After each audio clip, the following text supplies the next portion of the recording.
Yeah. What up, though? What's popping? What's happening? What's going on? You're back in the lab with your favorite neighbor, your man, Marq Nash. He is I am he. Another great episode of Breaking Beats. Make some noise for yourself. All right, this should be a good one. Hope you guys have a great weekend. Hope God is keeping you guys covered wherever you at. If you're within the sound of my voice, that means you made it, man. You made it to another day. Hey, look, man, you already know what we're going to do. We're going to break down the business, entertainment, art, technology, sports, and anything else you and I feel like talking about. It's a hip-hop political sports show with a comedy twist. We like to let the jokes fly. You know why. Life is serious enough. All right, man, life is getting real serious for Bishop Lamar Whitehead. Heard he's been indicted for fraud. Oh, no, not the bishop. I'm sorry, wrong button. Sorry about that, Bishop. Not the bishop. They was calling him Bishop Bling. I don't know if you guys remember. We covered the story a couple months ago. The bishop who got robbed at church. We'll revisit that. And then he had some people to pull up at his church, and then lady tried to say he assaulted her or whatever. He said, I removed her. I laid hands on her in the name of Jesus. So we're going to talk about that as well. Also, Master P and Romeo say it ain't so. Romeo and Master P had been getting it online, and yeah, I ain't gonna lie, it's getting kind of ugly. I was real timid about talking about this today, so I figured we're gonna give it one time because I dropped all these videos earlier today. So I was like, man, so this gonna be the first and last day we talk about this thing, man. So we're gonna get this thing done, over with, but we got to talk about it. See, because I think it's a bigger issue here going on. It's not just about, oh, y'all in them folk business. Well, to be fair, they put it out on the internet, okay? Once it's out there on the internet, it's out there for public consumption, for critique, comment, and criticism. So it is what it is. So we got to talk about it. But I think the bigger news is the way Charleston White went in on Romeo. Did you hear it? Oh, we're going to hear it tonight. We're going to talk about it because it's a lot of things going on here with this Master P and Romeo thing. I think it's about, we got to talk about entitlement, parenting, also dealing with grief and mental health as well. So we're going to have a good time. We're going to have a good conversation. Give me 5 minutes. Let me run this intro and blast the link out. Smash the like button on the way into the room if you like the content. Also, I got a survey in the chat. I'm asking you guys, who's wrong in this situation? Is it Master P? Is it Romeo? Is Charleston White wrong for even getting in their business? Or is it all the above? So we're going to talk about all of this and more. We're going to have a good conversation, an adult conversation. Yeah, we're going to talk about it, about dealing with grief, dealing with your parent. As a parent, dealing with your child. What stuff do you put out for the world? What stuff you shouldn't put out there? And of course, we're going to get the jokes off. Who's surprised that the bishop wearing the Fendi suit and driving the Rolls Royce got busted for fraud? I'm just saying, who's surprised? Who's surprised? Let me see. Show of hands. Anybody surprised? Huh? I want to hear that. I mean, are you surprised that the bishop with the Rolls Royce and the Fendi suit and the Rolex got arrested for fraud?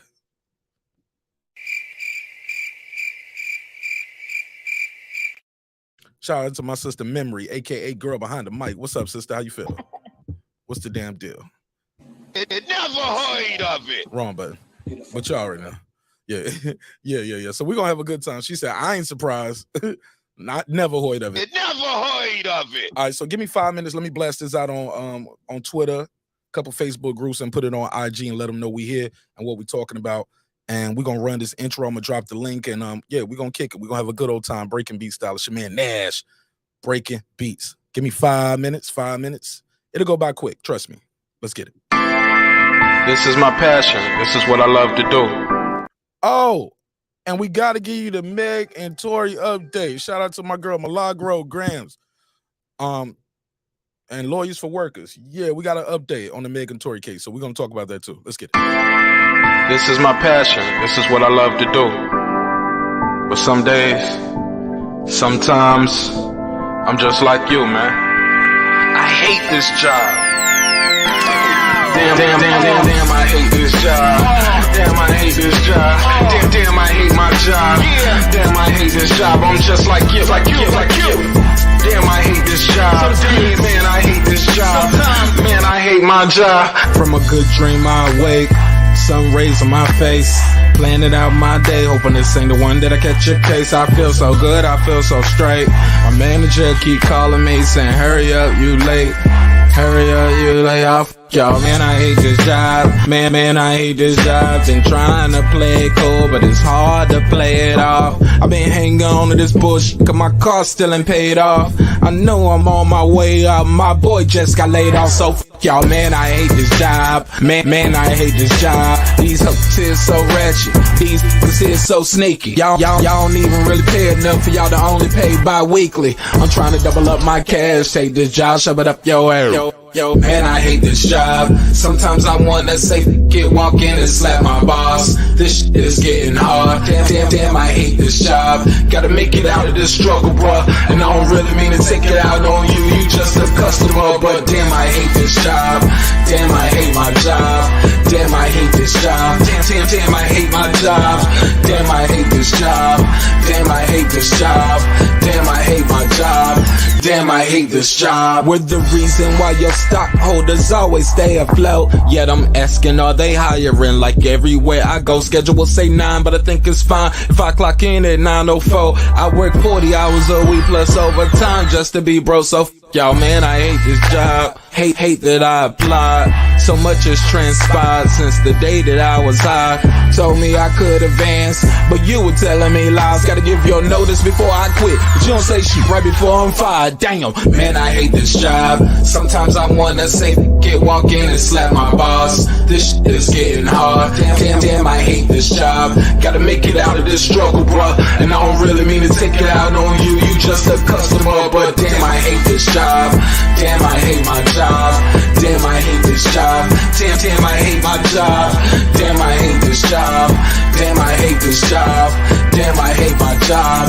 Damn, I hate this job. You and your procedures, you and your protocol, you and your policies, none of that shit don't apply to me.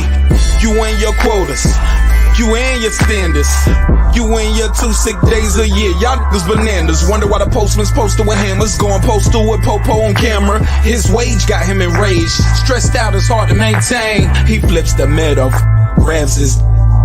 He said, if you don't get the picture, I quit. You ain't shit, mother. Man, I hate this job. Sometimes I wanna say, walk in and slap my boss. This shit is getting hard. Damn, I hate this job. Gotta make it out of this struggle, bruh. And I don't really mean to take it out on you. You just a customer, but damn, I hate this job. Damn, I hate my job. Damn, I hate this job. Damn, I hate my job. Damn, I hate this job.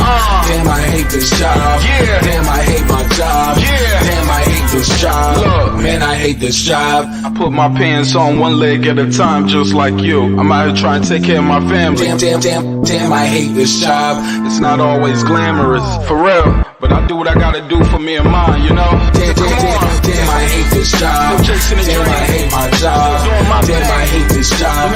Damn, I hate my job. Damn, I hate this job. Damn, I hate this job. Damn, I hate my job. Damn, I hate this job. Damn, I hate this job. Damn, I hate this job. Damn, I hate my job. Damn, I hate this job. I'm just like you, nigga. Damn, I hate this job. Man, I hate this job. Man, I hate my job.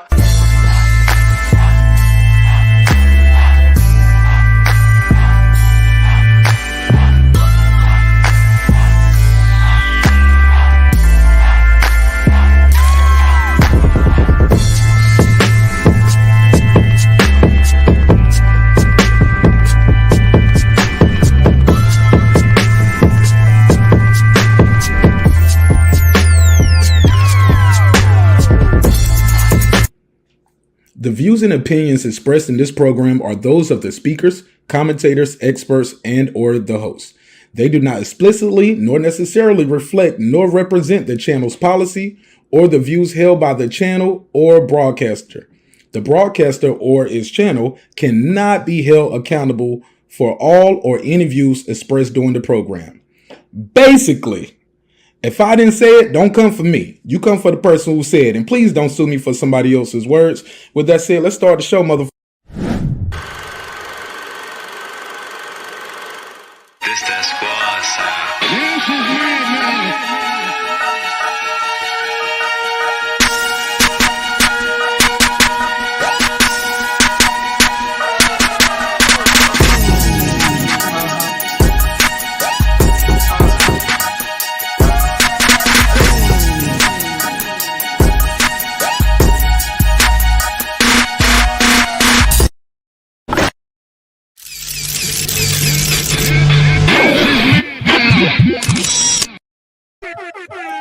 Yeah, man. What up, what up, what up, what up, what up, what up, what up, what up, what up, what up, what up, what up, what up, what up, what up, what up, what up, what up, what up, though?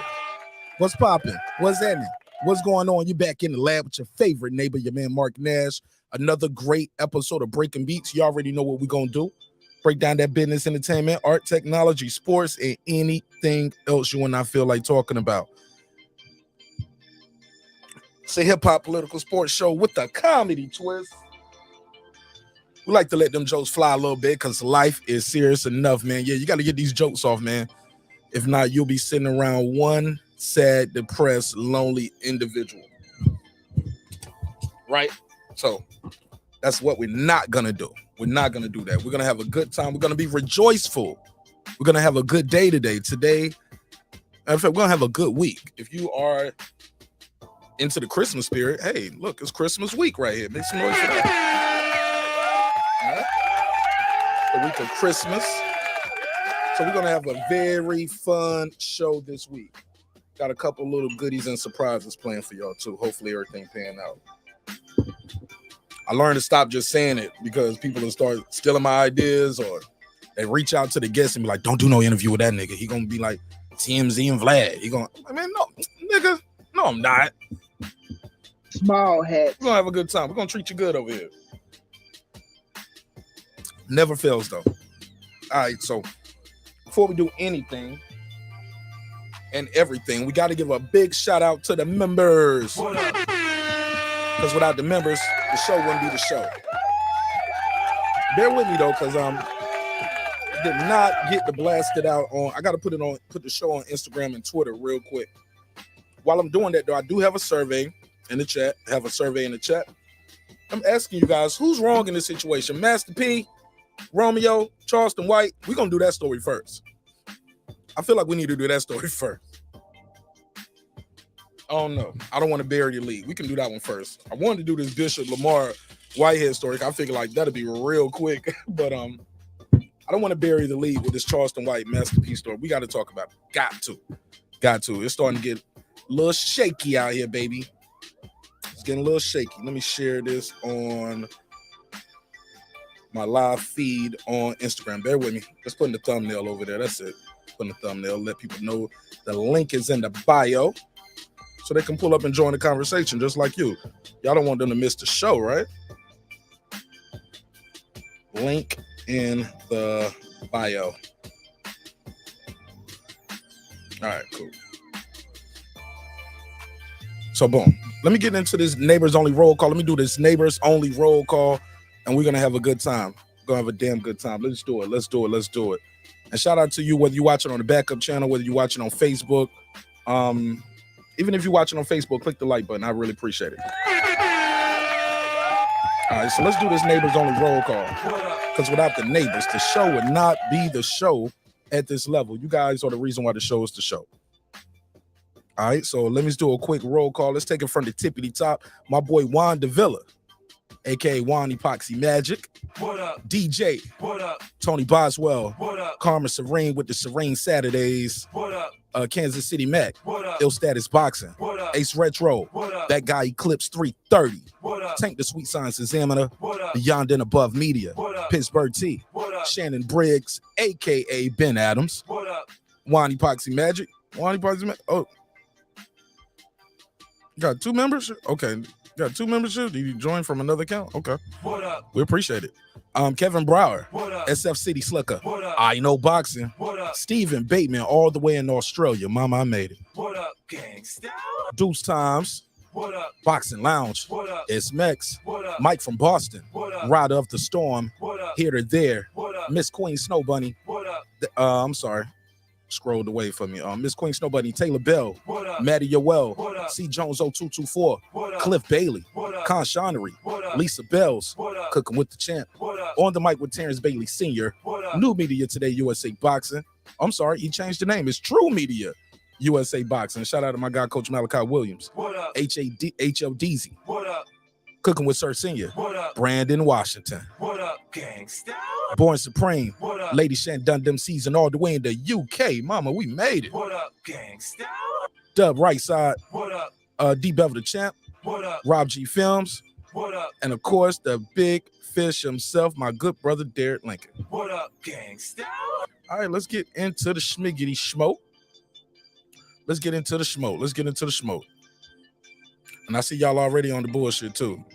Almost 30 of y'all in here. Y'all ain't even got 10 likes. Shame on you. Shame on you, but it's okay. I'm gonna still do my job. Hopefully by the end of the show, I will earn that from you. You guys hit that like button. All right, so Charleston White is out here doing his Charleston White thing. Oh man. And it's getting ugly. Let me make sure I got the phone numbers on the screen too. So if y'all want to call in, let me see. Boom, boom, boom. Yeah, you could call in right there. So Charleston White is doing his Charleston White thing.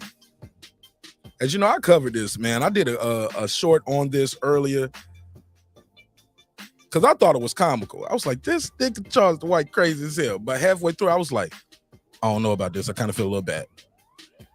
But then I didn't feel bad. I was like, man, this what he do. This is what he do. It's entertainment, right? But he does go a little bit off the rail a little bit, and he gives Romeo all the schmiggity schmo. Let me fast forward through my breakdown. But leave me a comment. Let me know what y'all think of this. All right, here we go. I want to share it from my video, not somebody else's. So y'all let me know how the audio sound. Let me close this out. Boom. Close that out. Bow. Close this out. Damn, how many windows I got open? Too damn many. Put a case on me. Doing all this damn research. For this show. Trying to make sure y'all squared away. All right, so let me make sure you guys can hear this accurately. Let me take this goofy nigga off the screen and put the nigga back on the screen. There we go. So let me click play, and I just want to make sure y'all can hear this before I go. Say, listen, somebody tag Master P. Somebody tag Master P right now. Yeah. Now that's his audio. Let me see if I can find a different version. Matter of fact, I'm gonna just roll with what we got. So I'm gonna play the audio, and I'm gonna let y'all tell me what y'all think of this. All right. Then this is Charleston White talking about what happened between Master P and his son Lil Romeo. All right. So let's run it. Take it from the top. Stand with Master P, homie, as a black father. See, when you got one of them old spoiled ass kid like that little boy Romeo, little spoiled motherfucker. Oh, Little old bitty small motherfucker. See. Now that's why we had to start this thing a little late. You know what I'm saying? Yeah. We had to start this a little bit late because I didn't. You can't talk like that as soon as you start the Instagram. As soon as you start the live, you can't talk like that right away. They don't let you talk like that. Gotta let some time go by. Okay, let me see. Bear with me 1 second. Hold on. Who's this? Hold on. All right, let me try to find it this way. Yeah, I just don't like that sound right there. I'm gonna try to find a better audio version. I didn't even realize the audio sounded like that. Bear with me. My man said, somebody tag Master P. I got some shit to say. And boy, did he. Oh, he gonna go in. Now, and which is kind of weird because how can you support the father this much, but you talking about his son like that? That is still his son, dog. You can't be up there, fuck Romeo. Like, yo, that's his son. All right, we're gonna talk about it. But I had a lot of people leave me some comments on this video I dropped these videos early this morning. Dropped like 3 of these. Charleston White, Master P responds to Master P's final response. And I had a lot of people saying, man, I can't believe I'm saying this, but I believe Master P. You know what I'm saying? I'm with Master P on this. Tag Master P. All right, so yeah, that's a little bit better, but that audio is... He been in entitled, ain't never. Yeah, that shit's still bad, but we'll work with it. Let me share this other screen. Boom. I got you. You know I'm gonna square your way. Shout out to my boy Clips. What up? Ride of the Storm. Salute. It's popping, family. Y'all let me know if this audio is better. Should be a little better. Say, listen, somebody tag Master P. Somebody tag Master P right now. I stand with Master P, homie, as a black father. See, when you got one of them old spoiled ass kids like that little boy Romeo, little spoiled motherfucker, little old bitty small motherfucker, he been entitled, ain't never had to struggle for nothing. Nigga, your daddy took $10,000 from an insurance policy and became a multi-millionaire. Your daddy just didn't feed your household, nigga. He fed many households and many other kids. For you to grow up, nigga, you really like a... You're not lying right there. Master P fed a lot of people. Nickelodeon, baby. And that's one of Romeo's complaints. He was like, you take care of other people more than you took care of your own family type stuff. Like, you pay them, of course, because you want your name to look good, but your family, you don't pay them. And I ain't saying Master P did that, but I know some people like that. You know what I'm saying? Had the little family restaurant, family, your check laid every damn week. They feel like they did you a motherfucking favor by giving you a job. Family don't even want to pay you. They pay everybody else, though. Let's go. Didn't feed your household, nigga. He fed many households and many other kids. For you to grow up, nigga, you really like a Nickelodeon, baby. Now, I'm saying fuck you, Romeo Miller. Nigga, woo. I'm with your daddy on this one. Woo! That's why I tell you sometimes you gotta say fuck them kids. What? Remember them kids grow up and go. Fuck the kid? No, we can't say fuck the kids, can we? We can't say that, can we? He did. Go to talking how Romeo talk him, take his motherfucking ass out the wheel. Don't leave his motherfucking ass shit. If that little boy is Romeo Miller and he's struggling from check to check, he dumb and stupid. And listen, didn't the boy go to college? Say, Romeo, listen, nigga, you went to college. I thought he went to he went to college. He went to college. Yeah, he went to UFC. I was about to say he went to ICDC college, but that was just the ad.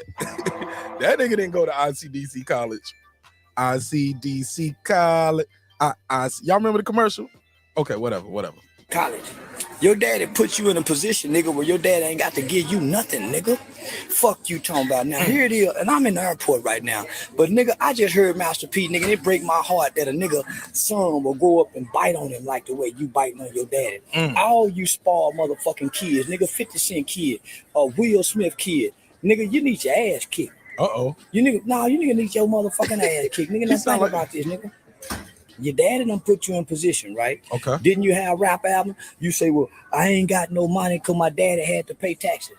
Who been feeding your long head ass? Oh, shit. Who been feeding you? Then you complaining about, we've been staying in the same house since I was 18. Say, stupid ass kid. Listen. What's up? That's a sign of a man that has stability, that's stable. You know how many people wish they can stay in the same motherfucking household from when they were 18 years old? Nigga, that means your father have been stable with stability, maintaining what he done got. Nigga, fuck wrong with you, man. I hate you spoiled ass motherfucking kid. Boy, me and my son will fall out like a mother. He said, I hate y'all little spoiled ass kid. Yeah, I'm sorry. I gotta take a pause for the call. Yo, I'm rolling, yo. I know I shouldn't be laughing this hard at this because there's some serious stuff going on. But we'll get to the jokes, man. We'll get to the seriousness, but that shit is funny to me, bro. I'm sorry. Shout out to the homie, Transcendent Sports Channel from Philippines, and now in Canada. My brother from another. What's up, family? Wrong button. There we go. He said, congratulations on the 6K, my brother. I'm proud of you. Shit, we hit 6,000 last year. You know what I'm saying? We're at 13 now. We at 13, but I know what you meant. 13,000. 13,000 over 4 million views. And I couldn't do it without people like you, bro. 13,000, 4 million views because of people like you. We just getting started. We're going to have a good time tonight.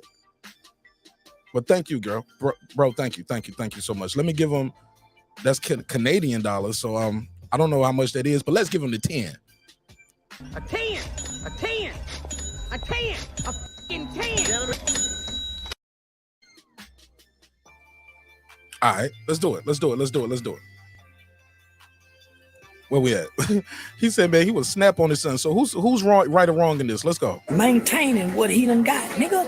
Fuck wrong with you, man. I hate you spoiled ass motherfucking kid. Boy, me and my son will fall out like a motherfucker. Nigga, I done pumped this dick off. Why done pumped this cum off into your mama? What? Boy, you know how hard a nigga got to work to bust a nut to make a baby?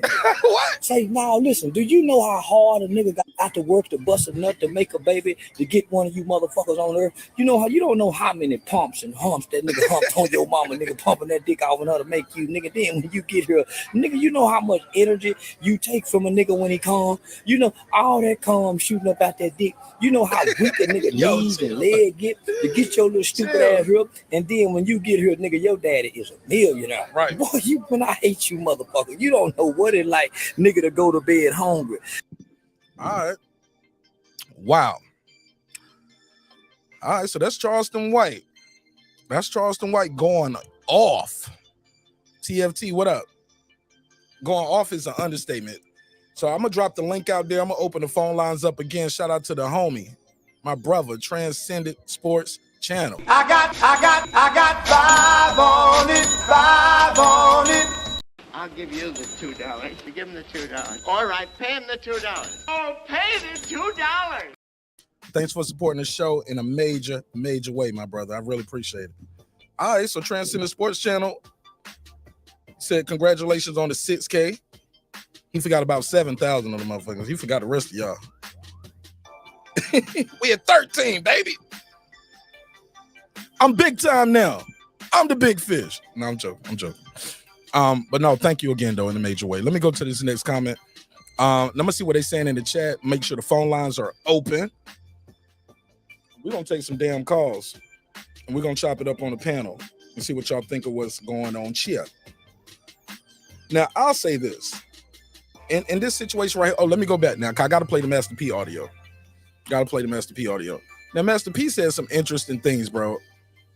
Somebody said their faces tell you everything. You better judge though. Look at this. This is what they talking about with Master P. Look at this right up front. That's right. My kids had to work for everything. Look at it. It's up front. That's right. My kids had to work for everything. Right. Like they know they work horses. We put God first. None of them had a car. Like I didn't buy my kids cars. Like they walked to school. They rode their bicycles. You know, and that's what got them in the shape they got, because I wanted to teach them hard work. Yeah, I feel most people don't see that too. They probably just think that we have everything handed to us. That's not the case. Like me and Mercy work like we from the project, you know, like we put in the work every day. Like my dad said, I'm not getting a car until I go to college. So, I mean, it's a blessing being able to do that though. But one day I'm gonna get him a car too. So that's hard. All right, then that's dope. That's dope. That was good to hear. That's not what we was looking for. Here we go. All right, so here we go. This what sparked all of this shit, right? This what sparked a lot of this. He said, "Yeah, I'm in 13K. I know what you meant, bro." He said, "I hate you kidding niggas." Old grumpy ass Charleston White. Yeah, he do sound grumpy as hell. He does sound grumpy as hell. He said, "They got clips Ryder Store and Taylor Bell Transcendent Sports." Shout out to Lisa Bell. She never fails. What up, family? Somebody said the way he talked online, that's not him. Yo, somebody else hit me up today and said, I think it was Megazar. Megazar called me this afternoon, and he and I was talking about the video that I posted. He said, man, I saw the video you posted, blah, blah, blah. And he wanted to give me his opinion and what he thought about it. And then he was telling me about, because he's in that area where Charleston White is from, and he said, yo, he's not really like that. He said he's actually a good guy. I was like, okay, you say so. And he was like, yeah, he works with the people, and you know, the way he described the guy was very favorable, which I thought was odd, because Megazars, you know, he's a Muslim. And I said, this guy be talking kind of crazy. You know what I'm saying? Y'all with that in the nation? He was like, yeah, man. The honorable minister said, leave him alone. He gonna be a good Muslim one day. I was like, oh, really? Okay. You got more faith than me. But that's neither here nor there. So look, let me play this clip of what Masterpiece. Actually, let me go in reverse. Let's go in reverse. What sparked some of this, right? So let me blow this screen up, and we'll just pause this so we can read it. Now, Romeo put this out first. Master P had put out a tweet or something with him and Snoop, and and I guess they was doing a benefit concert about mental health and mental health awareness. Snoop was going to be a part of it, other people, right? Romeo Miller puts this out. This was the last straw, Pops. Stop trying to play victim. I love you so much that I followed you blindly for 30 plus years. You know we've talked behind closed doors. You aren't the man who you paint to be. And why is it? He said, why is it war? Because I refuse to follow your lead. You only want to protect your image, but the image isn't even real. And I don't need anyone to feel sorry for me, Pops. I'm truly a man of God. If you are really a man of God, then you will prevail in the end. Even when I share my truth, I've tried to keep things in-house. You are addicted to social media and unfortunately use this app as therapy. 3,000 plus posts. Eyeball emoji. He said, and when the world find out about the finances outside of a gift or a car, I've never been paid for anything I've accomplished as Little Romeo. Uncle C and Silk know you only pay outsiders rightfully, so they'll speak good on your name. I'm at peace because I can now speak my truth and help others. Mom was always right. Your pride is everything. Wow. All right. Got my guy TFT in the building. What up? What's going on, bro? Talk to me. What's on your mind, family? Oh, I was gonna speak on Charleston White. Let's go. So I got 3 boys. I do a 7-on-7 football game. We do 7-on-7, so we travel Dallas, Houston, and all that stuff. And Charleston White, he actually comes to the events, and he financed a lot of stuff for a lot of those events. Oh yeah. And yeah, like he really stand up. Like the person that he is on interviews, how he be talking, he nothing like that. Like in real life, like he really like a stand up dude. You know what I mean? Like that's really a show. And I talked to him in person, and he's like, "Man, I got to get in character when I talk to them hard heads, because when I try to talk to them like regular people, they don't want to listen to me. I talk to them like their grandma and grandpa need to talk to them." Like he really like a stand-up dude. Like he financed a lot of stuff for the 7-on-7 football, basketball, all in Dallas. I'm in Tyler, so I'm like 100 miles away. And he show up and do fundraisers and all type of stuff. Like he really like stand-up dude, man. I'm listening. Go ahead. So what's your take on this? What he said about Master P's son, Lil Romeo. You think he was out of pocket, out of line, spoke out of turn? Nah. He if he would have talked how I'm talking right now, nobody would have listened to it. But if he put that extra on there like he did at the end, that's what's gonna get that clickbait. He told the truth though. Man, Romeo, he always had money. I ain't had no daddy coming up. So anything Romeo got, he should have been happy to have. And you shouldn't even go to the internet when it's you and your daddy. Come on, bro. Like, call your daddy. You know what I mean? That's how I look at it. Man, call your daddy. You got a problem, call your daddy. No, well, according to him, he said they did talk behind the closed doors. And Master P said when he did his thing, he said people are like, call your son and talk to your son. He said, man, I'm trying to call him. It's been months. He don't answer the phone. He don't call me back. Who do you believe here? Because one of them, somebody lying. Yeah. I don't know. I'm riding with Master P just because, it's Master P and I'm from the South. What you think? I'm gonna reserve judgment for right now. I'm gonna play this other clip. I need to hear it again. My tea out. Girl behind the mic, talk to me, sister. How you feel?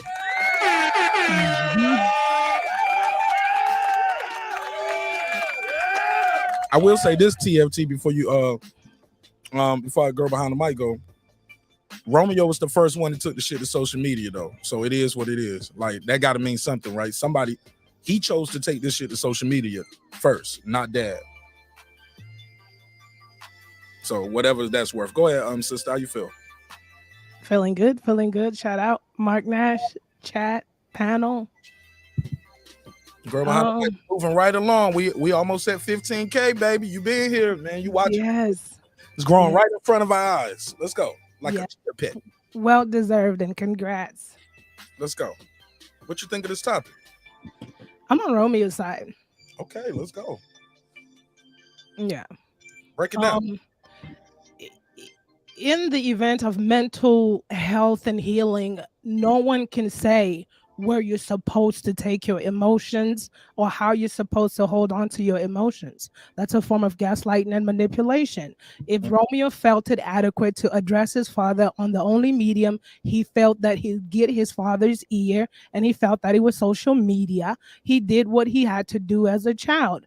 The other thing with this Charleston white person, dude, I don't necessarily agree with the way he came off. That's that typical Black community aggression that's dealt with when we try to approach our elders in respect. And I can only imagine perhaps Romeo also tried to have a civil conversation with his father and was maybe met with vitriol like this one right here that was yelling and shouting and being disrespectful and you know how long it take to whatever he said, pump a nut, all that disrespectful stuff. This is a whole new generation that's looking for mental health, mental clarity. We want to heal. We want to break the generational curses of trauma, bondage, and psychological shenanigans that have been going on. No one but Romeo Miller knows exactly what has been going on in his house. He's allowed to speak about it. We can have our opinions, and I can have my opinion as a daughter that had a mother who loves the public. And when people ask about Sister Evelyn at the church, oh, she can't do no harm to nobody. Everybody loves Sister Evelyn at the church. But when it came to closed doors behind our house, in my growing up of that house, the most psychological abusive mother I'd ever known, ever had in this lifetime.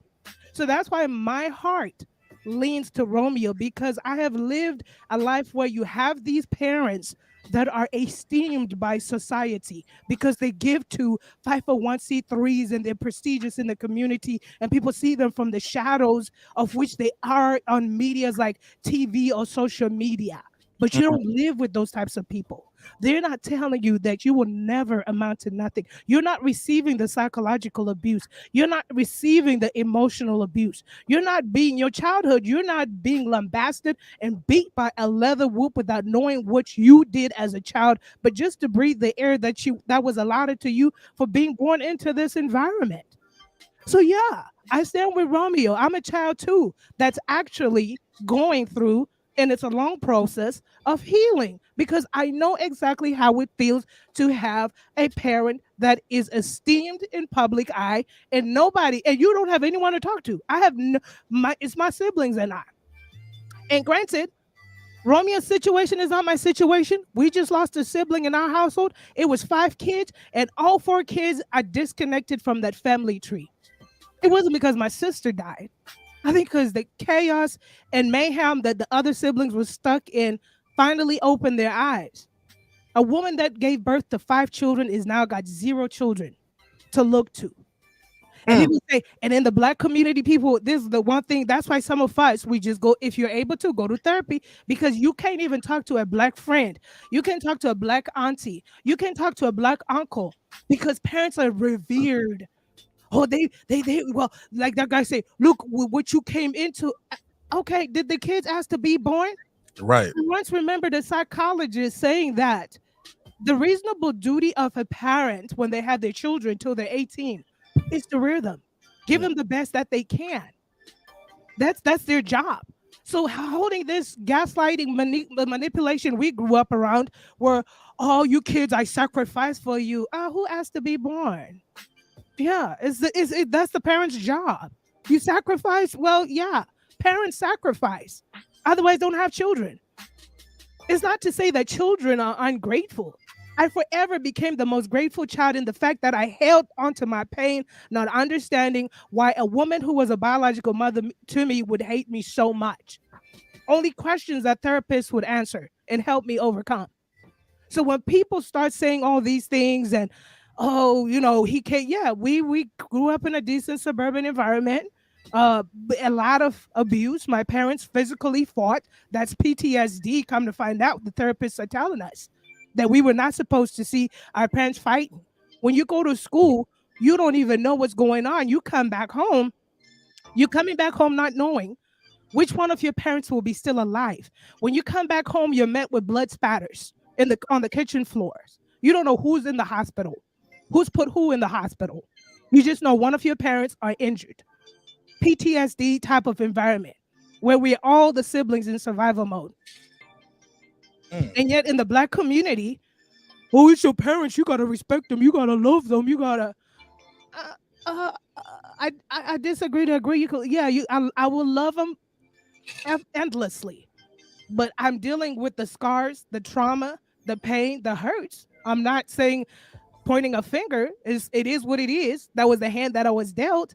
But I'm just saying I understand why Romeo finally, as a grown man, chose this outlet and he chose to let it off his chest.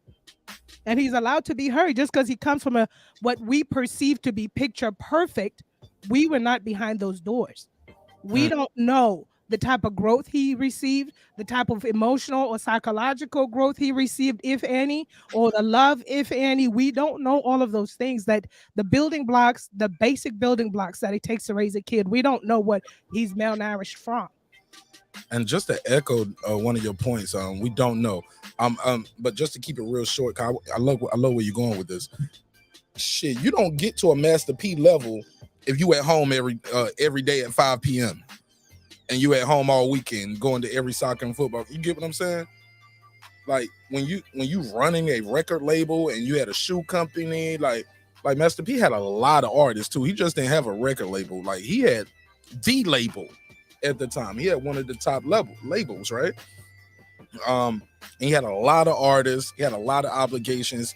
On top of that, he was trying to go to the NBA. Remember that? He was doing the NBA thing. He was selling shoes, selling snacks, selling like he was everywhere. You don't do that kind of and you don't do all of that shit working from home. You know what I'm saying? Right. And, yeah. So he definitely had to miss some kind of events that must have been pivotal to the kid, because just to raise, I mean, shit. I just look at my life and my wife and our life and what's going on with us. Like, yeah, sometimes I miss some things. Sometimes my wife misses some things. You know, but it goes with the territory, you know what I'm saying, of trying to keep everything together. Right. But so you said basically Romeo he's hurting about something, but some of that shit he sounded like he was talking about with money though. Right. Like he was never paid. Yeah, go ahead. Yeah. Oh, it sounded like he was never, and that's the other thing that I want to echo, because I don't want people to misconstrue, and that's why I said it, I didn't point any fingers at anybody. I learned that was the hand that I was dealt with. Everybody has a hand that they dealt with at one point or other. But as it pertains to Romeo, granted, yes, Master P was building his legacy. So like most regular parents, 9 to 5, third shifts, 2 jobs, they're not there too. Okay. And my whole thing is, I think to me, it's just a matter of love, support, the basic things that don't need money, that don't involve a lot of time. He's hurt because he said he wasn't paid. He wasn't paid. So this has to have been an ongoing thing. Come to find out through the rumor mill that something to do with the monies that he made as an artist were going to pay his father's taxes. Now that's allegedly. That's what the rumor mills are saying. I don't know. Where did they get that from? That's what I'm saying. It's a rumor mill. People are reporting out here that. Well, he said that though, right? The bloggers are saying that Romeo didn't get paid. His monies was going to pay Master P's taxes or back taxes or something like that. I have no idea. But what we do know is there's a money thing. He wasn't paid. And only his dad can. And to me, it's like one of those things where you have those dads that are in charge of your career. I mean, parents, like Britney Spears, right? She was fighting that conservatorship, trying to get that control from her father. Thank God she has so many millions, but still he was getting over on her. And that's her biological father. Yeah. See, but a lot of this seemed like he was triggered by Master P expressed his condolences for DJ Twitch. You know, DJ Twitch was Ellen's DJ on her show. He said, "You can be smiling one day and gone the next," and saying mental illness is real, encouraging everyone to love your loved ones. That's Romeo went off. Yes. He said today was the boiling point. I seen a man avoid his own children's struggle with suicide and depression, but post another man who passed away today that he doesn't even know. Y'all idols be lost. Better stop following the blind. Watch when it's revealed. Yeah. I could see why it's a trigger, and that's what I say. Like, and I'm not nowhere close to his shoes. I can only relate from my own experiences as a child. When the person that causes the most mental damage to your well-being is out here congratulating other people's daughters. Oh yeah, so I could see his trigger. These things happen. These things happen. You have this parent that's revered in the media, revered in the community. Oh, Mr. P has done this, he's done that. Yet his son hasn't seen it, that personal, whatever it's been done. You know what I'm saying? And that stuff hurts. I could only, like I said, I am not in his shoes, but I know from my experiences where other people's children were being uplifted and being esteemed. And behind closed doors, heck, forget the closed doors, in front doors, open doors, public doors. I wasn't revered. I wasn't, oh, this is my daughter. This is what she's, no. It was, oh, this is my spiritual daughter, Janet. Oh, she's going to med school and this, huh? You got a bias then because of your own personal experience with your family. So you have a bias. It's not a bias, but it's experience. And that's why I say it's not necessarily Romeo's experience because I wasn't an artist like underneath like, you know, a parent's label, but we have similar experiences, but I can't claim to have his experiences in the terms that I know how it feels to have a parent that's revered by many, loved by many, but they ain't treating their kids like shit. Period. Yeah. Oh no, she didn't say that's on period, Pooh. That's on Periana, and that's what I'm saying. So he saw that, and that triggered him. Like, wait a minute, maybe he was suffering from stuff, you know, and he didn't have nobody looking his way. I don't know. It was personal. That's why he was triggered. It had to be. Salute to my boy Liz Low. Appreciate it. He said he just came in and hit the light. Appreciate you, homie. What up? So it was triggering. Let me say this. I got this. Did you hear Master P's statement? The video that he dropped. He dropped two. One, he's sitting on a stairwell and he got the cereal box right there. I said, oh nigga, this look bad. like he got the product placement right there. Like, why you got the damn Rap Snack cereal right there? Did you see it? I seen it. Okay. Now I can't remember what video came first. I want to say that one came first because the next video, he said, this is gonna be the last time I talk about this. He said, I thought this was you dealing with some grief because of what's going on with your sister, but he's like, nah, this is something totally different. And that's when he started talking about, he said, Rome, you've been with me your whole life, right there under me. If you mad about your money and what's going on with your career, you ain't got to look no further than the mirror. You don't want to listen. It's a reason, right? What do you say to that? Where he said, hey, look, you got your own team of people around, you got other people around doing other stuff. Basically, I'm trying to give you the game. I'm trying to tell you what you need to do, but you want to do your own thing. If you want to do your own thing, that's what comes with it. You're gonna fail. You don't have a safety net of that. When he was talking to, and then he said, you trying to destroy me. He said, but are you gonna take care of everybody if I'm gone? Are you gonna do that? Because I'm taking care of everybody. Are you gonna be able to do that? While you trying to bring me down? What do you think of that? You can tell by the fruit the tree bears, right? The results are found within the fruit that the tree bears. So it's easy to cast blame to a child and say you don't want to listen. But what did he do? Because I didn't hear him say what happened to his money, his potato chips money. I didn't hear him talk about what happened to his little Romeo money, his little royalties. I didn't hear him say that. Son, let's come to a table with the accountant and let's talk it out and see what's going on. But the first thing I hear once again is so familiar. It's you don't want to listen. But how did you guide your son?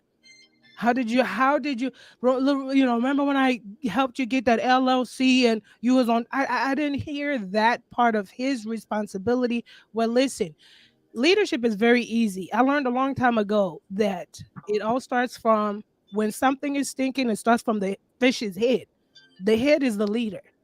So when you don't see results at the bottom, what's going on? What did you impart in your son? It's not enough to say you don't listen. You don't listen to what? He's saying, I have never been paid. He's echoing what your other artists have said about your shady artist dealings. No. Snoop said he did right by me. I've heard a lot. Just Snoop. Yeah, right? Right. You got to. Just Snoop. You got that's to. What his son said. He said, you do right business by everybody else. He said, but he said Uncle Silk and Uncle C know what I'm talking about. They know what I'm talking about.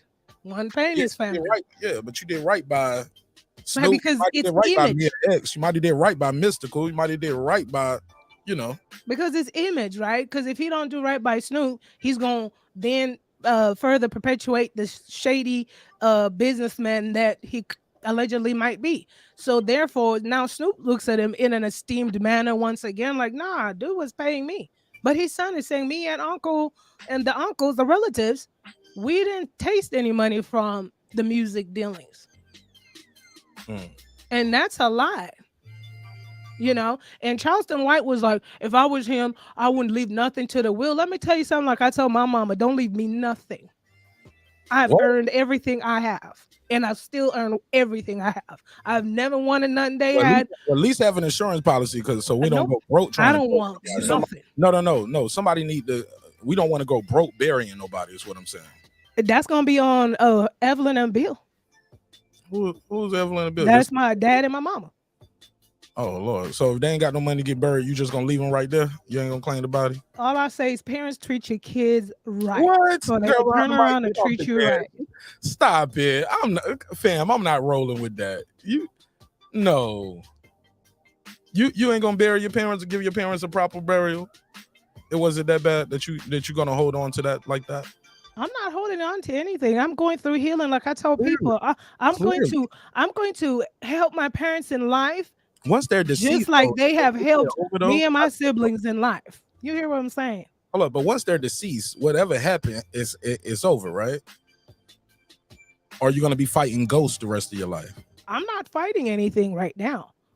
That's what people always, and it's that whole black cultural gaslighting. Oh, make it right with your parents, because if they pass, people don't understand how deep some of these traumas go. I'm still uncaking. I'm still doing the work. 3-4 therapists later, the work is still going. It's still a lot. It's still a lot.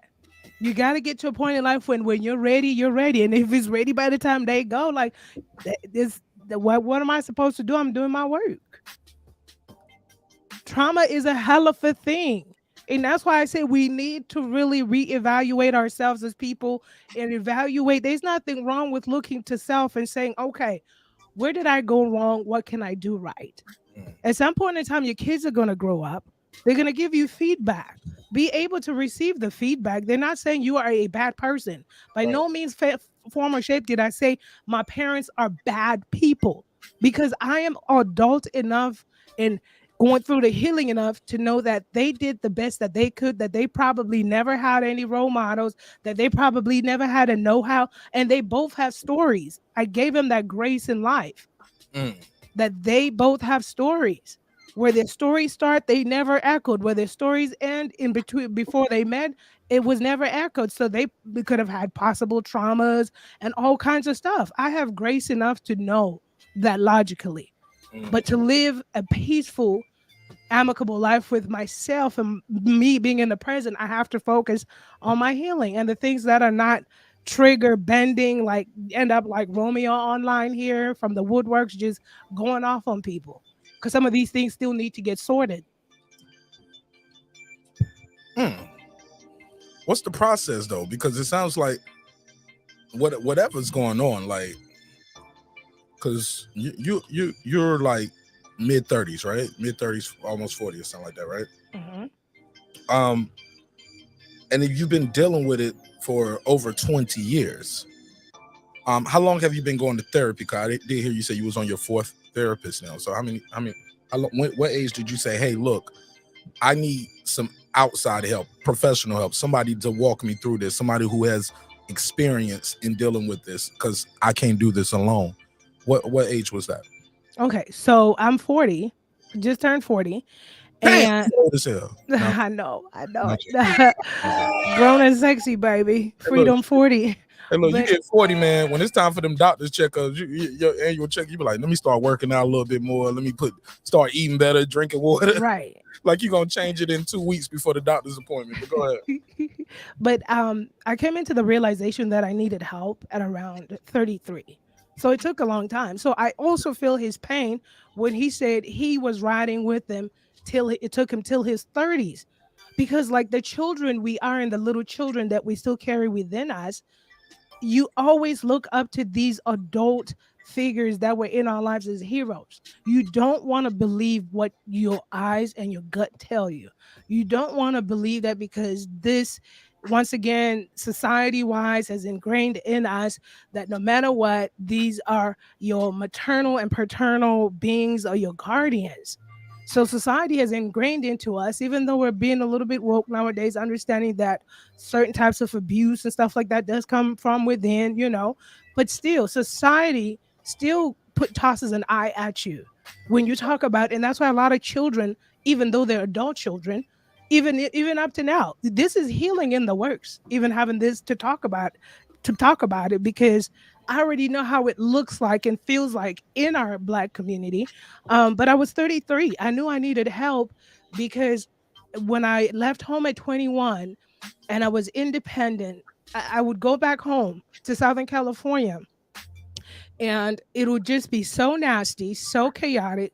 And I was always that child that wanted to, like most of my siblings, make it work and not understand what I was doing to this lady, not understanding why my father couldn't speak up for us, not understanding a lot.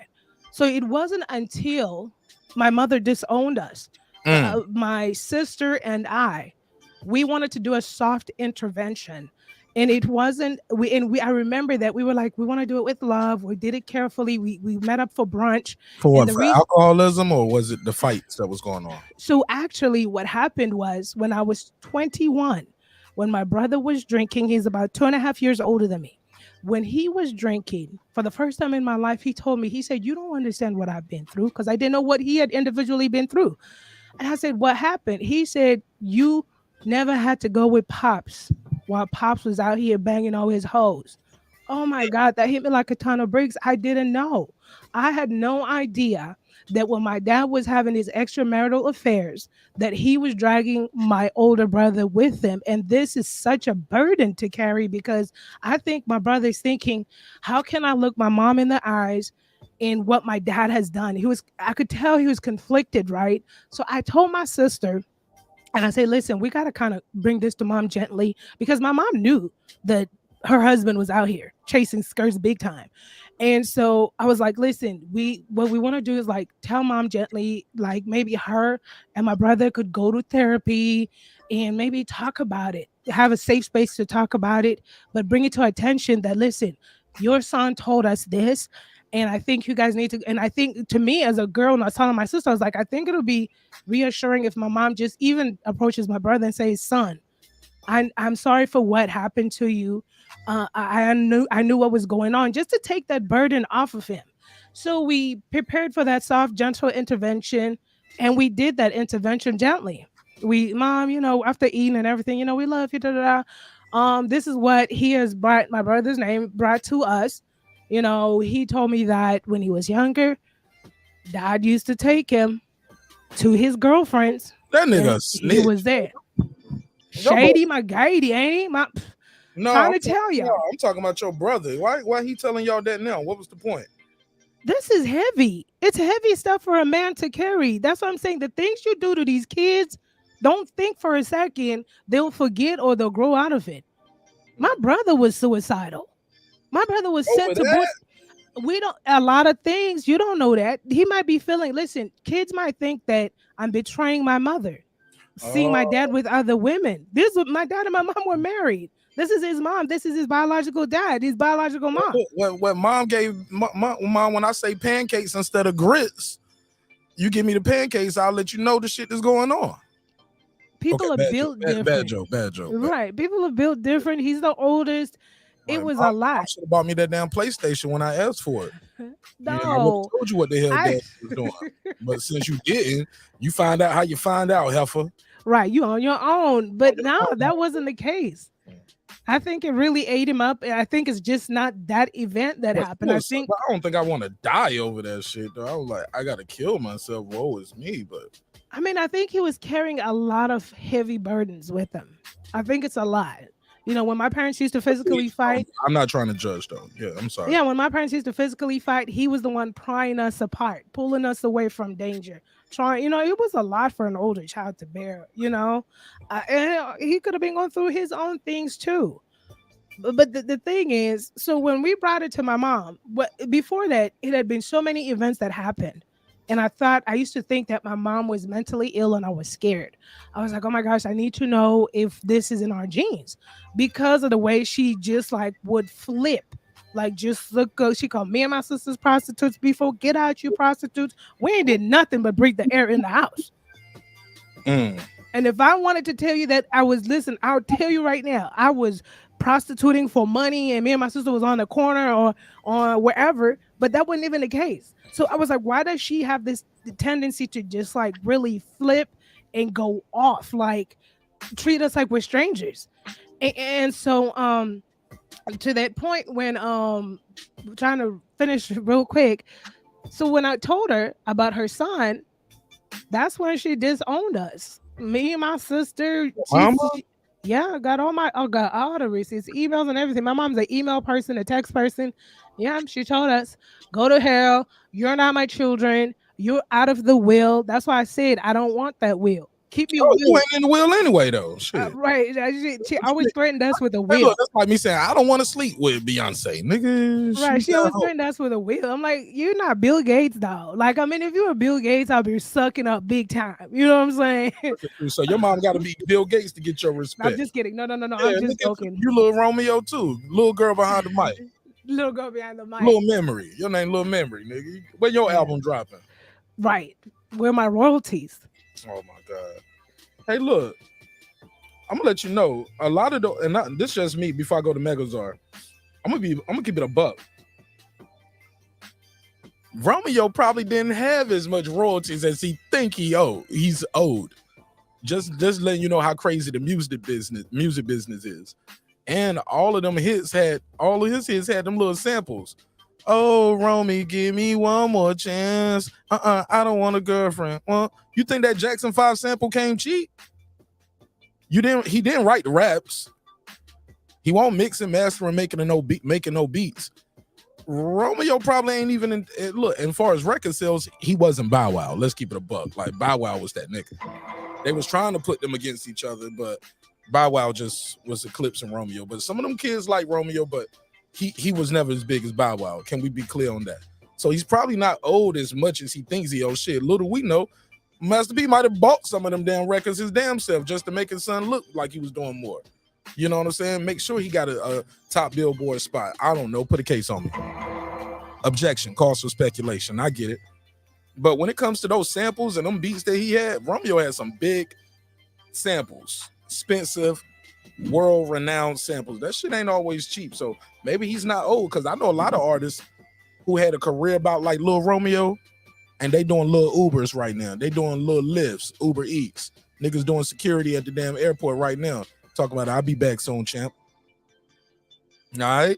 So he might not be owed as much, because if you want Master P's son, based off his career, that nigga shouldn't still live in no mansion, driving no fat ass car with a Rolex no more.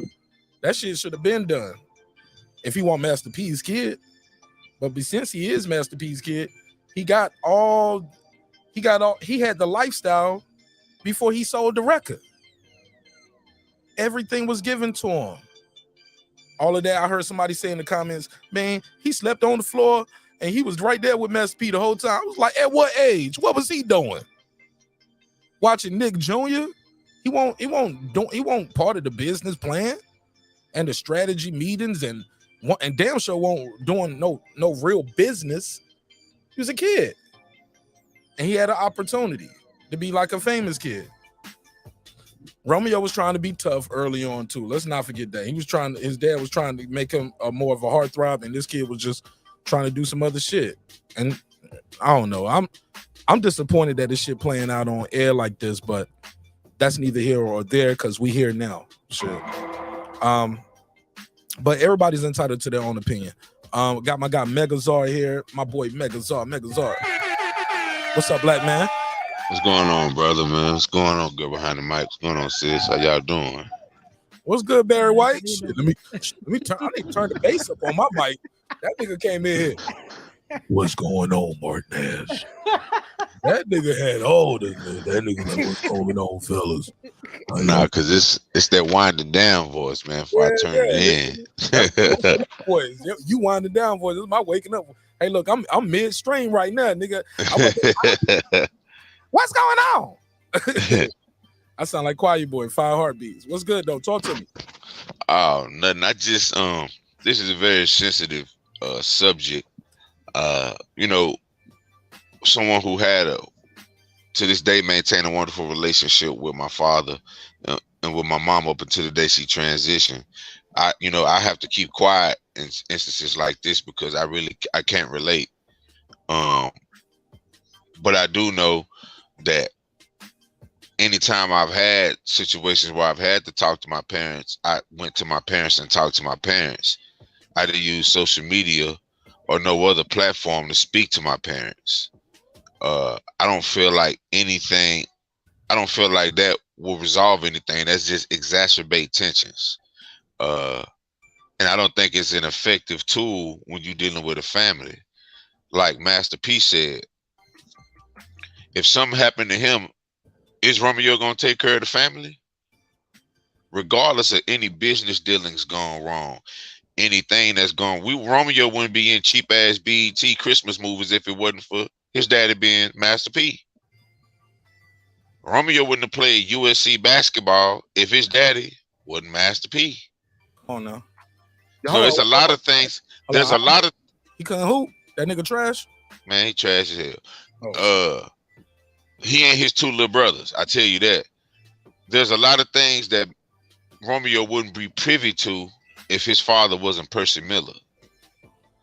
Now, if all of these things reach their head because of a tweet about someone's mental illness, like I said, I can't really delve into the family's business of why the grievances he have with his father. But I do know that's something you go to your father with. Because like I said, anything that Romeo has of significance and of value is because his father is Percy Miller. Not saying that Romeo's not working, getting his own money now. I'm pretty sure he is, but the head start he got was so much greater than my head start, than your head start, than the girl behind the mic head start, than anybody that's in this chat, anybody that's gonna pull up on this panel tonight. His head start was leaps and bounds above ours, and we wouldn't know who Romeo Miller if we didn't know who Percy Miller was. We wouldn't know who C Murder was if it wasn't for P. We wouldn't know who Silk was. We wouldn't know who Kevin Miller, their brother that's deceased, if it wasn't for P. So I'm pretty sure throughout the duration of his tenure of leadership, he made some mistakes. He's a human being. So right. I just don't think nobody. I just don't think that's an effective way. I don't think that's an effective way to resolve family issues or to give praise to you. You know what I'm saying? Like whenever you down somebody to uplift somebody, there's always an agenda. If you got to down somebody to uplift somebody else, then it kind of tells me that you're measuring for lifting up somebody that's kind of impure. Because if you got to down somebody to uplift somebody else, one thing, it should stand on its own. I shouldn't have to in order to give somebody else their flowers, down Marq Nash. I shouldn't have to do that because their merit should stand alone. Their merit shouldn't be based on me downing somebody else's efforts to uplift yours. Right. So I just think that this isn't the effective way to go about this, especially a family issue, regardless if their family life is somewhat in the public. I want to say this, and I'll keep it brief, and I'll pass it back to the sister here. Master P did need artists for his record label. Those guys, he I guess he looked at it like he was saving them, and that's your brother, and you guys been working up. But in the case of Romeo didn't ask to be here. He didn't ask to be here, dog. And even if he was a kid asking, Dad, I want to be a rapper like Lil Bow Wow, or I want to be one of these Nick Jr. kids, you know what I'm saying? I want to, the father, the parent, makes the choice to put your kid in this life or not. You know what I mean? You make that choice if you want to put your kid on the camera. We didn't see Denzel Washington kids till they was grown. You know what I'm saying? John David had a whole beard. You know what I'm saying? By the time I ever seen him, so, and I still can't pick his daughter out of a lineup. He got other kids. We couldn't pick the other kids out of a lineup because they want to be behind the scenes in a movie thing. If your kids want to be a part of the business, that's one thing. Do you feel like, girl behind the mic, you said something interesting and it reminds me of something my grandma said a long time ago. She said, you don't owe your mama nothing, but she gonna owe you for the rest of your life and the rest of her life. You don't owe your parents nothing. You didn't ask to be here, but your parents owe you because they didn't have to lay down to make you. They didn't have to have you because adoption been around since the beginning of time. There's always somewhere you can go drop your kids off to somebody who want a kid. You don't have to go through all of that with the kid only to quote unquote hold it against them later, say, well, you owe me. I raised you. I did this. Do you think you spoke to that earlier about in our community, it's that stigma, like our parents are beyond reproach. That's why the biggest fighting words in the black community is what? Yo mama. You know what I'm saying? What? My mama, what? Okay, and then we at war. I just wanted to add that in there and let you speak to that, girl behind the mic. Right. And listen, don't think it does my heart any joy and good to talk about this, but this just shows my part of healing to be able to speak about it. When we were just when Megazord was just saying something about, I'm sorry if he didn't, but something about him, little Romeo going to his platform, something resonated with me. I said, I wonder if I had a big platform, would I have taken this there? Oh, hell yeah. That's a question mark for me, and because I don't have a big platform.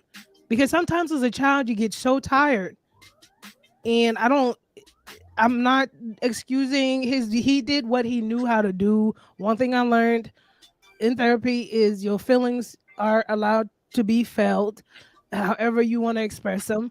But the thing is, I don't know, because now I'm questioning myself if I was popular or famous, if I had a big platform, perhaps I would have probably, because I'm always wanting to help other people. It took me all these years to actually talk to people like you guys, a platform about my family dynamics, not because I'm embarrassed. Of course, the healing has been happening, but it's because you don't speak about it in your community. You don't talk about your parents. You don't talk about your mom. You don't talk about your dad. You don't talk about, you don't tell your business, and that's another form of gaslighting in the forms of gaslighting. So, but it's really liberating to talk about it because I understand. Okay. Like I said, I've had so much grace. It was so conflicted. That's why it takes a long time to confront some of these things. And that's the same thing, which is why I went into therapy, because you get so confused. You're like, the manipulation, the psychological gymnastics and everything like that. You kids, you don't understand. I sacrificed for you. And my, bless her heart, late sister, she used to always say, what, you wanted me to buy my own diapers? I mean, what you want us to do? But it was like that, and even Dr. Phil, and I think her name is Dr. Romney, I forget her last name. She's on YouTube. She's a big narcissist doctor, UCLA, talks about all kinds of mental health, has said that the bare, even Google it, what is the parent's bare job description? Bring your kids up, raise them right for society, set them off on their path. But it's not to say that, I sacrifice you. I sacrifice for you. I sacrifice. Parents are supposed to sacrifice. Whether you were ready to have that child or not, you had it. You decided to keep the child within you instead of giving it to your grandparents, your aunt, or away for adoption. So therefore, yeah, there's going to be sacrifices in there, but don't begrudge and hold guilt to your kids in manipulative ways. I don't know why Romeo chose to do that. He had an outlet. He was triggered, and he was probably triggered. We don't know his health when he said that when your own son, we don't know what he's been fighting, what demons he's been fighting. It's not just grief. And for his father to gaslight it and pass it off as everybody's grieving. No, your son, sir, is calling for help. You can't get a hold of him. I'm pretty sure you could find him. You know where he's at. You get in that big body Benz and you could go find your son. That's what he's calling for. He's calling for help.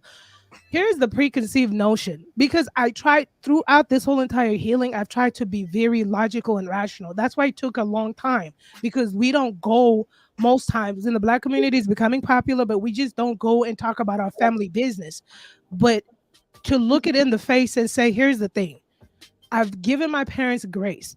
I after I turned 35, it took some time. 33 therapy, learning tools and stuff. At 35, I looked myself in the eyes and said, no, my responsibility is not to me. Everything I do is all I'm accountable. I'm responsible. I'm a party of one. But before that, the hurt, the pain still lingers as a child, right? You want your parents' approval. You want your parents to tell you that we're proud of you.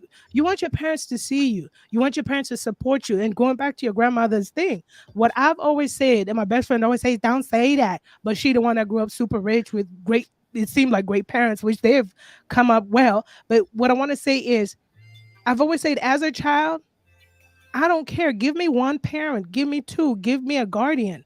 If we live in a shack in Mumbai, I just wanted love. I just wanted unconditional support, emotional support, psychological support. I want to feel safe in that shack. We don't have to have windows or doors, but just wrapping your arms around me makes me know that I'm loved by an adult that's watching over me and I'm safe. Physical. I want to feel cared for. That's why I say some of these things are not monetary.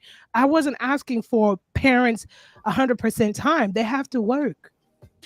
But it's that thing again where if you set up your kids for society, don't turn around and be 60, 70 years old talking about none of my kids want to come see me. Because at that point in time, parent, you got to look yourself in the mirror and say, what happened? You got to be honest with yourself. What happened? None of my kids, none? Zero? Want nothing to do with you? Don't want to come see you? Okay. Let's go to my guy, Brandon Washington. What up? Mike, long time no channel what you see. What up, Megazord? What up, Your audio. Can you hear me now? Is that better or no? Perfect. Whatever you did was different. Go ahead. No. Talked a little bit about this subject earlier. Much in detail. This situation hit close to home to me because I have a 21-year-old daughter, and I have been accused of all the things that Romeo accused his father of, as far as monetary, not being this person, not being that person, that kind of thing. So, to be honest, my mama was getting ready for work this morning about 3:30, and I watched the video that early. And I just went in there and basically just started talking to my mama, and I just was crying, talking to her, telling her, I never blame you for nothing. Whatever I didn't have, I just didn't have it. And I appreciated you for trying to get whatever we had. Whenever I wanted Jordans, my first pair of Jordans, I bought them. Everything. I started buying my own school clothes when I was 13. So I didn't blame her. I blamed me for why I was in my situation, because I looked around and said, man, I got to get it. Because she had her situation. My daddy had whatever situation he had. But you only 13, Brandon. Yeah, but shit, they had their own shit they was dealing with, their own personal shit. So I could spend my time being mad at them and not having nothing, or being in the same, and probably end up in the same way that they end up in. or I could get out here and get it on my own. Illegally though. And whatever it took. Do you think that's Whatever. for a 13-year-old child, knowing how a 13-year-old child mind works, and being that you're 41 now, right? You looking back, your 13-year-old mind did not know what you was getting into, right? Nah. But what I did know is that I wasn't gonna blame nobody, and I wasn't gonna be walking around looking pitiful, with my head down. You know what I mean? Then you got older dudes saying, "Man, don't worry about it. Come with us. This how you get it." You know what I mean? So I was just proud to come through the door and say, "Mama, look, look what I got. Look at my look. I bought my own school clothes. See, you ain't gotta worry about nothing. Come on, I'm finna go. I'm finna show you. I got my own money. You know what I mean?" And what was her response? Shit, good for you.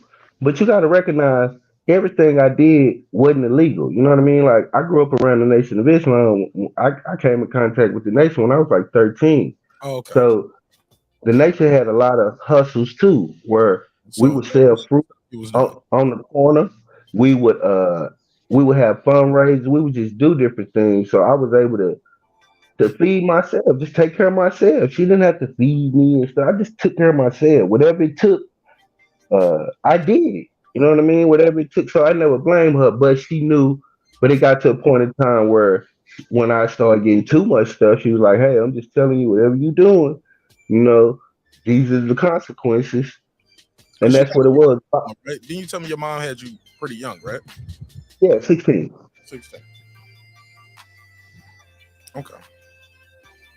So it hit home for me because I have a 21-year-old daughter, and me and my daughter had ups and downs like that, and we still do. You know, shit. They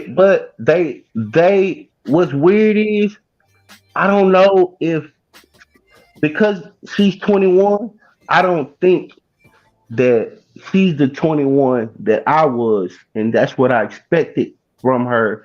So that's the shit that's kind of disappointing. That's where I think our breakdown is because they are not the people that we were at that age. I just think we was a stronger people. Hell, I think my daddy was a stronger man than I was at his age. So that's where I think the breakdown come from. I even told my daughter today.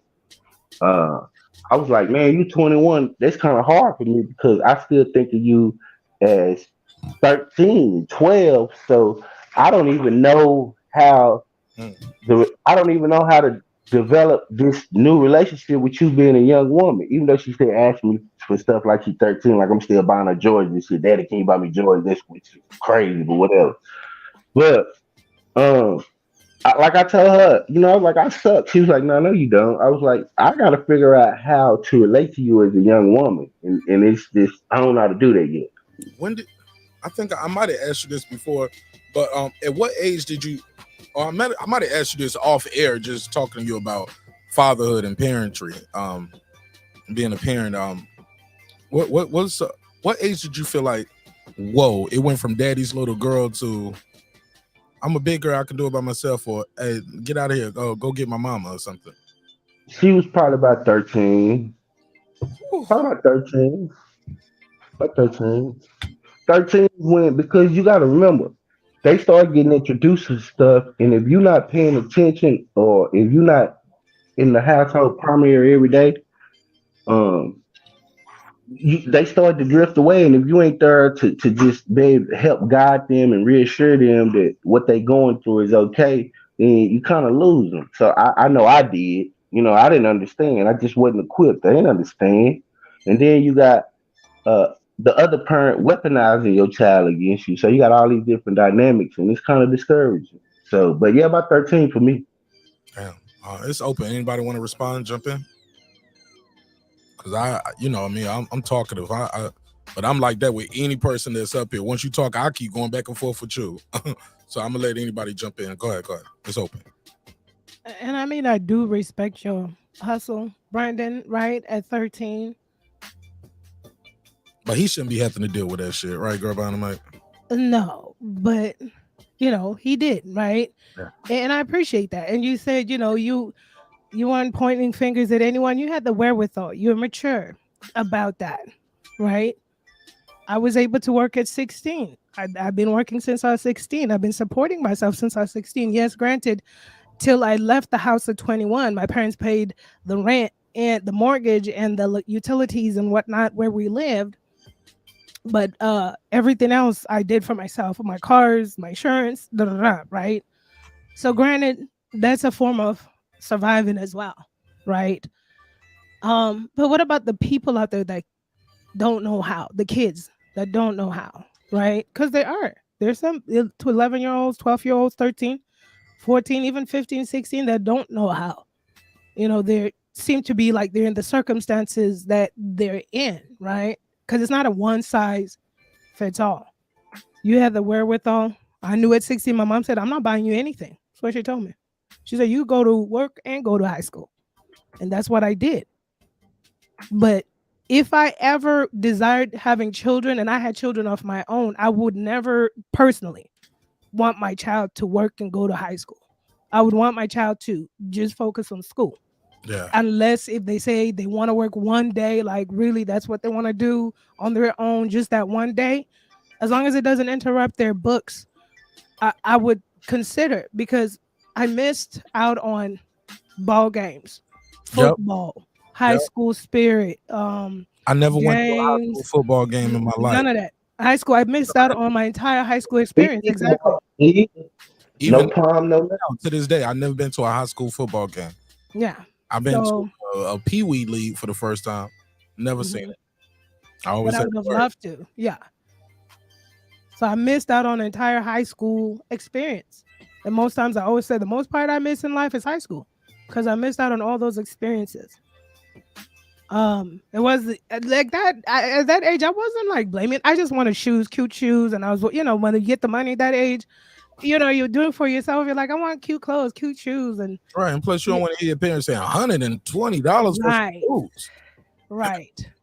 But yeah, if I could, I would have just stayed in school and participated, enjoyed my school season with my high school peoples and whatnot, But those are all angles to look at it, And one of the things that I always say, listen, you go get help, you go get therapy.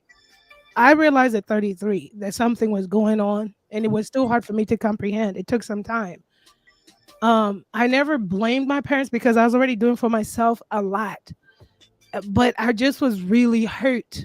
We still are always going to carry those little children. I still have that little girl in me that never was told, we're so proud of you. That little girl that was over the years, it took so much to uncake all that toxicity of the doubts, the low self-esteem I had, because I was never good enough for the immediate people in my life, because they always told me, you never amount to anything. You come from a bloodline. My family was super dysfunctional, y'all. I know that there's no perfect family. But people know, sis, you proved them wrong already. And that's been my zeal. That's been my zeal. Very successful. That's been my passion. So everybody uses the tools differently. Like I told my baby sister when she was crying, I say, take all the negatives that you grew up in life and turn them around for positives. And that's been my resilience. That's been my fighting back moment. But, without therapy, without the tools, it's tough. It is, and that's why I always tell people, if you need to go to therapy, because let me tell you something. I got a call too. It's clips. I was just going to say, more than you all know, I'm still that little girl. I want a mommy-daughter relationship. I want to go to lunch with my mother. I want to go to a golf game with my dad. I want to converse about life. I want to converse about what's happening in life and politics. I want that. It hurts still as an adult with a little child that I could never have that. So it's not like people make these decisions and you're like, oh, that's it. No. Understand that children, what I learned as a child, we will always love our parents, no matter how, when, and what was done. We will always love them. Let me try to get Clips back on the line. Let me see if I can get him back on the line real quick. I think we got disconnected. Shout out to Timothy Grant, Food Revolution in the building. Food Revolution. I'm going to read some of your comments. Food Revolution got the top comment on the post that I put on the original video. That guy Clips, Clips. Man, fuck that. Nah, tell him my real name, because I stopped myself. Michael Lewis is my real name. No, my name is Michael Lewis. That's right. I used to be like Mike Lewis. I'm a Scorpio. You know, I used to be like, I'm a Scorpio. I like walks in the park. What's popping, What's happening, my brother? Man, What's talk to me. happening? What's on Oh, your my mind? boy. What's on your mind, bro? Talk to me Oh, on my this topic. boy, man. God damn, man. If I wasn't at work, man, I'd put something in the air with you and get you a bottle, man. Y'all cooking right now. Let's go. And let me just say, listen, girl behind the mic, I love you. I love you so much. What people don't understand is what you're saying is so very important to all of us individually and collectively. We have got, you know, as they say in West Africa, Sankofa, we've got to look back to look forward. And we've got to have a very unapologetic and discerning eye when we look at our past, instead of having that lens and that false reverence and that curse of obligation. I will say this, not to be bitter. I know a lot of the things that girl behind the mic has said at different times in the neighborhood. I've expressed my experience and done like that. And the knee-jerk reaction for a lot of people is, oh, that's your mama. Oh, you can't, oh, blah, blah, blah. You don't know what goes on in people's households. I grew up around rich people. I'm talking about wealthy as hell. And that little bastard still ended up a cokehead and was still suicidal and depressed, because if you knew that kid like I knew that kid, he had bullshit going on in that house. Yeah, he may have had access to this. He may have had whatever. But to grow up truly unloved. And sadly, so many of us, black, white, and brown, and yellow men and women, we grow up in these households where we were unplanned births, and then our parents put a false sense of obligation on us. We spend so much of our lives in that Stockholm syndrome. Like girl behind the mic is saying, we still, at 42 years old, I still carry that little boy who at 67 years old said, fuck it, and would sit out late at night, 3 a.m, and play lookout or do whatever, because at 6 and 7 years old, the only thing I kept saying to myself is, one day I'm going to get enough money to where I can get the fuck away from these people for good. I was just talking to my therapist last week, and the funniest thing is I am 42 years old, and I still find myself running around saying, one day I'm going to get enough money to get the fuck away from these goddamn people for good. It stays with you. It stays with you. And so, I mean, I'm not going to get deep in my struggle, but I just want to tell everybody in the neighborhood, I love y'all. And for all y'all who's so quick to try to scarf your teeth, I know we do that. We're quick to say never heard of it and call sombrero on things. When we're talking about somebody's pain, y'all got to stop. Because when y'all do stuff like that, y'all get mad saying if a nigga cuts you out when you sitting there trying to give him backhanded compliments and downplay shit that he's saying. And remember, many of us in the neighborhood, we only know each other on the show. You don't know these people. Right. You don't know who the hell these people are. You don't know what the hell she went through. You don't know what girl behind the mic's brother and all like that went through. You know what I'm saying? People don't understand that. So when we are talking about somebody who's expressing pain, I'm not excusing Romeo Miller. I'm with you and many of the other brothers that this should have been handled internally by the Miller family. But I can understand how if he was suicidal, or let's say his sister, Master P's daughter who died, maybe I believe that was like a suicide, something like that. And you never know. He was probably stoic and thinking he's being a man and being strong, but very distant from them kids. And so for Romeo to hear him start having sympathy and emotion and having a human moment about Twitch, when he couldn't see that for his father about his sister, yeah, I probably wouldn't have went to social media, but I'm not going to fault this man. I have done some terrible things lashing out for my pain.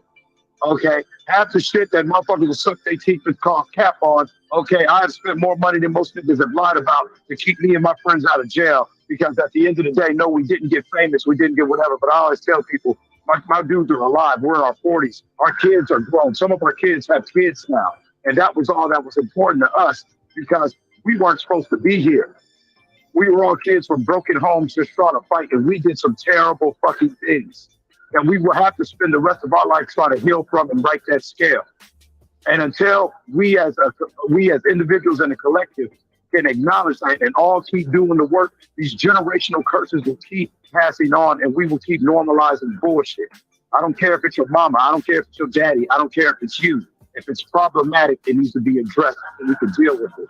I love y'all. I'm gonna get back into this chat. Oh my God, this is a great conversation. My good brother, check your cash app. Hey man, thanks for the support. Love y'all. I'm out. Love you more, bro. Shout out to that guy Eclipse, man. That's what this shit about, man. Like I said, we all of us don't have the same opinion on this matter, but I can truly empathize and respect everyone's opinion here. And I like to have these conversations. You feel me, Megazord, where we can sure, agree, bro. disagree. Because some of us might be like, yo, like I said, I think Romeo went about it the wrong way. I would say this: for someone who had and I can attest to the relationship my bro Brandon has with his mother. Beautiful relationship. That's my auntie. I love her. But Brandon can attest to how my mom treated me. Hey man, my mama was everybody's mama. My dad was everybody's dad. You know what I'm saying? And I just tell you this: someone who mom transitioned at an early age, I'm telling everybody, you gotta hold out faith that one day you could fix it. Cause I'm telling you, once they gone, they gone. I'm telling you, you know what I'm saying? So whatever you have to do, don't ever not send back. Don't stop extending olive branches. Cause I'm telling you, once your mother is gone, she's gone. And you'll never see her again unless you have a dream. That's the only time I see my mom. Only time I hear her voice is through a dream. You know what I'm saying? And it be so ill that I consciously know my mom is deceased in my dream. So it's kind of like my mind comforting me because, like I said, once that voice is gone, you can't pick up a phone and call and hear that voice. Because that voice message, that number get deleted after a while. You know what I'm saying? Like unless you're gonna keep on paying the bill, you'll have pictures, and all pictures will just remind you of certain moments that you had. You know what I'm saying? So it's when they not here, I'm telling you. And look, the pictures don't talk back. Hell no, they don't talk back. They just stare at you. So as long as your mother is alive, you always got to extend that olive branch. Like I said, I'm grateful, and I never said why me, because in the 33 years that I had my mom, it's some people who would never experience that in 150 years with their parents. Right. So I am grateful. You know, I never asked God why me. I never did none of that, because I know better people went through worse things. I know that for a fact. So, you know, I cherish the relationship I had with my mother. I cherish the relationship I have currently with my father. And like I said, I'm blessed in that sense. So, you know, when I hear stories like, you know, the dysfunction that we have in our family because of generations of trauma passed on through misuse and abuse of what we were subjected to. You know what I'm saying? My heart goes out to it. And, you know, I empathize and sympathize with it, you know, because even though I didn't have it necessarily in my immediate family, I had cousins who suffer from it in their family. So that shit would affect me also. When your cousin over your house and his daddy just bought him a PlayStation, but 2 weeks later, his daddy broke in his house and stole the PlayStation that he bought him because he a fiend. You know what I'm saying? And then, you know, it's like that shit affect, when you love your people, that shit affects you. You know what I'm saying? So yeah, it's just yeah, man, we all gotta do better, man. Yeah, but I would like to say in the sister to girl behind the mic, we have to watch our feelings because our feelings can be manipulated. I'm not sitting here saying that, and I'm not talking about you. I'm talking about elaborate though. Yeah, I'm talking about in the sense of Romeo. Your feelings can be manipulated, and I'm not saying that what you feel necessarily isn't what you feeling, but how you temper your reaction, that could be handled differently. And because you gotta watch your feelings can be manipulated. You know, maybe his father learned from trying to have a stoic reaction about when his daughter did it. And he was like, you know what? I'd never turn a deaf eye to that wherever I see it again. That may be his way of righting wrongs. Romeo isn't in any position to judge that. Nobody's in you're not in it. When my mama died, nobody was in position to judge how I handled how my mother died. Motherfucker didn't sit you down and give you a book. This is how you handle parents' death. This is how you handle siblings' death. There's no books for that shit. So you can't judge how somebody handles someone's transition. That's unworthy, and and you're unqualified to do that. And especially, you're looking at it from my sister, but that's his daughter. So it's a difference. Mm-hmm. And what we got to do in that situation is, hey man, I'm not qualified to judge how my brother and my daddy handled my mother's death. I'm not qualified to do that. All I could do is, if I think I see something, is ask. But I'm not qualified to judge that. I wouldn't handle it like that. I wouldn't have smoked and drank. I'm not qualified to judge that. I'm just not. I just don't believe we qualified to judge on that level, especially when you deal with someone's death. Yeah. When it came to the other dynamic, that's something else I wanted my mama to know, that I didn't judge you. You know what I mean? Like, I didn't spend my time judging you for what you wasn't. You know what I mean? I was always mad at myself for what I wasn't. That's just the way I handled it. When it came to therapy, religion was my therapy. Practicing what I believed in, reading, learning, growing. That was my therapy. I uh, didn't feel the need to, which I hardly ever do, only when it comes up or when I think about it from time to time. But I don't sit around and just bring up, or I try not to talk about the worst shit or rehash that stuff. Because really, to tell you the truth, a lot of that stuff I forgot. Thank goodness. But when it comes to the relationship with my daughter, uh, the I wasn't married to her mother. I didn't have a relationship with her mother. So um, the family dynamic when it comes between, as far as the unit, me, her mother, it was never there. So the relationship I had to build was just between me and my daughter, and I hope that her mother wouldn't interfere or wouldn't be negative or wouldn't be a negative influence. And that wasn't the case. It's hard to instill love in a child, to love somebody when you don't love that person. You see what I'm saying? So I would just tell people that if they want to try their best to avoid dysfunction, even though Master P was married to Romeo's mother, who was dealing with addiction herself. So I would just say that it ain't really no playbook, and hopefully you can just raise honorable children who respect you and what you go through. I don't know how you do that except just keep being an honorable person that you are. I don't know, especially with the show business aspect of this thing. It's a lot of behind the scenes curtain stuff that we probably don't understand, and different dynamics to go into it, because this is show business too. But Right. it's, it's the dynamic between uh, father and son, a relationship. I could just say that these children, just from my aspect of having an adult child, that they very judgmental, and I could see for some reason this society makes them feel either entitled or privileged. I still ain't got a grasp on it yet. Yo, shout out to my guy Reggie O with the Killer Show that stepped into the neighborhood. What up, homie?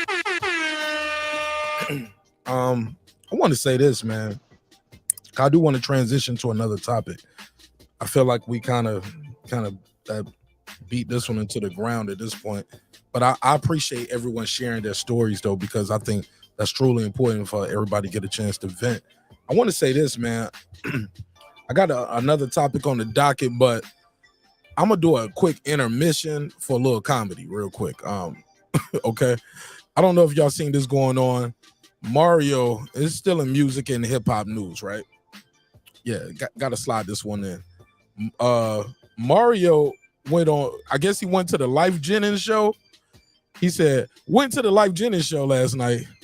And when I tell you never the fuck again, he said, I want my motherfucking money back. Now, shout out to Mario. Now, I'm gonna share the screen right here. I'm gonna let y'all see what Life Jennings was up there doing to make Mario say this. Let's so Life Jennings said, that's why I fuck with rappers. R&B niggas be fake as fuck. He said, so much I could say, but my numbers speak for itself and my rep do too. All right. I don't know. What the hell did Mario say? What was going on in his Life Gender concert? Let's hear it.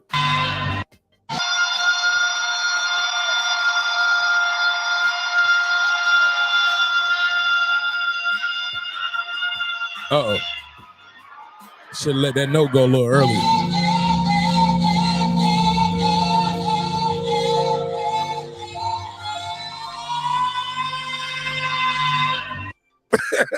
Yo,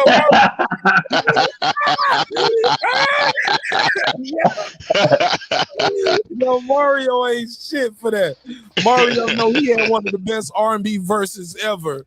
And now he up here trolling anybody who ain't on his level. Let me ask the neighborhood, what y'all think about Mario going after Life Jennings and Life Jennings? Well, That's good. Life Jennings said, that's why I fuck with rappers. That's why I ain't never going. Thank you, Mario. Save me some money. I like Life Jennings, but I ain't going to see that shit. So thank you, Mario. So when he come to Dallas, I won't be there. He said I fuck with rappers because they probably because you can at least sing better than the rapper. Shit, I know shit. Future sound better than that. Eli. Man, why would he do that? He's screaming into the mic, bro.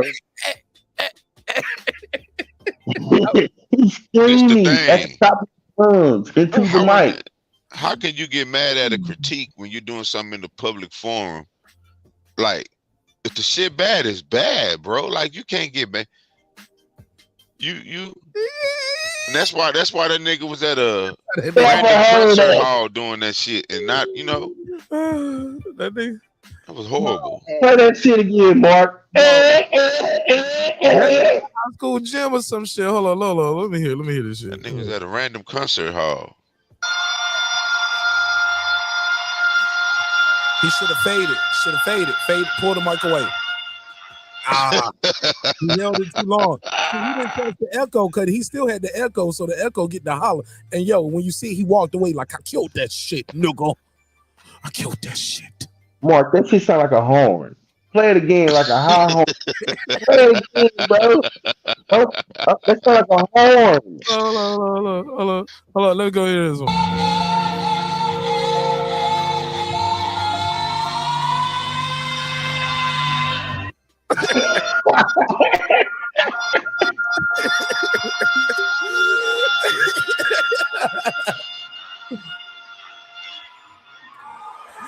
Never heard that.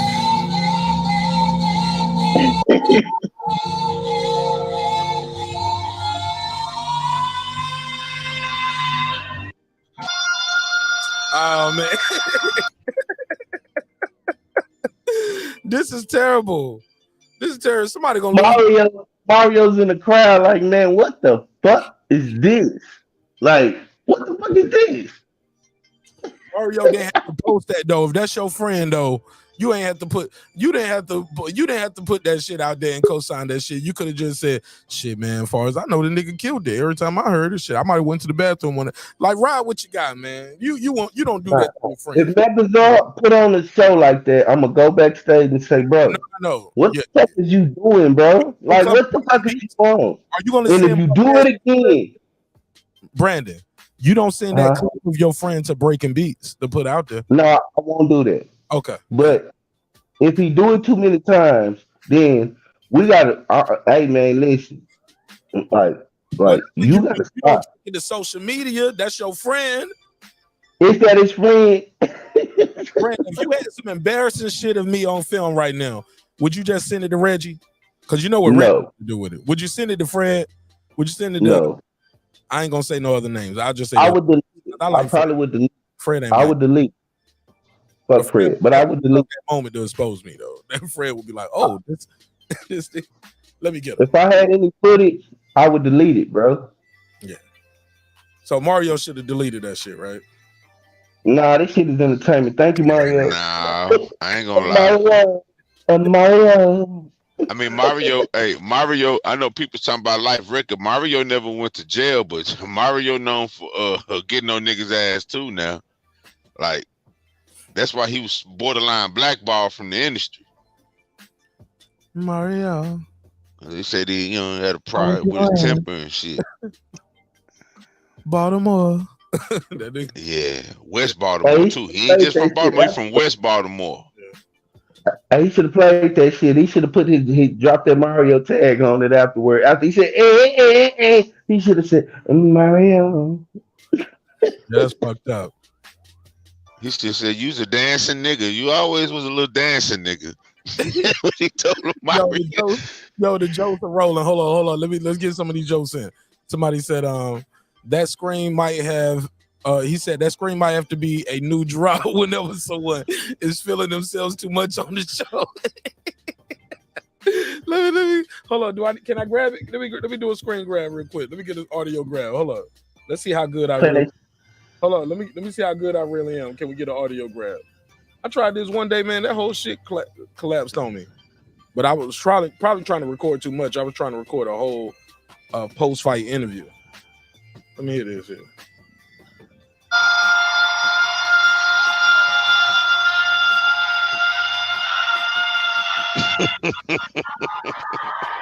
Yeah, that's. Hold on. Let me see.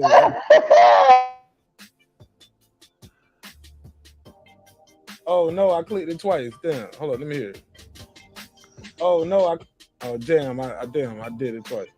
Hold on, let me get it one more time.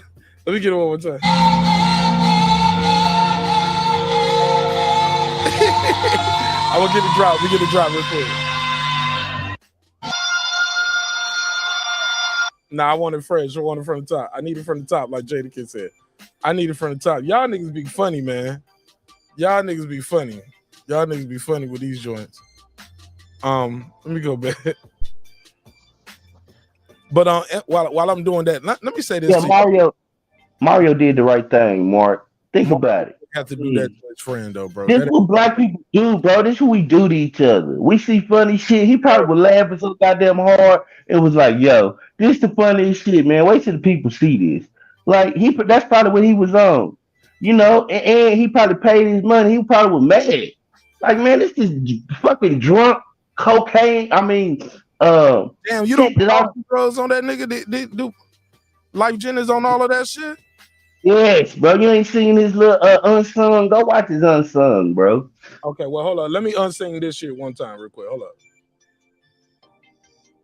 Hold on. Let's get back to this air horn.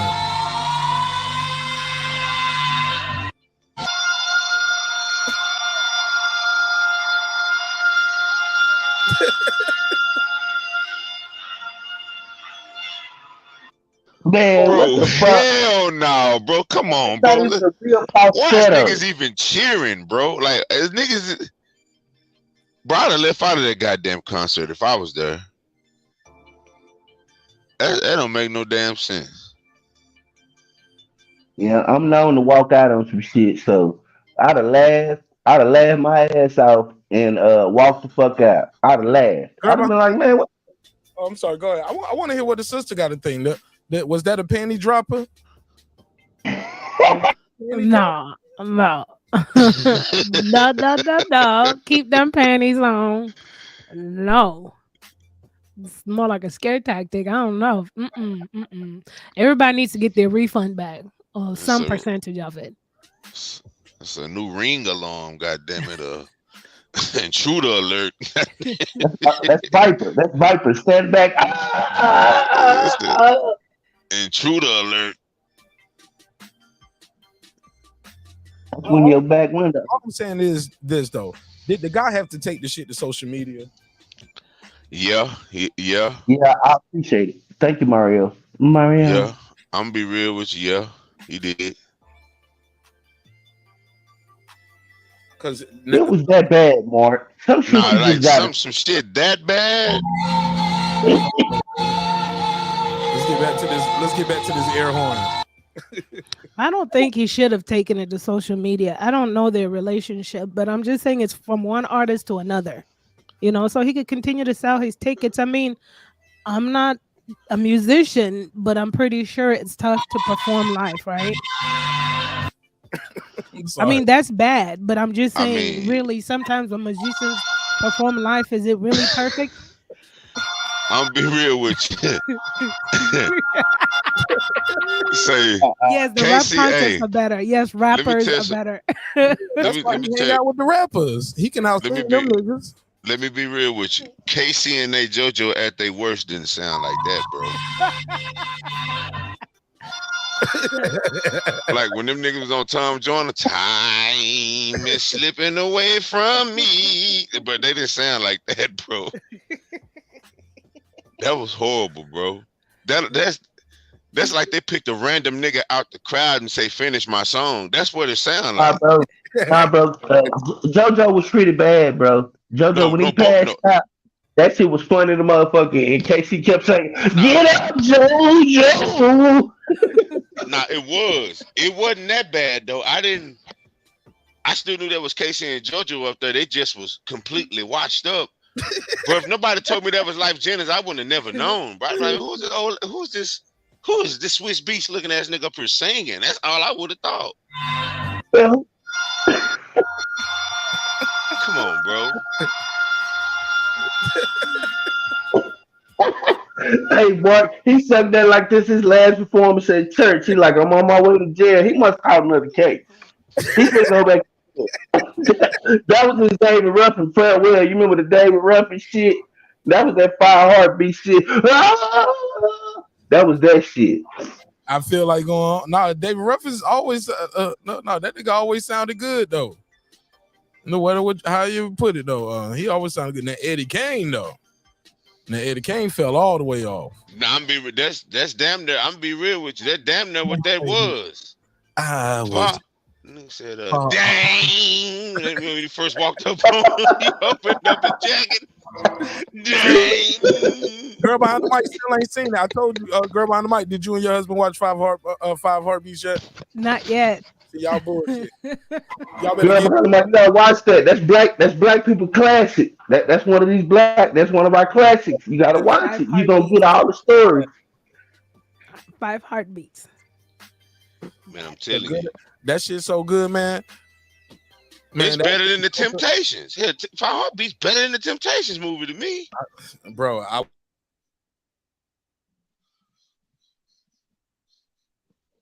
Marq? You went out, Mark.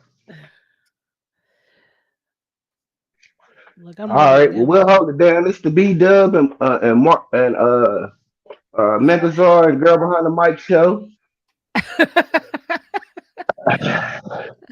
This is where we talk about everything deep and spiritual. I mean, if Mark ain't here, we don't do comedy. So outside of that, tell us what's going on, Girl Behind the Mic. Oh, me, right? I tell you what's going on. No, I wrote down 5 Heartbeats. I'm gonna have to look for it. But yeah. No, I'm still working for you. I'm still working on your Zimbabwean girl. I'm gonna have to let you know when I find one in Dallas. I told you there was a bunch of them in Dallas, right? Brandon, that is. Yeah, yeah, you did. I want to be a part of that community. I want to mingle. It's a big community, so I haven't forgotten. I'm gonna start my own little dating show here. Marq Nash, Girl Behind the Mic, dating show for the singles on the Marq Nash show. Every Friday nights. No, I'm just kidding. Yeah, where did Marq go? I don't know. I think he had a technical difficulty. Megas, are you still there? Yeah, I was looking at when Clips get a new decal. I don't know what he look like.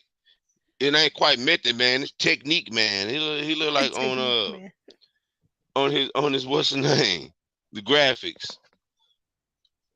Nah, but you gotta see 5 Heartbeats though. Like shit is actually like Robert Townsend actually a slip-on director for one. Robert Townsend never get his just due. How he always tried to do shit wholesome, and it would be wholesome, but it wouldn't be PBS special like. No, just you know what happened to Robert Townsend, right? You know what happened, right? Nuh-uh. He went through heartbreak. I think he went through a divorce, and it bothered him. So that's what made him fall off. And after the media man thing, he lost his picture deal. So he went and started doing the Parenthood. Remember, he Yeah, went the and started doing Parenthood. the Yeah, the show was But yeah, pretty that's why. decent. Yeah, but that's why he didn't direct again like that because he kind of went through heartbreak. So that's what happened to Robert Townsend, and he was down with Bill Cosby, and he was trying to. That's why Bill Cosby was in Media Man. He was trying to make the kind of content that Bill Cosby wanted to see, which is positive content for Black people, which they end up being right in the long run because you see the garbage and the content that we have now. But they was into trying. I went and rewatched the Bill Cosby pound cake speech where he admonished black people. It was condescending, but I think the media helped foster that too because once he clarified it, everybody understood what he said and meant. It's just that it was in a setting in which he said it, especially when he feel too comfortable around other people. You can't trash your people around other people when you're in a room full of other people. No, no, you can't, So the because it ain't optics for of them. that, right? And that's kind of like, I'm gonna bring it back, but that's kind of like with the Romeo thing, man. If you really got an issue, man, you don't do that. You go to your daddy, man. You go to your father. Like, You're right, Megazar. But who's to say maybe he had tried every avenue? There's something that happens, and I'm not saying all. I'm gonna put a disclaimer. I'm just putting a generalization for point case. Okay, everybody's right, situation is unique. But right. what happens, especially in our community, our elders are beyond reproach. Our parents are beyond reproach. And it's also kind of taboo to even question them. So, what happens if he maybe has tried every single avenue he feels to communicate with his dad and just feels unheard? I'm not saying that's his case. I'm just curious, because yeah, we always say keep it private, keep it private. Romeo has never came out like this, right? A lot of people are like, oh my God, I thought they were so close. We saw optics, but now it just came out. So what if he had tried everything? And his dad's like, you ain't gonna tell me what to do, or I don't want to hear that. That's the first popular response from our elders. I don't want to hear that. I don't want to hear that. I don't want to hear that. I'm not saying he I'm did guilty. say that, but I'm guilty of that because I know when my daughter get on her road, I'm quick to tell her, I don't want to hear this.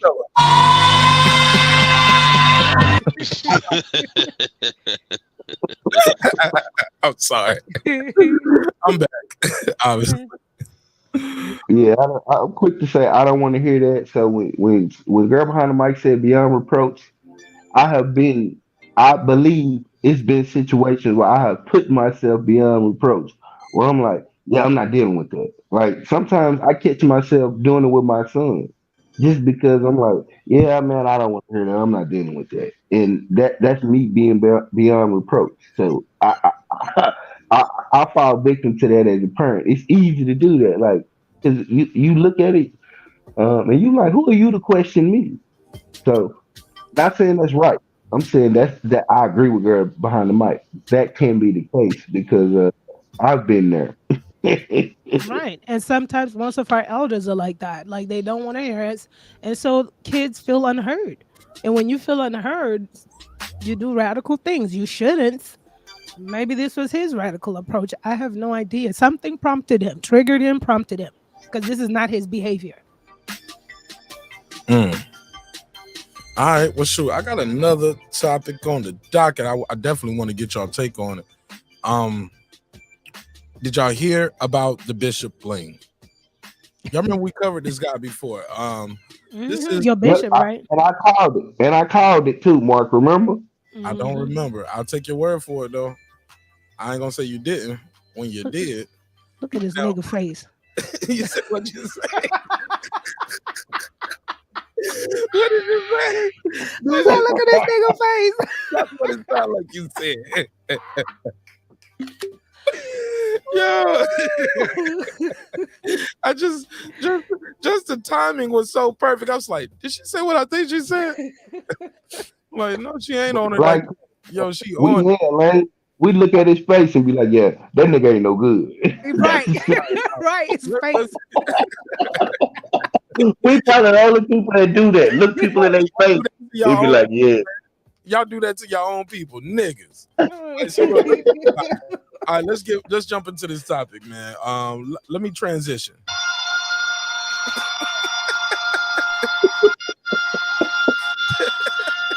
All right. All right. Yeah, let's go. That's the transition. All right. So we got Bishop Lamar Whitehead, as you know, some people call him the Bling Bishop out of Brooklyn.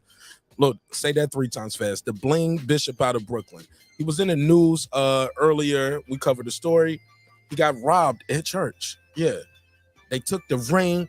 They took the Rolex. He looked at the homie, said, damn, what's next? All right. If you know, you know. All right, put a case on. What's next for the bishop, though, him coming back into the news again.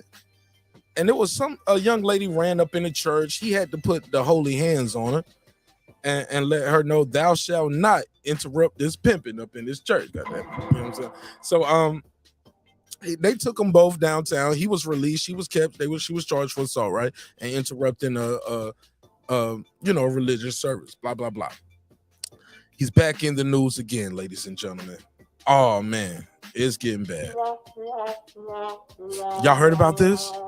Let's talk about it. The feds arrest Brooklyn Bling Bishop Lamar Whitehead. Oh man, I would say let's put a case on him, but no. It appears the feds have put a case on the Bling Bishop. According to the feds, and this story is it's a lot of people covering this outlet, but in a nutshell, he was arrested by federal agents on Monday and charged with fraud, extortion, and lying to the FBI. Oh yeah. Now they said Whitehead abused the trust placed in him by a parishioner and bullied a businessman for $5,000. Then he tried to defraud him of far more than that and lied to federal agents. I believe the line to the federal agents is about some cell phones. I guess they was trying to get some cell phones, and he must have lied to him about that.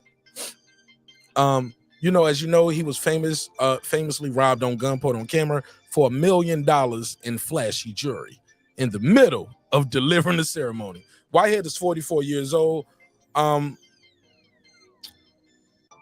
Let's see. I want to see this other one because the 90,000, because I covered it earlier today on a short. 90,000. Where's the 90,000? Where's the 90? Okay, it's not right here. So this is a different article. This is not the one I had earlier. Sorry about that. 90,000.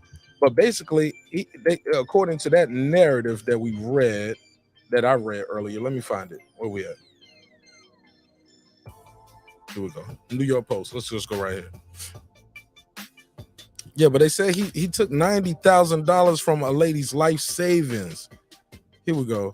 If convicted though, how about this? And convicted, y'all want to know how many years he facing? How many years? How many years you think they're gonna give to Brooklyn Don Juan? Come on, anybody, take a guess. 25, 20. And let's go. 15. Hold on. No. Let me put my matter of fact. Let's make it a game show. Damn it. Let's make it a game show.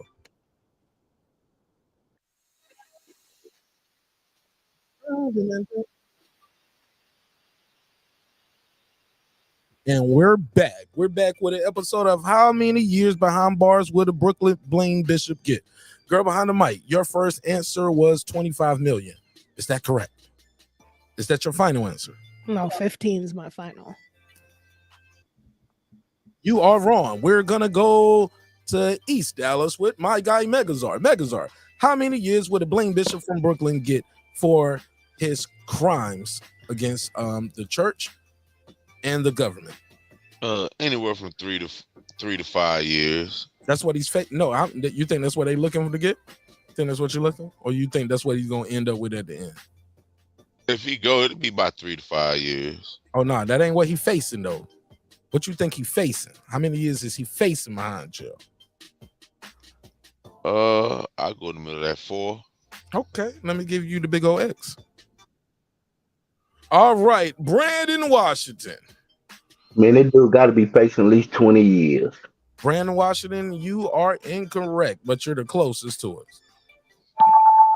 You are very far off. This guy is facing a grand total of 66 years. Damn. Oh man. He copied. He ain't even got nobody to snitch on though.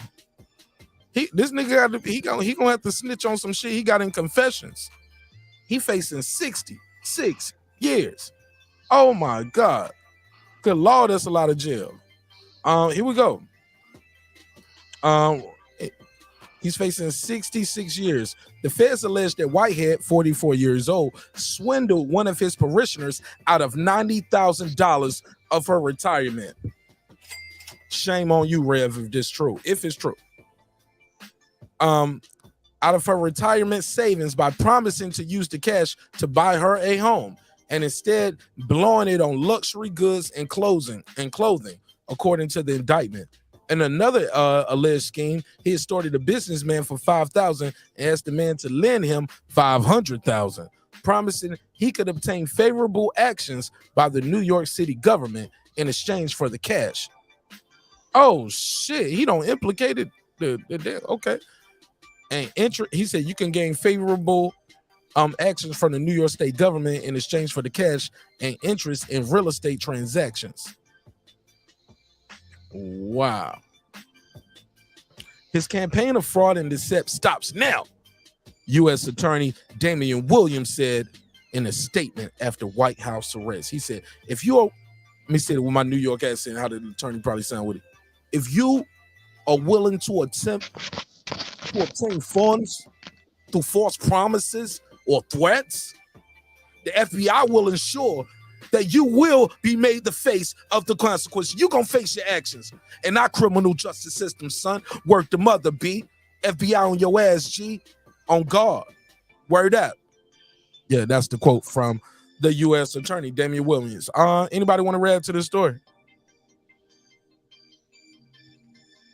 What I know, they don't like, I just know the government don't like flamboyant Negroes. So anytime you're a flamboyant Negro, you're going to be investigated. You running around with AP watches and all this, the first thing they're going to do is look at your tax return.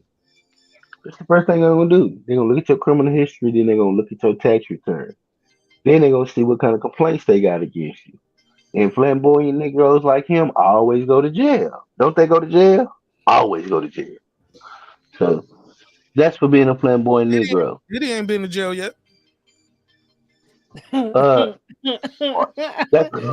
He's assuming you're flamboyant. Brandon, get him. Whatever. I don't get it. You said who ain't been to jail? Dr. Dre, Diddy. I thought you said he as in Brandon. Oh, no. I said Diddy hasn't been. Oh. Sean Combs, he out here flashing. They ain't got his ass yet for doing nothing crazy. Diddy did go to jail. Diddy went to jail. Diddy had a assault case with a gun in the club, and he went to jail for that and got out. He went to bail. He went to bail. He ain't go to jail. That nigga went to bail. And he went to trial. And he told it. He had to tell it on shit. He told it on shit. But what you talking about with the flashy shit though, as in like the taxes, like your money ain't right, like you doing something nefarious. Right. Because when they look into you, because they want to look into Sean because they don't. Sean did bust the hammer, dog. Sean bust that hammer. We all know that. He even admit to it. Yeah, but you can't tell it though. Diddy didn't tell it. We just severed the cases. What you mean? Basically, you said I didn't. Okay, if it's three of us sitting at this goddamn table, and one of us shoot, it's our witness that saw me shoot, but you can't tell them that I shot. I didn't say. I don't know what Diddy. I don't remember Diddy saying Sean did the shooting. I don't remember that. Man, please. I just remember I don't know. Everybody. What people didn't like is how they he severed the case. You know, I don't like the way going into this Sean with different lawyers. Yeah. But he didn't get on the stand and testify against Sean. He severed You his ain't cap. got to. It's like Gunner. Think about it with the Gunner That case. ain't the same thing. That ain't the same thing. That's a RICO case. This is not the same as a RICO case. Totally different. Totally different. I'm gonna give you an example. If it's like the mafia, That's the That's a mafia. RICO. That's some RICO shit. Hold on, follow me. The mafia always take their cases to trial. You know why? Always. You know why they don't take pleas? Because if you take a plea, then you admit the existence of a mafia, and you admit the existence of organized crime, which means that yes, What we you talking affirm about? what You you talking said. about Gunner shit Hold though. on, hold on. You don't So move. what Gunner did was basically affirm that that case that they have that they are a gang. So if y'all a gang, then y'all are participating in racketeering and organized criminal activity. You dig what I'm saying? Yeah, but that ain't. Yeah, I ain't even on that right there. But I get where you coming All from. right, cool. But Yeah, all right, cool. that wasn't even what we was talking. We don't went somewhere else with it. I Yeah, I agree did. with you. Yeah. And I saw you going down that route, and I was trying to pull you back in. I'm like, yeah, I agree with you on that. That's something totally different. Far as this bishop right here, $90,000. They say he took from somebody's life insurance, life savings. Girl behind the mic, Brandon, I think Megazar still here. I want to say this. What do y'all think should happen with this guy? You know what I'm saying? Does he need to do some jail time? Does he just need to give the people back their money?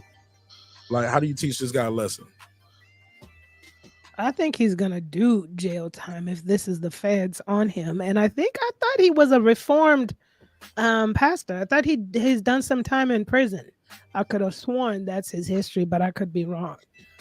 But he's probably gonna do time. When the feds come to get you, they have a high conviction rate. And his downfall was that being flashy. He had too much attention on him. And even listen, I don't like to count people's pockets, but after that whole thing of him being robbed at that church, I was like, that church doesn't even look that big for him and his wife, because I saw something. I don't know where it was. It was a video of him showing us his closet, his shoes. I saw his car. I think he's got a Rolls Royce or something. I mean, he's too flashy. And I thought to myself, now that little itty bitty church can't be paying all them tithes. And in my mind, yeah, judge me if you want to. I'd say he has to be doing something nefarious on the side. He just has to be. I did. In my mind, I was like, he has to be. And if you thought that, the white man did too. I'm just saying. I just saying he has to be doing something. And I actually thought it was more so like, illegal drug, like moving weight. I thought he's probably using the church as a front, and he's moving weight. But I guess he just doing a regular hook 'em and scam 'em church fraud. Which is unfortunate because people lose money behind this. But once again, I don't know. My beloved black people globally, when are we gonna learn? When are we gonna learn? We're gonna keep having people scamming us, our own people scamming us in front of our eyes because they're wearing Fendi suits and got flashy watches. So I don't know. I feel sorry for the people, but I'm sick and tired of feeling sorry for people that are putting themselves in these positions. It's like a repetitive cycle now with some of these black churches. And yeah, there's some white churches. I don't go to them. I don't know nothing about them. But I'm just, you know what I'm saying? I don't know nothing about them. But I'm just saying I'm sick and tired of seeing this behavior from pimps in the pulpit. I'm just sick and tired of that. Yeah, pulpit pimping. Yeah, I couldn't agree more. Go ahead, Brian. Yeah, man,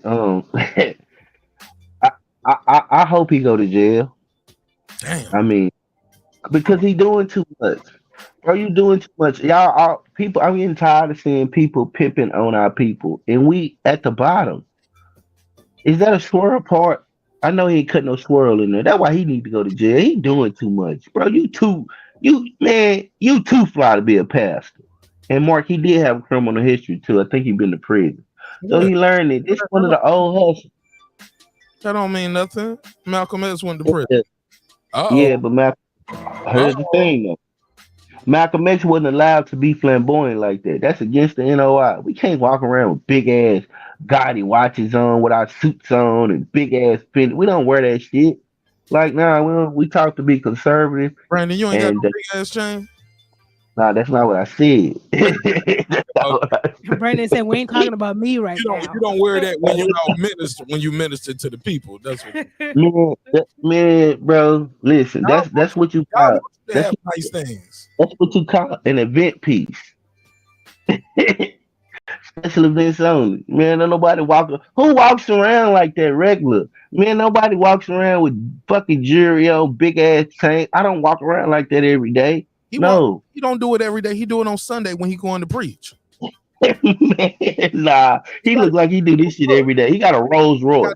He got Like right. that's I bring the Rolls Royce to church. I need the people to see me looking like God want me to look, so they'll have something to aspire to. God wants you to be rich like me. God don't want you to be poor. God wants you to have this Rolex. God wants you to have that Audemars Prezi on. You know what I'm saying? Want you to have your $1 million in jewelry on any given Sunday. God want that for you. Man, he look like the white man's slave. He's the poster boy for what a white man's slave look like. I ain't get that. Nah, I ain't say that. It's true, bro. Come on, He said, I ain't say I want that. a slave watch, man. Give me a slave watch in the bishop's ring. No, you don't, Mark. Slave You watch. will wear that shit. That's a Mark, slave you're not gonna feel comfortable wearing that shit nowhere. Where you slave gonna wear it? Where you gonna wear it at? Around broke niggas. Yeah, I know exactly. Briefly in broad daylight in crowded places and be gone. I'm gonna just be hanging out at the gas station with it on though. Man, get caught with that in the wrong place in Atlanta. They're gonna stick an AirPod track on you, homie. Not the AirPod You trackers. probably right. But look, I can sell it though. Give me the slave watch though. I can go. No, man, that shit is good to look at and go to dinner around white people with. Otherwise, man, you can't wear that shit nowhere. Where you gonna wear this big ass ruby ring with diamonds encrusted all in it and Fendi glasses and Fendi printed suits? Where do you wear that at? You look stupid. What do you normal people do not fucking dress like that. He looks stupid. He looks like a star. Look, he looks caught right there. He looks caught right. He look like not again. Somebody going to jail tonight. Guess who's going to jail tonight? All right. Yeah, he definitely look like not again. It's too much. You know, the only thing that really, I always say this, the only thing that bothers me, I guess, and like I said, I can only speak for the black community, black churches. I don't know what white people doing over there. I mean, considering their pastors come to church in flip-flops and cargo shorts. But the only thing that bothers me is like we are an optics-driven people. We see this man in Fendi head to toe. We see the car he drives, and it's a magnet. It's automatic magnet to believe in his whatever it is. I mean, the first thing I asked myself when I saw all of that going down in his little church, I was like, I did say it seemed like he's doing something at first, but then I was like, I wonder how he makes his money. Because then I want to know. As church, right? Very small church. So even that camera looked like some BOK. No, I'm joking. It looked like some bootleg church. It don't look like no big old TD Jakes church. You know, and even TD Jakes doesn't dress like this. So that's why I'm like, okay, sir, what are we doing? You know, he brought this attention onto himself. You know, TD Jakes is a multimillionaire. He doesn't even dress like this. Like, I've never seen jewelry like that. I've never seen I personally have never seen TD Jakes in like an all Fendi or brand name outfit. I'm pretty sure they wear nothing but brand names, but we don't see them outwardly. And it goes back to time for it, but he ain't got TFs all over the suit. Exactly. And it just goes back to the concept that if we could master and understand that, be a rapper, yo. He want to be a rapper. That's what he wanted to be, low key. But it's like, I'm sick and tired of seeing our people being played on social media by these broke Negroes that all they have to do is go rent a Rolls Royce or whatever Brother Polite was doing allegedly, and then just look fly and then realize he doesn't even have a pot to piss in and a window to throw out. But yet people give these people their monies, their, your life savings because of optics. We need to learn to ask the hard questions. That's why I say my heart is heavy, because I'm sick and tired of seeing our people being played like this by people like this. But technically, y'all putting yourselves in this. Ask questions. This Father Divine, like Lisa Bell said, this old trick. If you Google Father Divine, they've been doing this shit since the 30s. I mean, to black people. It's what Al Sharpton does. It's called a Don't talk about my prosperity. Reverend Ike. Go ahead. It's called you like Al Sharpton? He's a rat. But anyway, No, I like Reverend Ike. You do? I do. I like his little sermons. I don't know. I mean, he seemed to have had a good church, big church. I don't know. I just liked the manifesting and stuff like that. That's that prosperity gospel, and that's how they get a lot. Yeah. You can have what I have. You can do what I do, and just give to me. And right. So Clips. I'm at work with my grill. And 3 chains on right now. Nigga. Yeah. Clips is trying to buck the system. He just want to show white people, I'm coming niggered out, and y'all can't do nothing about it. I'm just gonna nigger it out. When I talk to y'all, all my teeth gonna shine, and when y'all look at me, my chest gonna glitter. My chest gonna be hard. Hey, look, Clips the reason why white folks hate the union. They be like, damn, we can't even fire this nigga no more. We can't even fire this nigga. Come in here sparkling and shit.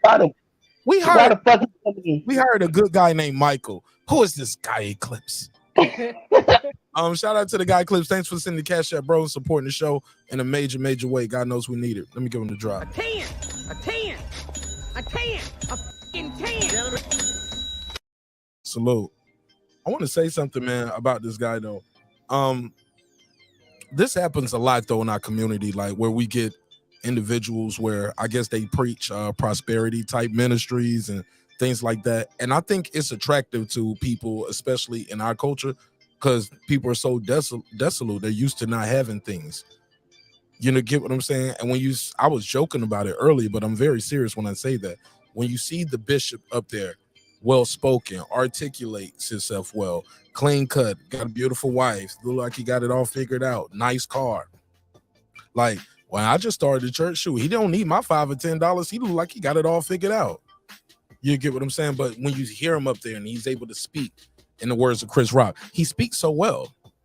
And the guy articulates and he's talking to you about God, and he's looking the way you wish you look. His lifestyle is the way you wish your lifestyle was.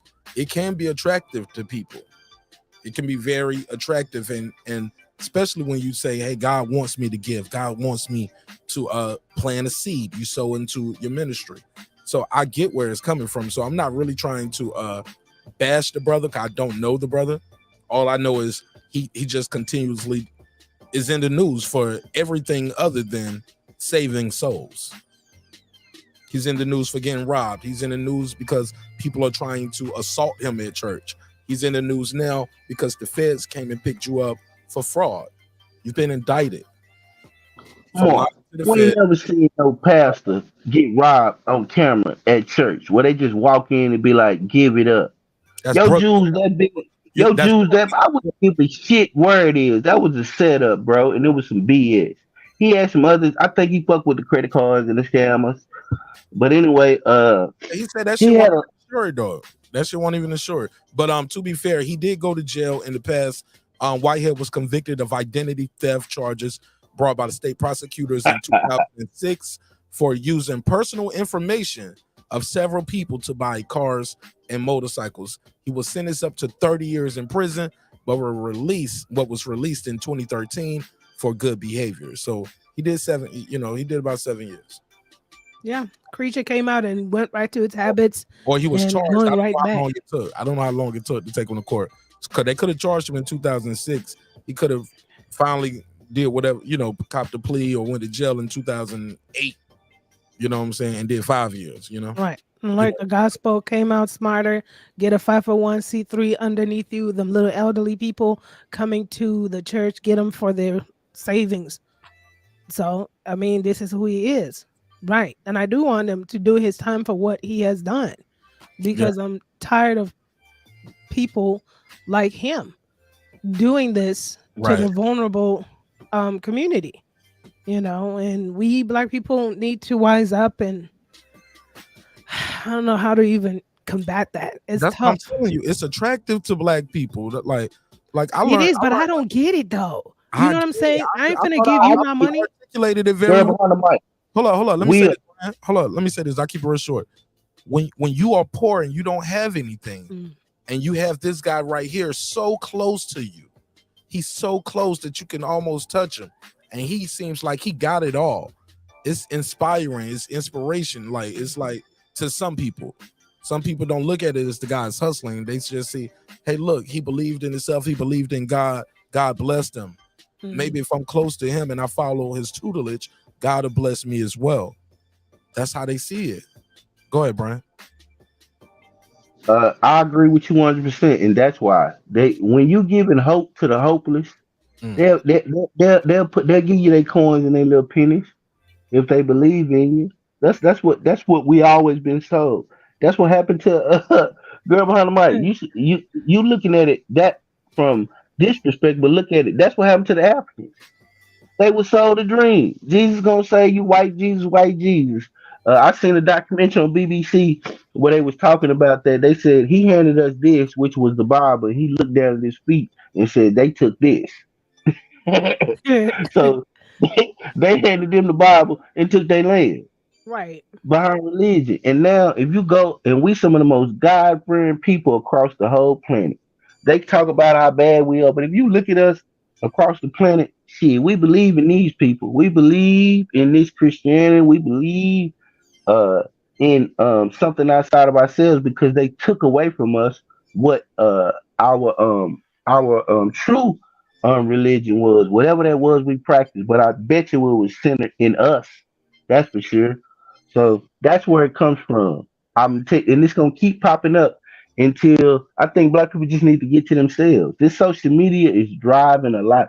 This social media makes everybody think that they could be rich and attained, and it's fucking up our children. I'm telling you, they chasing this material shit daily, and they don't know they hurting themselves in the process because that's all their life was about is material, material, material. Can you see me? Can you see me? Did you see how fresh I was? That's all they care about. Mm. Shout out to Nick Rich, my boy Ben Israel in the building. I know boxing. What up? I'm gonna say something, man. But and I'll keep it short. Go back to girl behind the mic. You said you don't get it, but girl behind the mic, like I said, people are desolate. People want us. People want they want hope.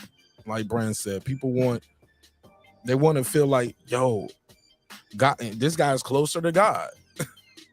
Look how God is blessing them. Not thinking like, yo, this guy's doing some things that are nefarious and not always not on the up and up. Even when you tell them like, hey, look, he got a pass, right? This is what he does. Like he's an identity theft dude. He's a scammer. This is what he do. God delivered him from that. That's his past. All right, bitch. Give him your check then. Give me a check. I'm gonna put my 10% in my works and effort. That's another thing with prosperity and preachers and guys like that. Damn near everything in the Bible, they say that's a metaphor, that's a metaphor, that's a metaphor. The only thing that's supposed to be taken literal is give me 10% of everything you got. Like that part is literal. I need 10% of all your dough, all your land, all your ex, give it back to God. But everything else is metaphorical, but that right there, we mean that literal. We need your check. We need your paycheck. And then we hear about the churches talking about we own more land than anybody, any black church in America. We should start harvesting cannabis. I was like, there goes the next one. Oh, bro, that was the wild. I was like, I can't. but you got that from being a tax-free company. That business that you're talking about getting into is $1 billion business. Right. He was like, okay, cool, we'll pay taxes. I bet you will. But Right. you build up your empire being a tax-free organization. But yeah, that's crazy. But go ahead, I passed the mic. Oh no, it just shows you once again. No, I was just looking at Clips comment. Yeah, So Clips, man, you can't be at work all glittery and shit. You setting us back. All this knowledge you got, I thought you was kin to the Prince of Portugal. What you doing? What you doing out here? Prince of You Portugal. doing too much out here all glittery and shit. Every time you talk, these people got to see gold and shit. I wonder if you twinkle your gold when you go in the bathroom on break. This is ridiculous. Three things shit. If I was the white man, I would never give you no overtime. Look at this nigga coming in here shining diamonds and golds in his mouth. What is we paying him? Brandon, Man, get his ass out the you had clock. goals your whole life, Brandon, until recently. I Stop. got him took out. I got him took out. Now I got took out when I was in my late 20s. Listen, here's the thing. This is what I told my cousin today. He can't keep a job. But this Negro got a beard longer than James Harden. I said, first of all, you need to cut that motherfucking beard. White people like presentable black people. They don't like wild looking Negroes. White people, if you're gonna be in their presence and make money with them, you got to be a clean cut Negro.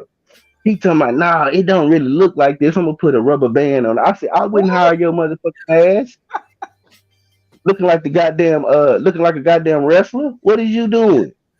What you out here talking about? I'm gonna put a rubber band on it. I said, man, cut that shit off. If you want to cut it into a nice goatee and cut your hair, man, you 40, you 50 years old, man. Fuck them braids. You sound like That's you it. sound, you sound like you sounded like Michael Vick talking about Colin Kaepernick. And man, cut the hair. Cut that damn afro off. You're pissing off all the good white folks. Remember Hey man, you want to talk about you ain't got, but remember, you don't have a job. You don't have a job. I got a job. So I'm telling you what white people like for you to get this money. I know the dog killer though ain't telling nobody to get a fucking hair. Like Colin Kaepernick didn't break the law. Michael Vick, you broke the law, nigga. And then they show a video of Michael Vick with braids in his hair going to jail. I mean, cut that damn hair off. That's why I fucked up there. No, yeah, but electrocuting pig bulls that lost the fight, nigga. Yo, what the fuck kind of weird shit is that? After hanging dogs and shit. Yeah, nigga putting the jumper cables on the damn RAV4 and shit. Got them on treadmills and shit. Man, y'all out here bugging, man. That's what you do with your money? That's my point, though. Michael Vick, yeah, you need a haircut and change your whole image. Colin Kaepernick didn't do none of that shit, homie. You get what I'm saying? Talking about he need a haircut. I'm just saying, Brand, that's what y'all sound like telling that you need to get a haircut sometime. But yeah, but you go and apply for the job, cut that shit off though, nigga. Yeah, he talking about I'm gonna put a rubber band. Usually I keep it in a rubber band. You just see it out. He want a rubber band man beard up in there taking my order. No, nigga. I don't want you making my drinks, taking my order. I mean, shit, you could be the mechanic. Does he know how to do? Is he good at that shit? He don't have no skills. That's why I told him. I said, man, I said, listen, you need to go and do some plumbing. You know, they got trenches and shit you can dig. You know, shit like that. But if you want to be, if you want to go out here and try to compete, you can't go out there looking like that, bro. I wouldn't hire you. You scare me. You scared me, bro. I don't know if I can trust you. Your big ass, scary ass, Brandon. Brandon, you look like somebody's security. He scare you. Brandon said, "Yes, I would shoot that nigga." Through Brandon's white eyes, he scared him. He gonna look at me talking about, man, you tripping. I ain't got to do all that. I said, okay, well then let's do it. Hey man, don't ask me my advice. Don't ask me. No, I don't have $20. Don't ask me for no money neither, right? I ain't got $20. Bye. I don't have no advice for you. I'm just telling you what white people like. You cannot get money with white people unless they feel comfortable with you. Say it again, bro. Ain't that the saddest thing? You're right about that. You ain't no money. They not finna get it. Man, if they feel any little inclination that they can't trust you or that you finna do harm to them or they feel threatened by you, your ass is out of there. So you know what? You have to conform. It's called playing the game. Now it depends on what level you want to play. Playing the game or doing the monkey for the honky? Which one is it? Whoa. It can be both. It can be both. I'm gonna tell you how.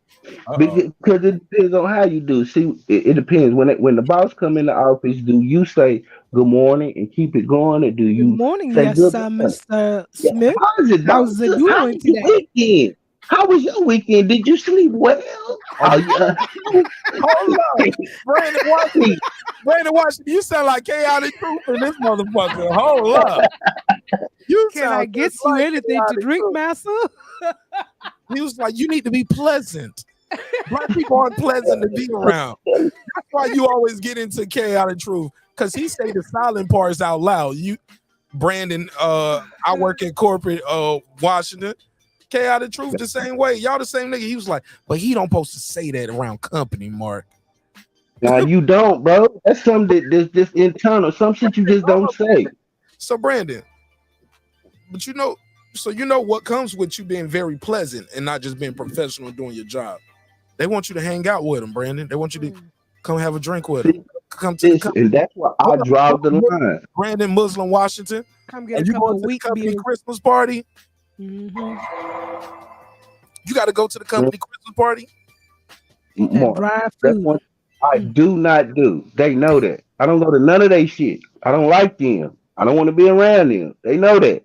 Most of them know. He a good dude to work with, but when it comes to private life, it's private. Don't Good ask dude me to how work many with or a good children I Negro? got. He's a good Negro. I'm a good This year. Negro. They be This like, year's a he ain't good like the one. rest of them. He ain't like the rest of them. Nah, the rest of them come to that company Christmas party and let them and let the boss let your wife. Can your wife twerk on me real quick? I just want to. I've never seen that before. I just want to see what it looked like. You saw what it looked What's like. that slave movie? What Gabrielle Union? Well, just go on with him. Just go on. Just go on with him. It'll be over, fast. Just go on.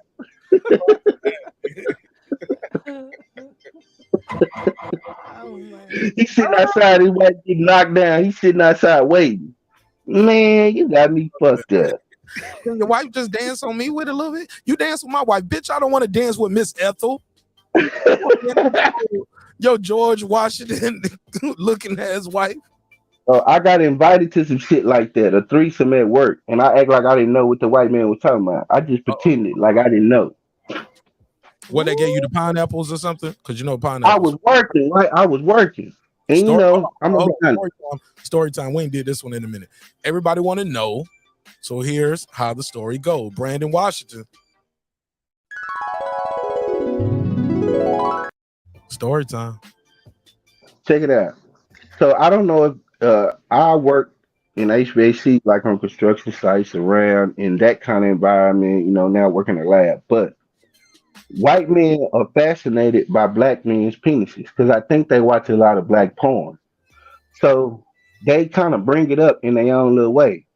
I bet you get a women hell, don't you? What you talking about, man? Or let's say I could just say, let's say I was cutting a piece of copper and I had the copper in my hand. This how it came up. And the white man he said, man, be careful, boy. That copper about long as your Johnson or some weird stuff like that. And, you know, I was like, yeah, all right, whatever. So, cause it's weird, bro. They always fascinated, and you know that, and you know it's coming. I don't know if you ever been in them situations, but so he said, man, I think my wife would like you. Man, we be having parties. I said, oh yeah. He said, yeah, man. She like big old strong man like you. She have fun with you. You know, we have fun. My daughter too. Man, boy, I went to Six Flags and seen this motherfucker wife. His wife looked like a fucking witch. This brought her bring her to her damn back, and she was wrinkled and had one of them fucking moles on her goddamn nose. Swear to God. Did she have the witch laugh? Did she? What's I the don't know, bro, but they was hillbillies and shit. And Right. I What thought y'all to got going myself, on over there? we got to be subjected to this shit. Like, I got to pretend like this man didn't invite me to a threesome. And then I got to laugh. So another man come by. I can just tell you story after story after story. Another dude come by. This white man just blew a kiss at me for nothing. Just kissed at me. So I went downstairs. I said, man, why you playing with me like that? He said, oh, man, you know you like it. I said, "Oh, you keep on playing with me, I'm gonna have chocolate all over your mouth." Man, why you keep playing with me, man? Why you playing with me? I said, man, stop playing with me, man. I don't know what y'all fascination is with black men and penises, What but you I mean? don't play like What you mean? You gonna have chocolate on his mouth though? What does that even I'm mean? a smear chocolate all over his mouth. He keep playing with me. What does that even What? mean? Which version of chocolate? Like, it sounds like you flirting with him, chocolate? but you leading them on. Chocolate lollipop. Yeah, Yeah. you see how girl Don't the play. brown and white did it now. So Shit, basically, maybe I want to don't get the any. show and have me a little private moment to myself. The way you talking So about it, I'm gonna somebody going to prison. yeah, don't play with me. But they have a fascination with penises. Like that man really invited me to a threesome. Goddamn woman end up like a witch. I done been in these situations so many times. Like, I thought you dude, was gay, Brandon. What about you and your vibe made them think that he was comfortable? Gave Because him he's that. a strong Mandinga warrior. That's what they see. They want their own yeah, Mandinga warrior. Was he in a position of power? Was he like the boss or something? nah. If Co-worker, he was the y'all boss, peers? I would have told HR and see if I could have parlayed So y'all was that. peers, or y'all were just peers? No, we were just peers. I think I was even new to the job. You know, they want to see what the black man like. You know, I them tell I was cutting pipe. You like, oh, watch the Johnson. I know it's about long as the Johnson or some old weird stuff. I'm like, man, what the fuck, yo? Don't forget to record I'm and like, remember man, that black guy Brandon, sued you're a Tesla and tall, won. big guy too, though, Brandon. You get what I'm saying? yeah, That's what comes with it. They like, especially when they're at work, because outside of work, they will probably never speak to you. Right. right. They see you and go across the street. So that's So why they're gonna at talk all work, that smack. at work, they feel a little more comfortable. Like they're trying to be your friend, read the room. They trying to also see how far they can push your buttons, or if they on that type of time too. You know what I'm saying? Like, you're in a work environment, a guy who would never say shit to you talks to you a little crazy at work, especially if he's over you. And if he's a peer, he's gonna be more friendly with you. Well, not say friendly, but he's gonna be more like loose talking to you. Like, hold on, homie. Like, the fuck, nigga. Like, Yeah, you know, I nip that shit quick. I laugh it off and yeah, I avoid it. Then but I'm mean don't next. laugh it off. You the bad guy. You the angry big black guy. They're gonna call the police on your big black ass, Brandon. They ain't even like to punch you. They'll be like, yeah, no problem. I'll be right back. They never come back until police say, we're outside and we're walking in. Okay, I'm walking out now. And Hey, that's Mark, they be racing to get me. They be like, what? We got a 911 call for a big black Negro. Shit, they be racing 911 call. They be like, I got him. Oh, hell no. nigga, they See, they be racing to get my ass. They gonna All say It be units. two cars pull up every time. Nah, it'll be all units SWAT, so dispatched. SWAT. They're gonna send Right. a SWAT. Motherfucking LL Cool J gonna jump off the top of the damn van doing the tuck and roll. Samuel L. Jackson gonna hop out with the damn walkie-talkies. Yeah, nigga, you gonna think Bin Laden was in that motherfucker. You know what I'm saying?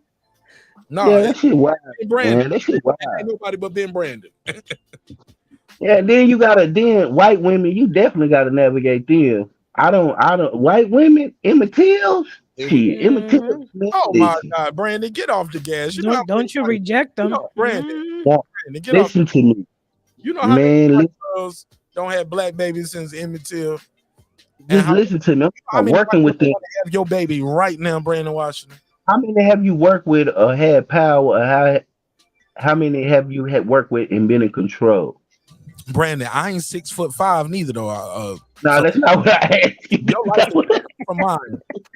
You've had a lot of different experiences from me. Just like you don't hit your head on. I don't know what it feel like to hit my head on the chandelier. Man, I'm 6'3", bro. But Okay, outside of that, put some Timbs on. You're 6'5", nigga. That's why I'm 6'. But- Look, I like to wear Timbs. It make me feel taller. I gotta be careful with how I deal with white women. Most of the time, I make sure that they don't like me. I make sure. Reggie, click I the link. don't want them playing with me. Don't joke with me. Like I had one white engineer. She used to low key flirt with me. Then she gave me a phone number because we was working on a project. But I ain't call her. She bring me books. Like she brought me a Phil Knight book, Shoe Dog. She brought me a couple books, Kevin Hart books, shit like that. And she was cool, but I can't go against my creed. So we just stayed professional. She invited me to a few outings and shit like that. I just don't hang around them. I went when you hang around them and they get intoxicated, most of the time they get disrespected. Hold on. How So, many white girls have you dated? man, come on, bro. Zero. I ain't never been in the company of a white woman What, Brandon? alone You can't 5 say minutes. that, Brandon. You can't say that, man. Say what? You can't say that. Like you don't have a personal relationship with. You never had a personal relationship with a Caucasian woman, right? By your own admission. I'm talking about as far as working with them. You know what I'm saying? I'm talking about outside of work. I'm talking about Talking about the panties coming off. You ever stroked a white bunny? There you go. Never. It's no reason. For what? It's beautiful black man. Do you know how I mean, you beautiful? ain't never found a white woman attractive, not even the one that's tan and thick with a big old butt. Come on now. Oh, that shit. You know, Texas got them cornbread fed white girls. Mm-hmm. Yeah, you can lie to yourself while you fucking and you just be like, she's just light skin. She's just like Never. tan. I don't see it. White with a It's tan. like- really, she's just the lightest of the light. Especially Nah, don't let her put them cornrows in, nigga. Oh shit, she don't trick you. Like that bitch. That's probably And them that's lip the fillers. perfect. And them No, lip fillers that's- too.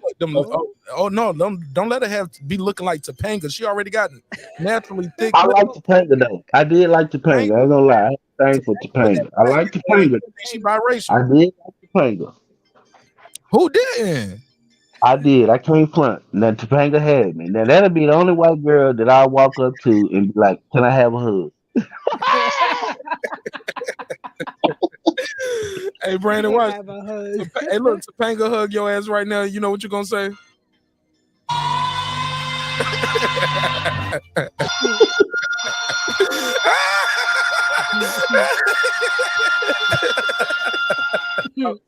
I'm sorry. Oh Lord, they should have never gave y'all niggas a soundboard. Oh my God, I'm done laughing. But no, there's none that I find attractive. There's none that I ever want to be with. I mean, I was just in Vegas, and I thought most of them looked like me. And I would just, I mean, everybody had a hard face. American whites. You got horse face. Yeah, you got to see the Australian whites and these New Zealand whites and the Shit, Italian. You need the Italian one, the dark Italian whites. Yeah, you're gonna see those. Gonna see more of your. You're gonna see more of your black DNA in even in the white folks. You be like, damn, she got some nice lips. I even joked with my son mother when we was down there. I joked with her. They're gonna have. I joked with her when we was in Texas. When we was in Vegas, I joked with her. I said, our white people look better than they white people. I ain't used to. Which was with these British? Nah, these was the white people in Las Vegas. Oh, they all look like Brandon. The problem is, you stayed at the fucking MGM Grand, nigga. You ain't dealing with white people from Vegas. You dealing with white people from all over the world. Those are tourists just like you. Well, all the tourists look like men, bro. Tourist town. It's an epidemic in America. All women are starting to look like men with hard legs and strong arms. And I didn't understand if they was, because I even asked Reg. Reg was looking. I was like, yo, Reg. We was walking down the strip. I was like, man, why all these fucking women? He's like, look at that ass. I was like, man, he's like, look at them white girl. I was like, bro. Oh, he was fucking with you? Yeah. Because you know, the showgirls be walking up and down the strip. Talking about take a picture with me. Take a picture with me. Yeah. Oh, I told my wife the same shit. I was like, that bitch like a trans. I'm telling you, bro, that shit was born. And so I said, this ain't made it to Texas yet. Maybe this is what's sweeping around the picture country. with the bitch, and I found out next week it's a fucking man. I'm gonna come back on the strip, and this gonna be that Las Vegas massacre all over again. I'm gonna blame the whole city. Yeah, boy. Hey, look, I'm gonna go straight for the Kenny Chesney concert. Bro, I ain't never listen. I made sure I didn't get excited by no woman. I'm gonna say that.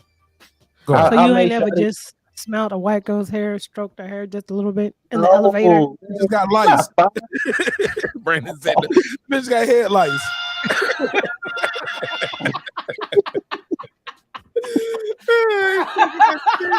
Bitch got head maggots.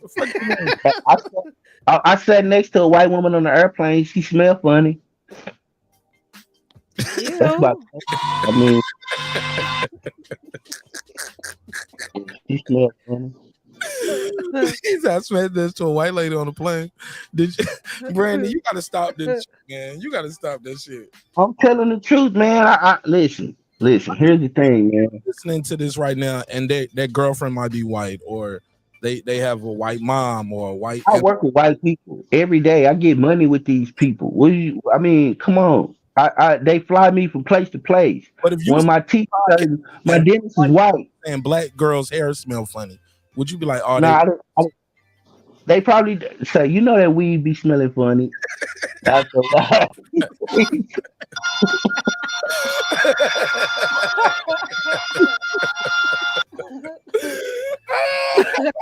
So they should be having that little, you know, if the track ain't there, you can smell that glue and shit. Like, get out the gas, bro.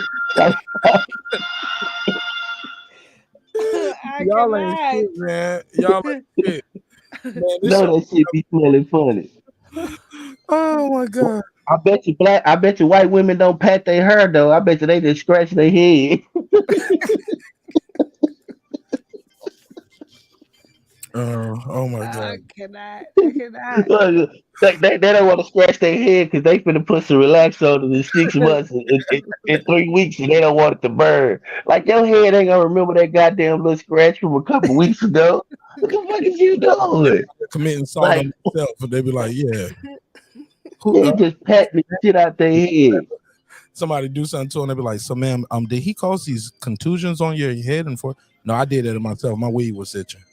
You know, just be patting. Yeah, girl, scratch that mother.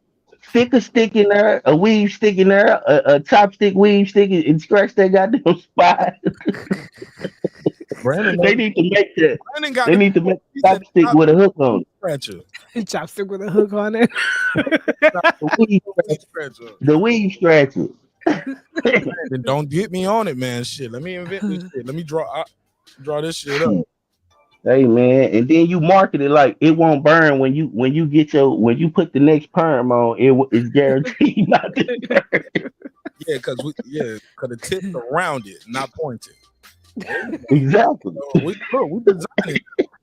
Let me end this episode. Somebody gonna steal my shit. Somebody said, yeah, man. So yes, black women do smell too. They Brandon, smell. when you went to school, did you go to like an all black school? Yes. Oh, I went to school with Hispanics and blacks. Okay. Not a lot of white people? No, hell no. No. I did not go to school. But it was some white people there, but they wasn't like regular white people. Since we was in the poor school, they was like hillbilly, like white trash. So they don't really count. You know what I mean? Like they had like they teeth missing and you know that brown shit on their teeth and they be chewing snuff and shit. What going on, boy? I'm like, first of all, ain't you motherfucking boy, and get your motherfucking snuffing, glue sniffing ass on. Go kick over a fucking cow, white boy. But nah, we didn't go to school with a lot of them at all. You know what? A lot of Hispanics. Go. A lot of Hispanics, especially when they was letting Reagan. I think the laws had changed in the 80s, and so they started letting in a lot of Hispanics, and they had ESL, English as a second language. But you know, you just look at them as like foreign people. You ain't talk to them, they ain't talk to you. You know, every now and then you'll wink at Maria, and then Jose will be like, you wink at Maria again, I'm on slice you. So you waited till Maria went to around the corner. She wanted you to feel on you. Then she said, come here. Other than that, you kept it moving. Because that was the thing when I was growing up. We called it feeling on girls. That was my thing. Ooh, so what was you feeling on? The Latinas? Definitely. I have, but I didn't. No, my main thing was the apartment girls, not the girls from the house. They had a daddy. The apartment girls didn't have no daddy, so they like getting set done. The apartment girls didn't have no daddy. Brandon, you ain't here, bro. I ain't even laughing at that. Hey, bro, so you didn't do that in school, man, bro. We be feeling on girls. I'm gonna tell you something. Brandon, you were targeting your victim. It sounds like, sir. Who, bro? Yes. We play, bro. When everybody come from nothing, you figure out which nothing is the nothing that you want. Oh man, Brandon said we. Yeah, Brandon, I was dusty. I was dusty. So it was dusty little girls up there too, like me. There you go, So Brandon. I had the dusty girl. I could feel on the little dust. She was, she didn't have on the fly shit, but she was willing to be felt on. So I'm like, I can't feel on the pretty girl with the bow rich in her hair, pretty girl. I couldn't feel on her. I had to sneaker feel. That's one of them group community feels. When everybody humping on the girl, and she be like, stop. And then you get caught humping on and she slapped the shit out of you. You be like, that a bitch. You didn't hit him? Shit. But I get caught and you slap me. Come out, don't be touching my booty. Girl, we just, all six of us touched your booty. I see you was one of them boys. Oh, gang rape. They used to do that to us. Like we'll do a single file line, like girls will be on one side and guys will be on the other side. So you didn't want to be the girl at the end because girls got into the classroom first. So if you're like the last one or two at the end, the guys would bum rush and do all the fills to the last girls at the end. So by the time you turn around, it's just a body of boys. You're like, who did that? They're like, we don't know what you're talking about. Now you got your butt all slapped up and whatnot. Can't even pinpoint it. But now I see it was Brandon in them. Yeah. Yeah. So Reggie had a funny thing. He said, Reggie said, can you imagine the music track list for fucking white girls? We had a couple good ones in there.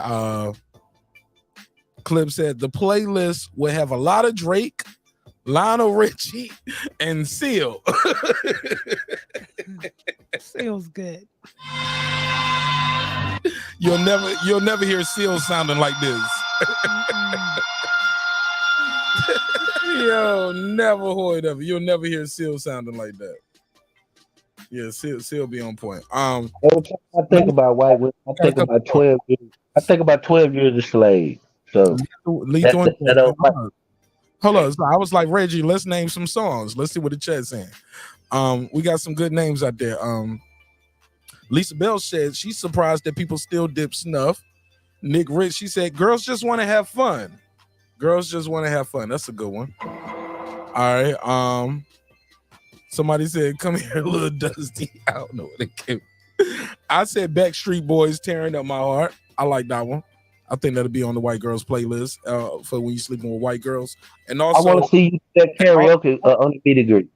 And also, if I'm gonna be fucking a white girl, I'm gonna be dominant, and I'm gonna play Britney Spears' "Slave for You." I'm gonna make her sing that shit out loud. I'm a slave for you. Say it again. Yeah. I'm doing some role play though, some reverse shit. That's what I'm gonna do. Somebody got some Nickelback. Got some Nickelback in the chat, and we got some Taylor Swift. Can't forget the Swifter. The Swifter. You gotta play that. That's Taylor Swift. Some Adele. Can I get jiggy with the white girls with the Adele? I fuck with Adele though. Me too. I fuck with Adele. Heavy. My sister went to please. Adele fire, bro. Right, Brandon. That right, bro. The writing is beautiful, man. Oh my god, just her songs. I love to watch. I fell in love with Adele songs with like watching the lyric videos. It's like, oh, this is beautiful writing. The voice is amazing. And then when you see her perform live, like on anything, she does that shit just like the damn CD. Nigga. She does. And that's what I always say. That would be one of the concerts I would go to, get that front row seat because them tickets ain't cheap. I think she's doing another residency in Vegas. She's coming back to Vegas. Did she decide to work now? Hold on. She was crying about it last time. It was a little tough on her. Then COVID happened. You say your sister went to UK? She went to London for the Adele concert, and her and two of her homegirls. And they just made a trip out of it. So it was just three women? Yeah. But crazy part is, as soon as they bought their tickets, Adele did the Vegas residency. And so they was like, damn, we could have saw her in Vegas, but it's okay. So she did that, finished that, and then she went to London, England for that, and then they went to Spain for like a couple days, and then they came on back. That's not R&B, bro. They don't throw panties at a Adele concert. I That's a want to whole go to panty throwing concert. hold on. That's a whole nother conversation. Just because they don't throw draws don't mean it ain't good music, bro. Have you ever seen women throw drawers and get wet in the sheet? Cause I have. That's a whole nother Really? conversation, sir. That's a whole nother Girl conversation. behind the mic, you ain't never been. You ain't No, never been to. I ain't seen never them. been to one of them concerts. I tell another story. I wish a bitch would throw her COVID period stain draws I COVID was crusted panty I was drawers. on I motherfuckers. was I was sitting at I forget who was it anyway. That woman squirmed in her seat. It was two women. I was sitting next to. I was It was my five heart. lady. See, that She happened. said, Five heartbeats. Girl behind the mic "I've don't even know seen that. that happen." She said, "Ooh, my pussy getting wet. Somebody Yeah. can get this pussy tonight." Ooh. And I seen women run up to the stage throwing their panties and shit. I seen this. I seen them do it at the Maxwell concert. I seen Ooh, these women Maxwell go. kind of cute though. Look at her. Look. You see that? Girl behind the mic. You never I seen could no throw my panties? panties Man, towards Y'all girls Maxwell. too. Look, y'all bonding on a whole nother level. Y'all ladies handle that. Man, Maxwell it kind of worked cute back. though. No, I That's never something to seen see. it. I throw my panties at Maxwell or what's that guy's name? Lenny Kravitz. I don't know what I like about his sex appeal, but Lenny Kravitz, you get my draws. Cause he Just the draws. biracial. You want that biracial dick. That's all it is. That's You want to be calling out. that, Calling out me.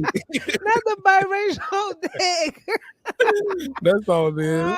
That is so funny. So No. basically, if You you're not throwing panties, want a banana hammer. panties coming out, that's not R&B. So I'm not going to So who Adele. cares, like, Adele. what's your position? What's your position and your opinion on is R&B? Just because like people think Whitney Houston R&B. I don't think women was getting their pussy what some people were. I'm sure, but like that's your opinion though, bro. But I'm saying, me personally, I think she's a fantastic vocalist, and as a writer and as a creator, and the way she delivers her art, shit, second to none, homie. That shit ain't easy. What she do. It's worth every penny.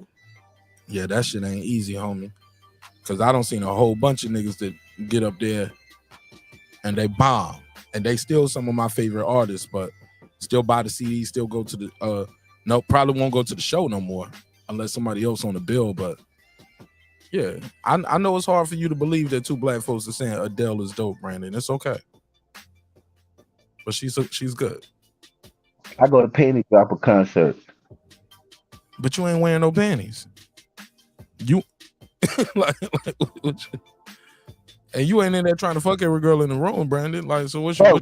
He just want to sniff the panties that fall on the ground. That's what he want to do. He picking up. He picking up He just want to panties. sniff the ones that fall on the ground. He said, "I'm getting rid fuck me. I'm the panty picker upper. The quicker panty picker upper. Put that on your paper towels, Bounty. Leaving the Maxwell concert with about 6 pair of panties around my neck. Ew. That nigga making Mardi Gras everywhere he go. Mardi Draws. They ain't Mardi Gras. You ain't lying, Mardi Gras. They don't throw bees. They don't throw bees. They throw panties. Yo, I passed up on the Maxwell concert. My wife, her sister, and her cousin. We got into it at the Maxwell concert. Well, Jasmine Sullivan and somebody else, but I was like, no, I'm good. Yeah, you did the right thing. I fucked up and went. It was a long time. It was Jill Scott and Maxwell. And I ain't never seen, I was married, my wife losing her mind. I couldn't believe that. I was like, man, I know about this man ain't got my wife up here jumping up and down and screaming hysterically. What kind of shit is this? I went in the lobby and started watching the finals game. She was mad. We got into it. I'm not gonna watch you swoon over no man. Brandon, what kind of man you think I am? Fucking wrong with you. For the concert? That's the key. Yeah, huh? You already supposed to bang that out a little bit before that concert. Man, I ain't know, Mark. I was newlywed. Look, I didn't know. All the songs that y'all gonna listen to and have a good time to tonight. Y'all pregame at the crib. So whatever happened at the concert, shit, chances are she ain't got too much energy anyway. If you was okay, I didn't know. My bad. Now I know the game. Yeah, I didn't know.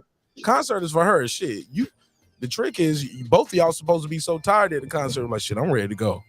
This nigga late anyway. I'm glad he late. Let's go. Y'all already done got y'all thing out. Had a good time. Y'all done heard these songs already. Been pre-gaming already. That nigga ain't even singing.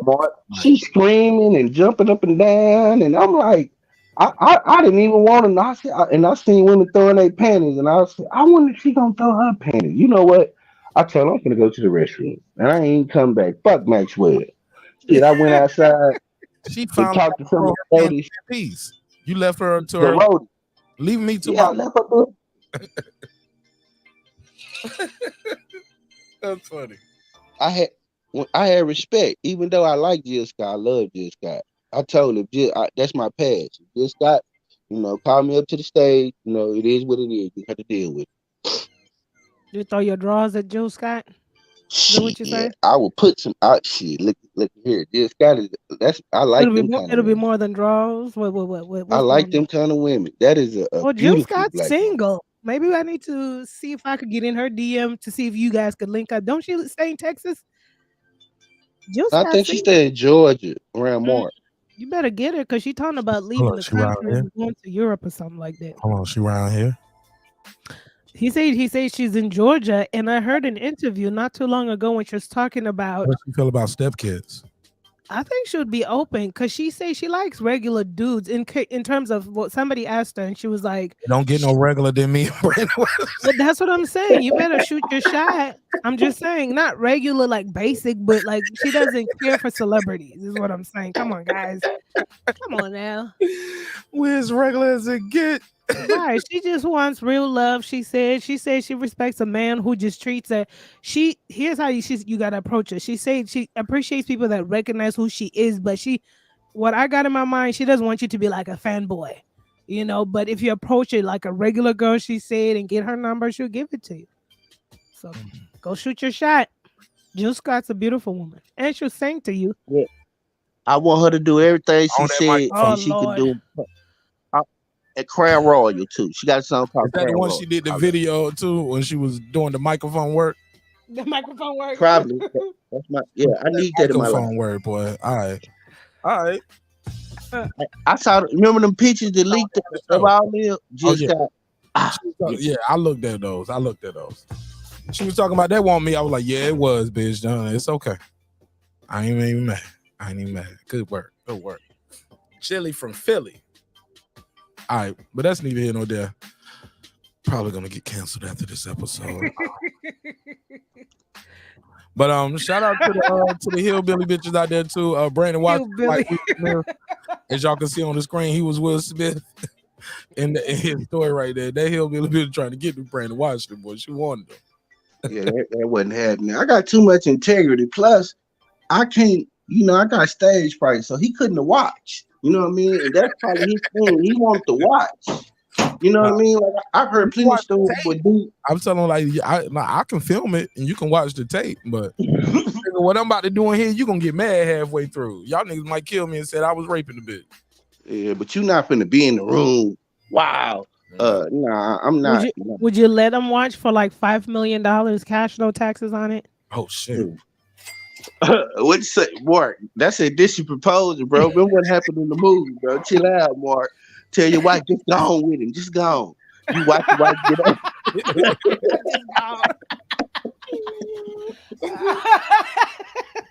Hey, look, but remember what happened? That started going through some shit. Cause when she came back, he was like, "Whose dick was bigger?"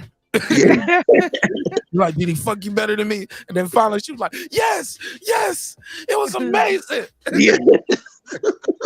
It was the best shit ever, nigga. And he was like, "It's over." Go back to him.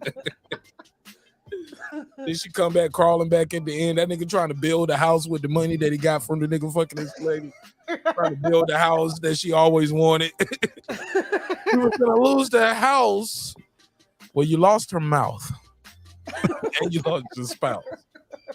For a damn raggedy ass crib, nigga. Then you in there alone. Listen to John Cucamellican records and shit. But whatever. Go ahead. Yeah, man. Shit. Mark, come on, bro. We players about it. That's why that could never happen to a black woman.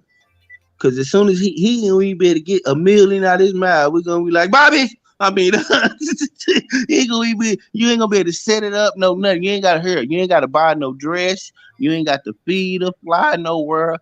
Going upstairs right now. The room is open now. We ain't even gotta do none of this. And go on, write the check, and we 100. Yeah. But then we get mad at it, be like, Bill, bitch, I didn't fucking for $1 million, bitch, you did.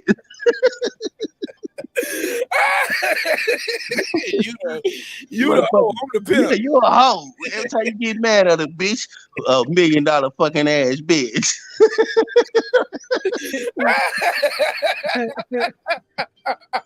Shit, I fucked you. Your pussy really ain't worth $1 million. I don't know what he saw.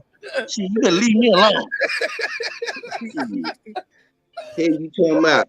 That's a meal gone. I bet you as soon as he was finished, he was like, that really wasn't worth my meal.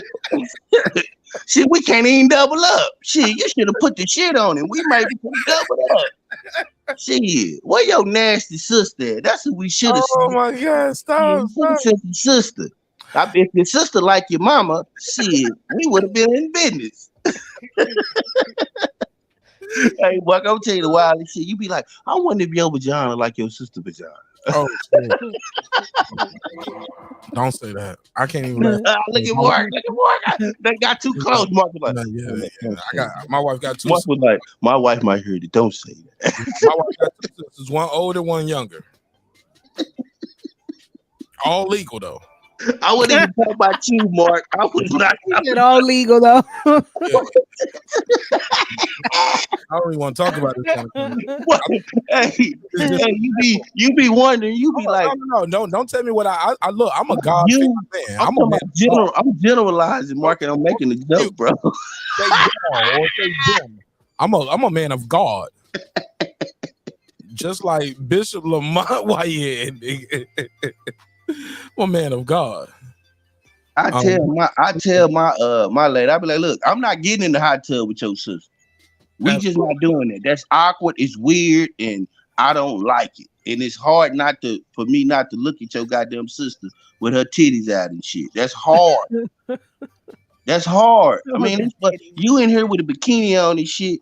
And what's happening? Like, I don't like this. I'm like, hey, look, even in that, Brandon, you got to do your pregame. Brandon got no pregame action. That's what it is, bro. You know, you about to go kick it with your wife and her friends and all of them, and we all about to kick it at the pool or some hot tub shit. We fucking before we even go downstairs. I didn't know, Mark. Oh, yeah, we working right now. I'm getting this off right now. I'm letting you know you're the most important girl in the world. And he's like, girl, you looking so good right now. God damn. Come here, baby. I can't wait. Right there, don't move. Just like that.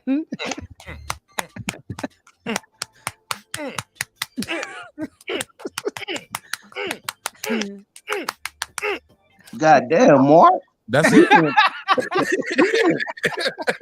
And then, hey, look, and then when you go downstairs, you go downstairs, my nigga.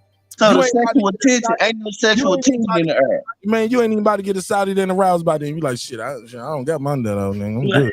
Right, you right, Mark. Hey, look, you gonna be honest with yourself as a 41-year-old man. So you be like, shit, I can't even fuck you the way I want to fuck no more. I don't give my best nut to my wife. Shit, damn. I can't even fuck no more the way I want to fuck. You should have got the first one. Shit. So you ain't even gonna do it. Yeah. So it's an old school trick. Yeah, you get that sexual tension out there, man. You right. I didn't know. And the problem is if your lady be like, my hair, I want you to fuck on my hair. Oh my God. That's when you just either you gonna be a bitch and get it done in the shower on your own, real nigga, and just pull it off like, well, I'm skeeting on your leg or something, bitch.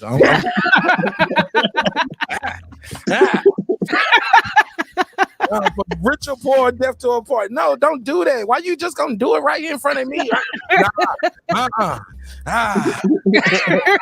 What you say? You my muse. I need a muse. You my muse. Like, stop. Nah. I ain't. It take too long to turn on. It take too long for Pornhub to pull up. It take you too long. Bro, she gonna get mad if you pull out that damn phone, look at Pornhub, start jerking off right in front of her. She like, what the fuck? Don't get all that shit to the napkin and these hotel shit, nigga. Let's go. Ain't no that bad. Wow. I know you wanted it that do bad. it. Oh yeah, nigga, I'm telling you, you gotta go Walk all the way over, out. next time you hear his phone say doom, doom, doom. She be like, well, shit, you don't want to do nothing. Yeah, that shit. She know what time it is. You nasty. Am I nasty? Don't be a coward, nigga. Don't be a coward. Don't just be in the bathroom taking a long ass shower. I tried those days when I was early in a relationship. Like, you using up all the hot water. It was like, cause you ain't making it steamy in the room. What, nigga? You want some juice? Go on downstairs, get some juice. Yeah, nigga. Yeah, just pull it out. Fuck it. Pull the phone out too. Well, I'm gonna just lay right here. It's lay in the middle of the bed too, and kind of angle towards her spot. In the middle. Go towards her spot. She was like, oh, no, put that on my side of the bed. Put a towel down. No, put your body down. Put your body down. Yeah, what you gotta do, man. Just start doing it right there in front of her. Hey, Brandon, and when you buzz loud too, nigga.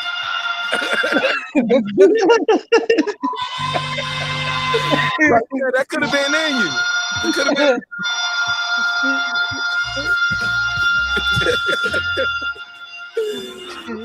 That's what you tell her. It could have been in you. Yeah, Well, but yeah, that's a practice that I don't, even like they had a little pajama party. I didn't want to go to the goddamn pajama party. You had a pajama party, your coworkers? No. Hell no, I'm not going nowhere with you. Your white sister? Yeah, exactly. So not that she attractive, but nothing. It ain't like that. It's just the point of I didn't know what kind. So she was like, well, my mama come. I was like, I don't want to be nowhere around your goddamn mama. Hell no. Nah. Me and my pajamas around your mama. Hell no. Nah. That killed my whole little whoop. Won't be around your mama. What are you talking about? I'm like, y'all calling the house party 2 thing. And I pull up the movie. I said, this is what I thought. He talking about, oh no, well that's not house party. That's y'all sitting around in Christmas pajamas and shit. I don't want to go to that.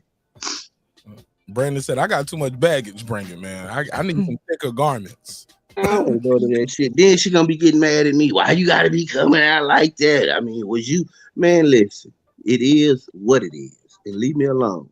Shit. So I didn't go. Okay. So you ain't even go. Told you, Brent, get that first one out. Pajama parties are cute. You could have gotten some satin pajamas, so your penis print could be like right there, and your little balls just jiggling.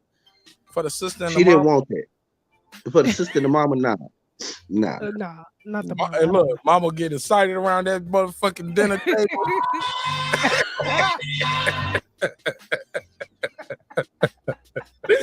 Mama gets excited around that dinner table, boy. You'd be like, if the vagina shaped like your mama vagina. They be like, mama, you want the dinner rolls? Yeah, mama having a good old time in that shit. Brandon watching upstairs gone for an hour. You be like, where the hell is Brandon at? And where's mama?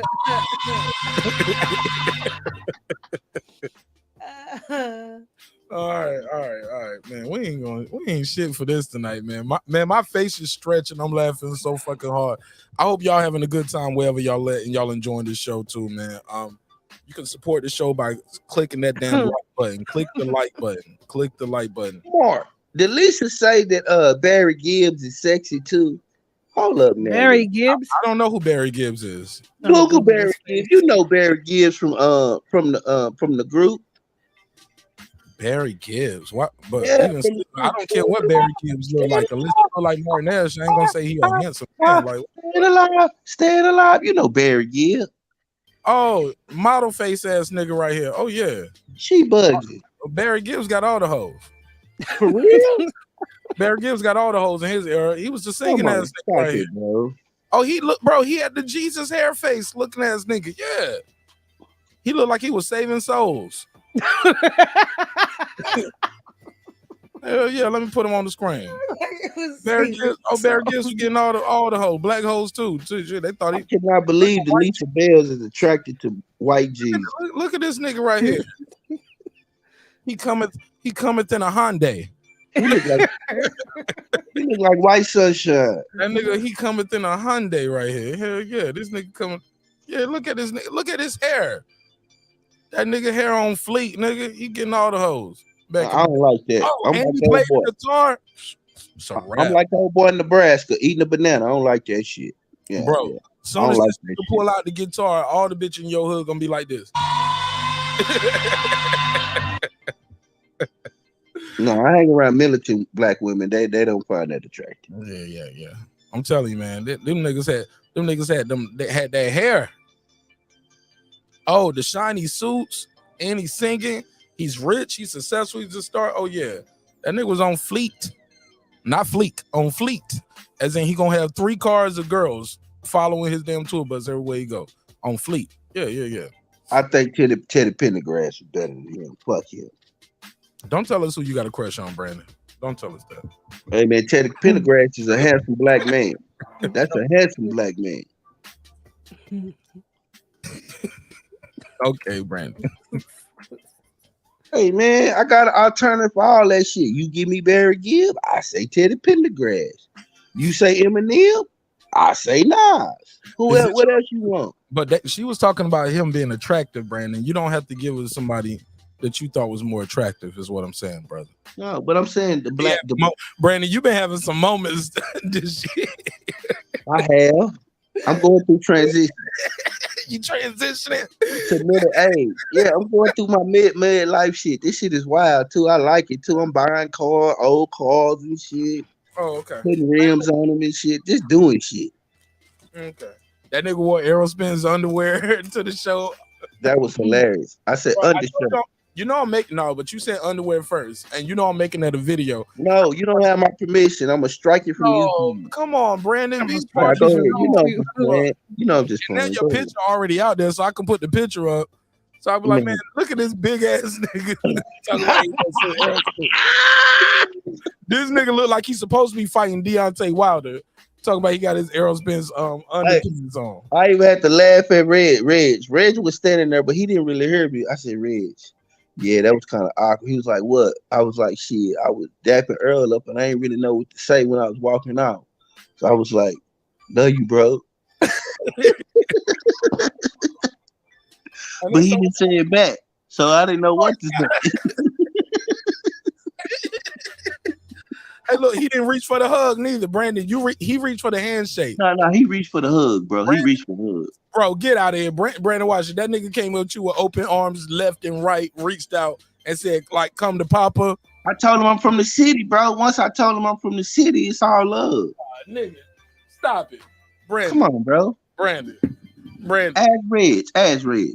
Brandon, can you see me on camera? Not yet. Hold on. Okay, I want you. I just want to make sure this is what you're trying to tell me. You told Aerospin Jr. I'm from Dallas, and he did like this. Nah, he kind of was like, oh yeah, that's cool. Y'all come to support.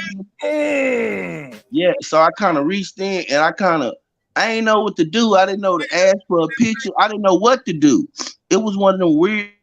Brandon, the nigga did like, all right, appreciate you coming out, bro. And you grabbed him in. You did the wrap around. Yeah.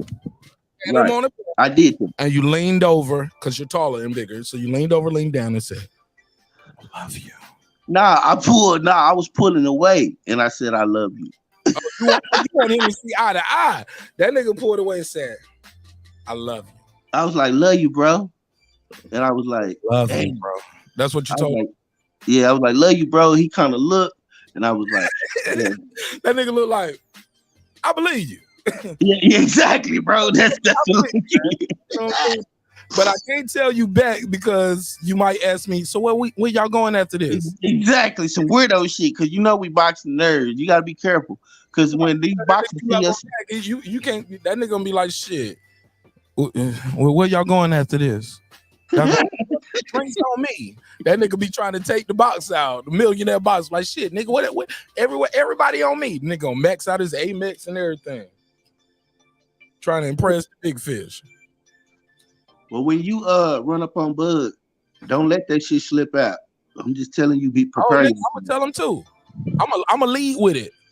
I'm gonna lead with it. I ain't gonna close with it. That was your closing. I'm gonna go. I'm like, I love you, Bud Crawford. I'm gonna work for you. I'm gonna lead with the love. I'm gonna just lead with it. Like, hey man, want you to know, I've been battling a lot of aerosexuals. That's what up. That's what up. You're gonna be in love off the top. You're gonna be like, just so you know, I'm at war on these streets for you, bro. I got this nigga named Green B, Brandon Washington. I thought you were talking about the other Green B, the dark Green B. Oh no, damn, bro. Thought you were talking about the dark Green B. I'm just like, this nigga Brandon said you would never do an interview with. Yeah. Like, nigga, I couldn't believe you said that. And I was like, nigga, you don't know what Allah has for me. Hey man, you know how Bud, he not that personal, bro. You not gonna just walk up on this dude and start talking to him. You know it. No, he not. You not. But you know, when I see him though, I'm already have my Bud Crawford hat on, so he's gonna like, hey, I ain't seen one of these in months. Man, Bud is just not a personable dude. He don't just seem like he just cool, and you know, he like Charlo. I'm not walking up on Charlo like that. Hey, what's going on, Charlo? You know, I'm from Texas, man. You got that Lines Only shirt on though, hoodie on though. That shit was fire too. Appreciate it, bro. That shit I was waiting to break that out too. That shit was fire, bro. If you got that Lines Only hoodie, he gonna be like, yo, salute, my nigga. What's up? Yeah. But yeah, boxes is weird. Like Devin Haney, I had another Charlo. He charged me up when I met him. Somebody said, what's going on here, Brandon? Hilarious. Hey man, that shit was wild. But at the end of the day, I got to tell my favorite fighter what I thought about him, man. I got to talk to his trainer and pick his brain for at least damn near 45 minutes. Like off the record stuff. Him talking about AJ and what he thought about AJ and what he thought about boxing and how he felt about the Terrence Crawford fight, all that shit. Just really what he thought. And it was good. It wasn't no one thing I could say about them. They classy, bro. They didn't bash or trash. They just didn't do that. And it was off the record. They could have, and he didn't. And it makes you want to say, like, well, why am I doing this if they ain't even doing that? Exactly. Yeah. It did. And I told Reg that. I said, man, I got new appreciation just watching them weigh in. Bro, I ain't doing no spin slander, man. Look at me. I ain't doing no spin slander, bro. I'm just turning over a new leaf. Hey man, we all trying, but they better not make that goddamn fight, cause you know, I mean, everybody got to choose sides. I ain't gotta disrespect now, guy. I'm gonna pick. We ain't gonna disrespect, but we gonna pick apart the 24/7 and the press conference. We're gonna have fun, but all of that bashing, like this shit, don't got too toxic out here. Niggas, I agree. Personal out here. I've been watching what niggas on out here, and I'm like, nope, I ain't even talking about boxing tonight, bitch. Yeah, but I agree, bro. And that's what I told Reg. I was like, man, I just got a new appreciation watching the behind the scenes and watching their families, watching them struggle to weigh in, watching the new them getting their food Ubered in, and just a struggle, bro. You know, so I was like, shit, they on their way up. They ain't got no master chefs and a full banquet buffet in the back waiting for them after a weigh-in. They ain't none of that shit. None of that shit. You know, Mayweather, Tank Davis, their weigh-in is catered in the background. They got fruit, veggies, hot when they got everything they want back there. All kind of shit, pasta, shit catered in the back for the big fights. I didn't see none of that shit. And if you with Top Rank, shit, Top Rank featuring everything depending on the event. A lot of those guys like Showtime, Top Rank, they feed the media too. So you guys would have had free food and free drinks if they had it, because y'all was down there where it was at. You know what I'm saying? It'll be for all of y'all. And that so it gets even bigger than that. But yeah, man, you got a home over here. I need you to get more comfortable talking to these people, man, so you can take some pictures and shit. Ask some questions for us. You know what I'm saying? You know what I'm saying? Let's do like how big channels like Fight Hype. Fight Hype don't be at every single event all the time, but people will fuck with them and they send the footage in. And you know, I met Ben from Fight Hype too. He was there. I met Ben. That's solid. Yeah, Ben cool. Ben respectful too. Real respectful dude. You mean Ellie? I ain't see Ellie. Ellie solid too. Super respectful. Sean from Fight Hype. A lot of those dudes, the Fight Hub dudes. What's the dude? Radio Raheem. I seen him. I seen Marcos from Fight Hub. He cool dude. Most of the Radio Raheem. Was he there? Hell, no, I ain't see his Marq ass. Nah, Radio Raheem solid, man. Super cool. As soon as I saw, bro, I yelled at Radio. My first time at a weigh-in, it was whatever. Long story less long. I was like, as soon as I saw him, I was like, that goes for you too, Raheem. And he looked across the ring, and he looked across because I was in the stands. It was a public weigh-in, but I didn't have a media pass. That was my first time going to one of those, and I'll never forget. I looked at my brother-in-law and I said, next time I go to one of these, I'm gonna be down there. And I was, dog. That's real shit. Oh God, I didn't even think about it like that at the time. I didn't know my route, what was gonna happen. But I was like, next time I go to one of these, I'm gonna be down there, bro. And I yelled at him. I said, to this day, I kept yelling. I said, Radio Raheem, yo people too, Radio Raheem. And he got a laugh out of it, and people would start chanting to this day. Yeah, I made a little scene. You know what I'm saying? You know how I do. I'm hyped. But ain't that shit beautiful behind the scenes when you seeing all these people and you seeing this shit and you like, man, this the shit we gotta talk about. Preach to the choir. That's why I said we got to do better. I don't want to be like, it's a way to get your message across without being like how some of these niggas go about their business. You know what I'm saying? That don't mean you got to be up here acting all super clean and you know what I'm saying? You can. And people recognize you. They will recognize you. Like I told you, two people mentioned you, Marq Nash, while we was there. So, yeah, they recognize you. So, you know, if you want to go to these fights, you know, you kind of want to, you know, be able to have a rapport with people where they don't look at you as their enemy. You know what I mean? When you at these fights, you know, they don't know me. They know Marq Nash. They know Red Joe. I'm just, you know, Green B. I'm just Green B. All right, well, look, Green B. Y'all niggas fools.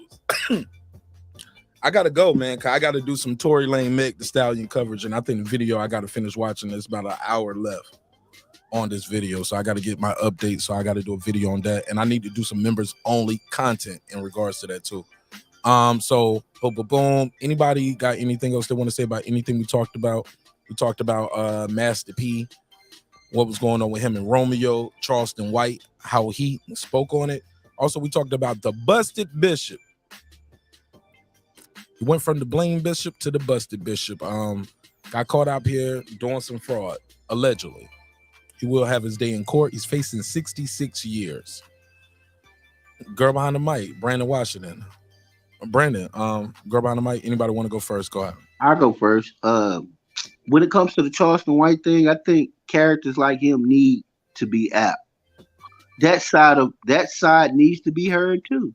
I mean, it might have been raw in his delivery, but he has tempered a lot of shit. Like a lot of these rappers and a lot of this stuff, he's tempered a lot of it.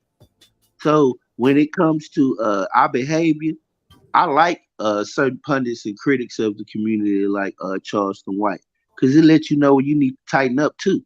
So if he playing his role and he getting what he's getting by playing his role, I seen his comedy set. I thought it was funny. Have you seen it, Mark? What part? Charleston White's comedy set. No, I have not seen it. Hilarious. I think an older comedy. I've never seen it. It's an older one on YouTube that was done a few months ago. It's hilarious. I think he was in Atlanta. Sold out too.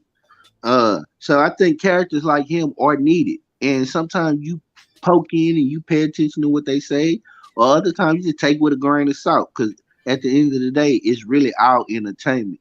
But can you get something out of it? That's the thing about it. Did we get something out of what Charleston White said? And I did. So I don't look at it as a detriment. Final thoughts on the bishop, the blame bishop. As far as the bishop, go do your time, big homie, and make sure you talk about Jesus to the other inmates in there. You make sure you let them know about Jesus and what he did for you and how you ended back up in there. You know, how Jesus brought you back. So make sure you mention that. He delivered you and then delivered you back. So talk about your deliverance. As far as life, I won't be going to your concert. Thank you, Mario, and we needed that for the culture. Salute to you, Mark. Great show. Girl behind the mic, always a pleasure, sis. I hope that you got free time, because I'm probably going to be off next week, so I ain't going to be busy. So hopefully I'll be seeing you on the panel. For sure. Hey, look, Brandon. Thank you, bro. Hey, look, I told you, man, when we ain't talking Spence and Crawford, man, we might not do the biggest numbers, but I think we had the best shows. You know what I'm saying? When we start talking about them damn fighters, girl behind the mic, oh my God. And you a bitch, and your favorite fighter's a bitch, and I beat both of y'all at. Like, wow. I ain't talking about Brandon per se, but I'm just saying, like, it gets toxic. Like, when we talk that boxing, we shake people want to box, huh? When you talk that boxing, people want to box. Yeah, they want to live vicariously through this fighter, but they don't know I'm gonna shoot your ass. I am an old man. I am scared for my life. I'm with my wife and child. I gotta shoot you. I can't let you knock me out. So I'm gonna knock you out. I know you ain't. I'm gonna shoot you. Pepper spray you or something, nigga. Pepper spray. Pull out a taser, a brick like Craig from Friday, but nigga, I can't let you just knock me out and we just go about our day. Like, nigga, I might die from that. I'm old. You can hit me. I can fall in my head and die. I can't just let you knock me out, nigga. Putting a case on your ass too, nigga. You going to prison. You going to prison and hit me, nigga. I'm a star. I got shit to do tomorrow. You are trying to fuck up my tour dates and my livelihood and my likeness. You going to prison, nigga. It's gonna be some unsad fans out there that's gonna call you a hater. You just snuck that, nigga. You just snuck. That's what they're gonna do. That's what they want to do. They just really want to catch you lacking, just so they can record it and say, I did something to this guy or that lady. Right. That's all it is. Yeah. That's what bro do. They want fame off your destruction. Like, look, he didn't even see me coming. All right. But don't be one of them niggas though that you did see that nigga coming. That nigga walked down the stairs across the parking lot, walked right up to you, and then slap the shit out your ass, and you be like, he snuck me. You're like, wait a minute, hold on. They was standing right there. But go ahead, give me your final thoughts on everything we talked about. Great show. It was great conversation. Yeah, no, this Bishop pulpit pimp is gonna have to do his time. He's gonna have to do his time for taking them people's little retirement savings and whatnot. And you ain't trying to give him no plea. No, 66. You want him to do the 66? He gonna have to do the 66, especially if it's the feds. I know it'll be strong. I know we got a 96%. Look, we got a 96% conviction rate. Get him. Do 10. That he complete out the 10 and they'll be happy. You're like, all right. I think even you know what? Whatever time he does, it's enough still to put a damper on what he's been doing. And hopefully that fraud, they got you, girl, behind the mic. They do. They got you. What's them white people? The Chrisleys. The Chrisleys, they had the little show. Yes. They got their asses, y'all. I used to watch that show with the old lady, and I'd be like, yeah, all right, cool. I'm like, I used to tell her, this nigga gay as hell. That's what I was wondering. I was like, wait a minute. Nah, he just friendly. They're married? Yeah. Okay. They got an arrangement, all right. Right. That nigga been fruity, right? Right. Picked up on the vibes, too. I picked up on the vibes. I saw him run, and I was like, oh, the face and everything, the mannerisms, the way he talked. I was like, yeah, this is an arrangement. The hair, the way he talked, the face, the mannerism, the way he walked, the way he talked. Like motherfuckers know. Well, you know, and then everybody will just ignore it. Right. That's what I was like. Stop trying to play us. Just come out the closet. Like, I mean, he about to go to Kingdom Land for him, right? This is going to be paradise. Nah, he don't want it this way. Nah, he don't want it that way. He want the best of the best. He want to pretend to have his own lifestyle. You know but he's gonna be around what he likes though. So he gonna have his pick of the litter though. he gonna be queen for the year, nigga. How many years he got? 8 years? Like right, 8 years. Oh, yeah. He's gonna reign for 8 years. Gonna be the top bitch in there, nigga. I want him. I like you and I want you.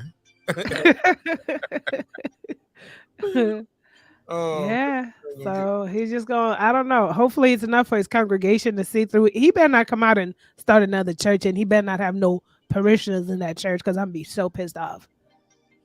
Oh yes, he will. Oh, he will. I know he will. He will. That's why he knows. This is his business. God deliver me, and you know he'll flip it in a way and say, the enemy. system. Yeah, the enemy tried to tear me down. Then you try to use some scriptures about who was that? One of them disciples or something that was in prison or something. Right. I be forgetting which one. I'm like, nigga, you Paul or something like that. Was Paul a disciple? I don't know, but he was like in prison or something like that, you know. So he gonna flip it. He's gonna flip it, and then he's gonna flip their wallets again.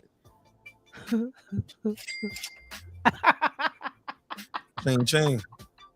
I cannot.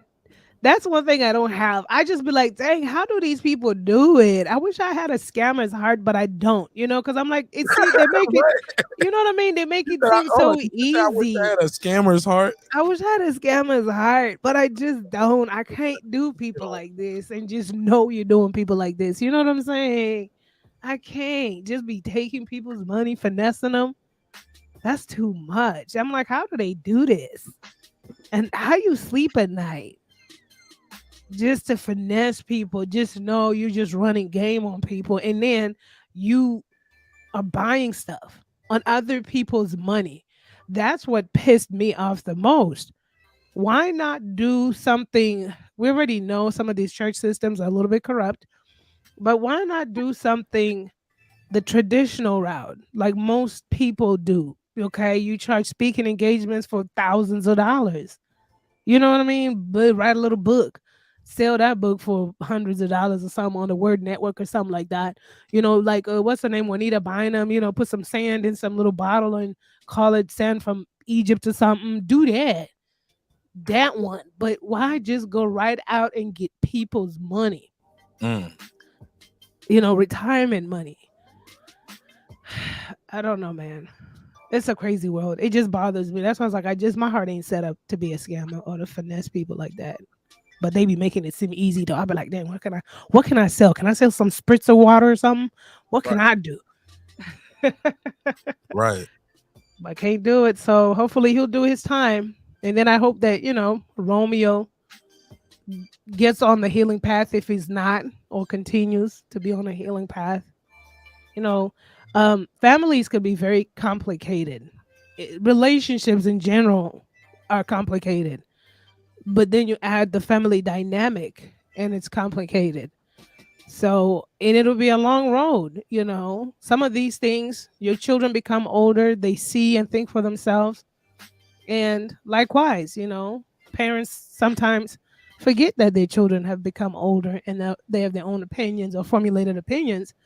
So relationships are very complicated. But I hope that he does the work to help himself since he's got kids. You know? And Charleston White speaking on it though. What's your take on that? Like, cause he kind of went in on him. Charleston White is a cloud chaser. I want to see what he does for his kids. Everybody say he does great community work and all this other stuff. I want to hear from his children. Like, to me, that's not cute. Or we just live long enough and we'll see how they turn out. Exactly, because it's like, even though he wants to do things for shock value, that was not cool the way he came after someone else's child. You know, it just wasn't cool. It was real toxic as F, if you ask me, talking about he should have nutted in his mom or something like that about nutting and stuff like that. That's what's like, you're just being tacky at this point in time and really just wanting to ride the wave in a very bad way. But I want to see how he's doing with his kids. That's how I want to see.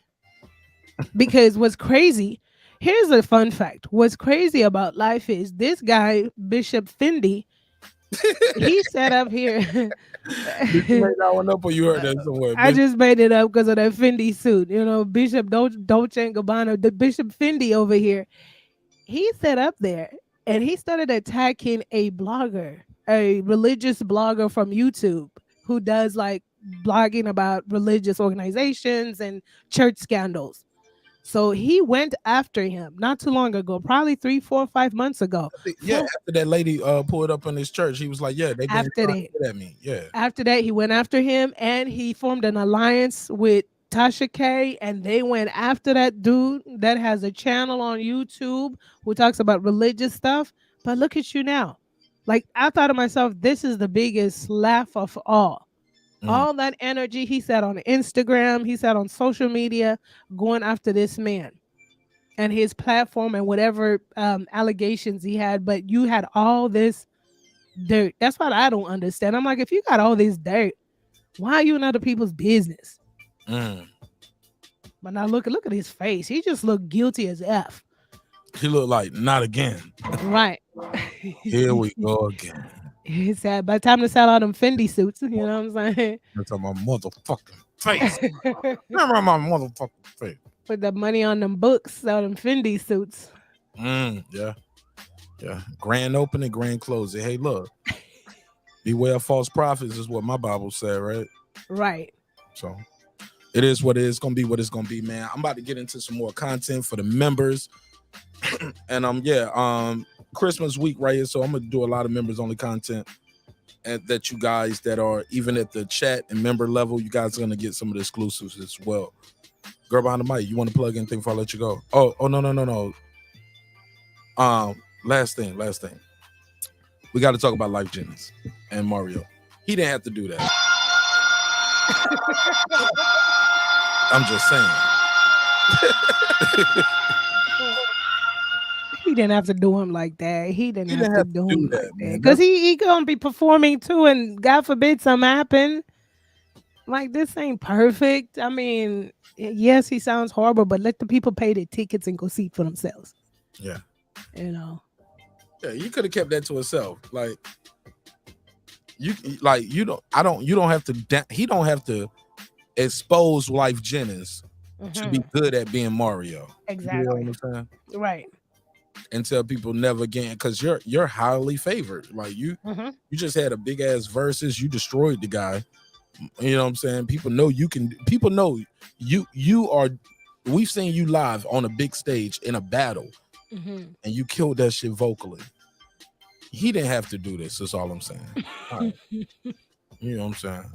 I don't have to see my guy doing something bad and expose it to make myself look better and say, yo, I just saw Reggie Owens show and never fucking again, man. Blah, blah, blah, blah, blah, blah, blah. I don't have to do that. Right. If that's really my friend, like I would hit him on, I got his number. I'm like, hey, bro, that wasn't it. You know what I'm saying? But to tell people, but make a whole scene of look what he did. Shit, man. That's something different. All right. That's neither here nor there. So the survey said, who's wrong in this situation? 46% said Romeo. 33% said all the above. Master P, Romeo, and Charleston White for putting this shit out here. But Master P is taking the least of the blame in this shit. How about that? All right, plug and promote anything you got before I let you go. That's it. That's Girl Behind the Mic, MIC on YouTube, and go to the About section. There's a tree link there. Otherwise, it has been great. Marq Nash and Marq Nash family. Deuces. All right, Clips got a members only milestone. He been a member for 5 months. And they said blessings to the whole neighborhood. Wow, what a show. Yeah, see, they don't show me the members milestones over here. It don't even pop up. I can't even see it over here on the main thing right here, but I see it on. That's weird. That's weird. I don't even know why it don't show up over here. But I don't see it where I can put it on the screen. Only reason I see it is because I'm in the YouTube version. Bro, I got to timestamp this one. That's why okay. Yeah, that's where it's at. It's up here somewhere where I said, bro, I got to timestamp this one. I don't see it though, Clips. Trying to put it on the screen. Yeah, it just goes like this. It skips right over it. So we'll work on it. But Clips, thank you so much for supporting the show. Lisa Bells, that guy Clips, Girl Behind the Mic, Megazord, Reggie O, Brandon Washington, all of you guys who was here, Wani Potsy Magic, Pyoto, Nick Rich. But let's do it the right way. Let's do it the right way. What up? It's no me without you, man. Pyoto said didn't know my play balance was done, but I'm back. Oh yeah, because you can have a balance right on the Google Play type shit. I just realized I got one too, Pyoto. All right. So look, let me knock this neighbors on the roll call out. And let me do this other content. I got some more of the content that I want to drop for you guys before I go to bed tonight. But you'll probably get it tonight or in the morning when I wake up. But I just need to knock them out. Got to knock these recordings out. So got a lot of other things we got to get into. All right, I love y'all. Hope you love yourself. If not, guess what? God loves you. So does Marq Nash in the neighborhood. You already know what it is. It's Breaking Beats, where we break down business, entertainment, art, technology, sports, and anything else you and I feel like talking about. It's a hip-hop, political sports show with a comedy twist. We like to let the jokes fly because life is serious enough. Life is getting very serious for Bishop Lamar Whitehead out in Brooklyn, New York. Some people call him the Bishop Bling. I'm going to call him the Bishop in the cling, cling, cling. That nigga's in jail right now. Damn. Put a case on it. Oh, yeah. And I mean that. That ain't Marq Nash putting the case on it. That's what the feds did. So I wish the brother nothing but the best. I disagree with the other people that said, hey, he should go to jail. I don't wish jail on nobody, man. Okay, I'm lying. I do wish jail on certain people. But for this crime right here, I think he can... If he can pay the money back, do some community service, maybe they can take away his tell him, hey, look, you can't do business with the church no more if you out here hustling church. Like you don't lost your 501c. Like, I don't know. But maybe they can't do that legally. Maybe they gotta lock him up. I just don't like the idea of just putting the dude in jail. You know what I'm saying? If he can pay the people back the money that he scammed, do some community service, like this is not a violent crime. Get what I'm saying? He's a swindler at best, right? Con man. Confidence man, right? At best. But his crime is not a violent crime. Some would say it's more dubious because according to the allegations, he preyed on his parishioners, so I get it. But I wouldn't put him in jail. That's me. Far as Mario, Life Jennings, my final thoughts on that. Let's play the drop. Where the drop at? Yeah.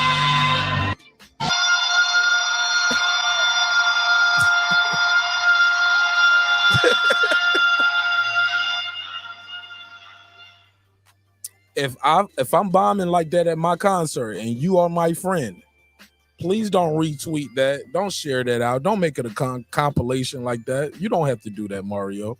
Mario's too talented, too successful. He don't have to do that. That's my final thought on that. My final thought on Charleston White and his allegation and his statements about Mario. I'm gonna say this: you can't say "fuck you, Romeo Miller." You can't say that, and then in the same breath say, "I love Master P" and blah blah blah blah blah, and praise this guy. He is his father's son, for better or for worse. It's a way you can go about delivering your message without being so detrimental. Because at the end of the day, this father and his son, they're gonna work things out. Especially if they live long enough, they're gonna work things out. But what you said is gonna resonate forever. So let's be careful when we picking sides between fathers, sons, and mothers and daughters, because they're gonna work it out at one point. And when we speak on it, come from a place of respect, come from a place of yeah, I can't say it no better than that. A place of respect and a place of trying to figure out what's going on and try to find answers instead of picking sides. Throughout tonight, yeah, we had a lot of people speak on this subject, and they had their own personal experiences, and I respect everyone's personal experience and their journey, and I appreciate your time and energy. Thank you for sharing your stories with us.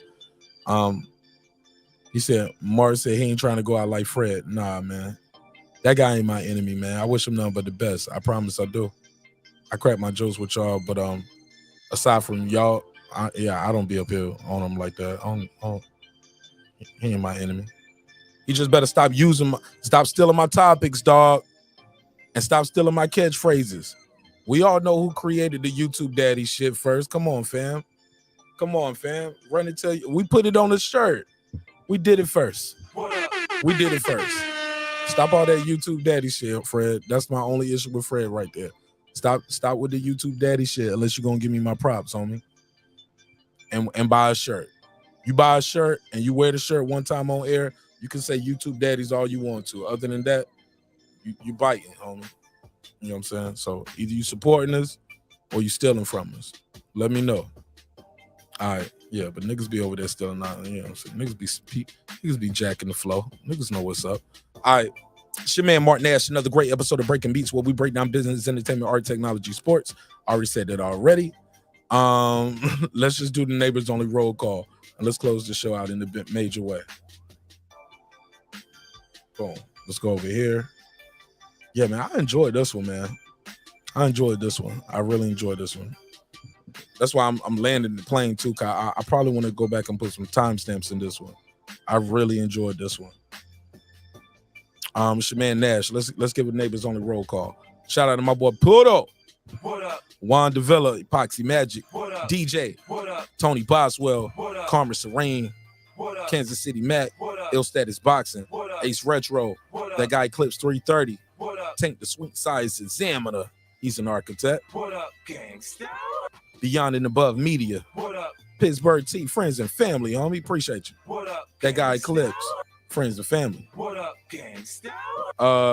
Juan Epoxy Magic, What up? Kevin Brower, What up? SF City Slicker, What up? I Know Boxing, What up? Stephen Bateman all the way in Australia. Mama, we made it. What up? Deuce Times, What up? Boxing Lounge, friends and family. What up, gangsta? Is Mex, What up? Mike from Boston, What up? Ride of the Storm, What up? Here to There, What up? Miss Queen Snow Bunny, What up? Taylor Bell, What up? Matty Yoel, What up? C Jones 0224, What up, gangsta? Cliff Bailey, What up? Con Shonery, What up? Lisa Bells, What up? Cooking with the Champ, What up? on the mic with Terrence Bailey Sr. What up? True Media Today, USA Boxing. That's my guy, Coach Malachi Williams. What up? HL Deezy, What up, gangsta?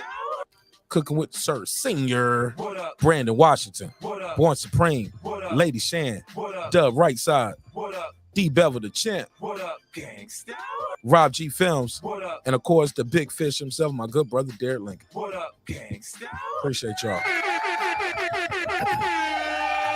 Couldn't do it without you. Couldn't do it without you. All right, man. And like that, we going, man. Thank you so much for your time. Thank you so much for your energy. I look forward to seeing you guys on the very next episode if God wills it, all right? Always remember, man, respect is free. Disrespect can cost you everything. Your family, your freedom, your finances. Most importantly, your life, all right? Sometimes we're going to agree on certain topics. Sometimes we're going to disagree on certain topics. But one thing's for certain and two things for sure, homeboy. Never forget. I built this shit. Me. Brick by brick.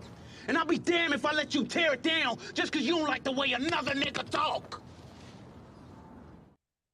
And I mean that shit. Drive.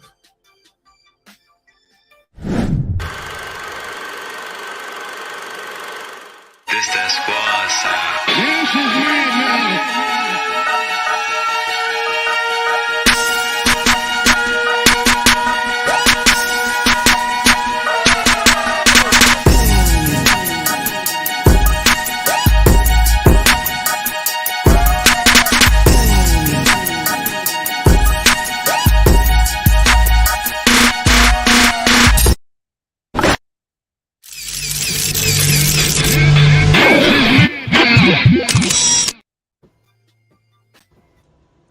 Subscribe. I don't care how many subscribers he has. Support him. So he made all this possible. He made this possible. Nah, Dr. Mark, God made this possible. And so did viewers like you. And we couldn't do it. We definitely couldn't do it without dope ass people like Tab Tech. So let me give a big shout out to Tab Tech, unlocksim.com, Tab Tech, unlocksim.com, Tab Tech, unlock your next device. Definitely appreciate y'all.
Good night.